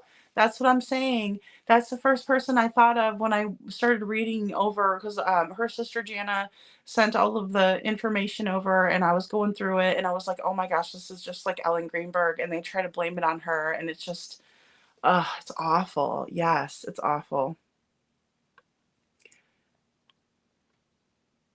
The Path says, I really like and appreciate the way that you respectfully present things. Please continue to do the good. Oh, thank you. Thank you so much, Path. You're making a difference. I'm trying really hard. It's really difficult with all the horrible stuff in both of these cases. I'm trying real hard to just make sure we get the information out. Thank you. Thanks, Path. And Untamed Truth says, Unnamed True Crime Channel says, y'all please sign the petition for Crystal's case be reopened. If someone could post the link. Absolutely. So there is a change.org petition. Thank you, Unnamed True Crime. There is a petition that is on change.org. You can go over there to hopefully entice them to reopen her case. If only they would look at the clear evidence that the family has as well. It's just overwhelming. It's overwhelming. Emmy Jo says, Debbie Collier and Ellen Greenberg are two cases that will piss me off forever. Yeah, and I really want Nancy Grace to take on Crystal's case because it's so similar and her coverage of Ellen Greenberg has been wonderful and I just would love for her to do that. BHB smells corruption and she goes after it. She sure does. She sure does. Yep. She made a doctor's appointment that day. Yes. Thank you, Unnamed True Crime. So that morning she made an appointment for 2:30 and she didn't show up for her doctor's appointment. When Crystal didn't show up for the doctor's appointment, it's not like the doctor's office called her or her husband to let them know or to let him know, but he Googled the phone number for the doctor's office and called them around 4:00. And so it's highly suspicious. I mean, it's one of those things that's, absolutely awful. Thank you, Minnie, so much for posting that petition. Oh, jeez. Yeah, Unnamed True Crime Channel. So he took another woman to her funeral. Oh gosh. He Google searched 5 days after she passed away, when is it the appropriate time to start dating after the passing of your spouse? So he wanted to know what would be appropriate. I'm here to tell you, if I started dating a guy that said that he just lost his wife 5 days ago, I would run for the hills. But that's just me. Crazy. Deb says, May, I'm just thinking about how it would have played out. In fact, that was a bruise on CP wasn't supposed to be around.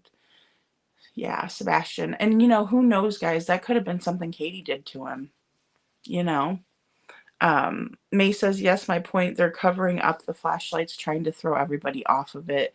Didn't work with me, my opinion. Absolutely. Absolutely. I agree. Oh, thank you, Minnie, for dropping Vapor's channel. Oh, she did such a good trailer. Yes. Thank you. Oh, thank you so much. That's awesome. May says, yes, he snuck home all the time. I just know when did we did, in my opinion, just like at his work. He left work early and then he had a 4-day weekend, and then nobody at his work knew anything about his missing son. Yeah, and even Bobbie says too in the interview that the coworkers, he was telling the coworkers that he hated Sebastian. I mean, how could he do it? That is so awful. Emmy Joe says, I'm going to hop off and attempt to go to sleep. I'm sorry I found your channel. Or I'm so happy I found your channel. You are very professional and smart. Oh, thank you, Emmy. That means a lot to me. So are you. You've been a pleasure to have. And she says the true crime community needs more like you. Oh, that's so sweet. We're drowning in the drama. Oh, I mean, I agree. I agree. And there's no place for it. We need to stick together, and we need to do what's right by these people. Good night, Emmy. It was so nice to have you. Yes. All right. I'll see you tomorrow night. Yeah, guys, because I'm going to hop off of here too. I'm going to hop off. Tina says, uh, I so disagree with kids having to finish their plate. If you're full, you're full. You don't have to eat anymore. I agree, Tina. I agree with that. I think that and we talked about that on Saturday, how I think, in my opinion, it causes like eating disorders and things like that. Making the kid finish their whole plate or guilting them into eating more when they're full. You're full. I agree. Um, Minnie says, I was raised that way. I never did that to my kids. I was too, Minnie. And if they wouldn't finish, I'd wrap it up for later, and then they all of a sudden they were starving 10 minutes later. Exactly. Or, dessert is always a good incentive. Like, hey, if you want to have dessert, you got to eat a couple more bites, because I get sometimes there's food. I was real picky when I was a kid too. Like, I told my parents I was a vegetarian, all kinds of stuff. I was super picky, so like they would have to fight with me to eat. But but I just don't agree with it. I didn't like having to sit there and eat my whole plate and everything. To me, it's just kind of, eh, you know. There's worse things kids do than that. So, um, Unnamed True Crime Channel says, "Oh my goodness, I just saw missing 17-year-old Jenna Hinn from Nevada was found, oh, deceased. I'm so sorry. Oh my goodness. Hey, Nana's Dragonfly. Good to see you, sweetheart."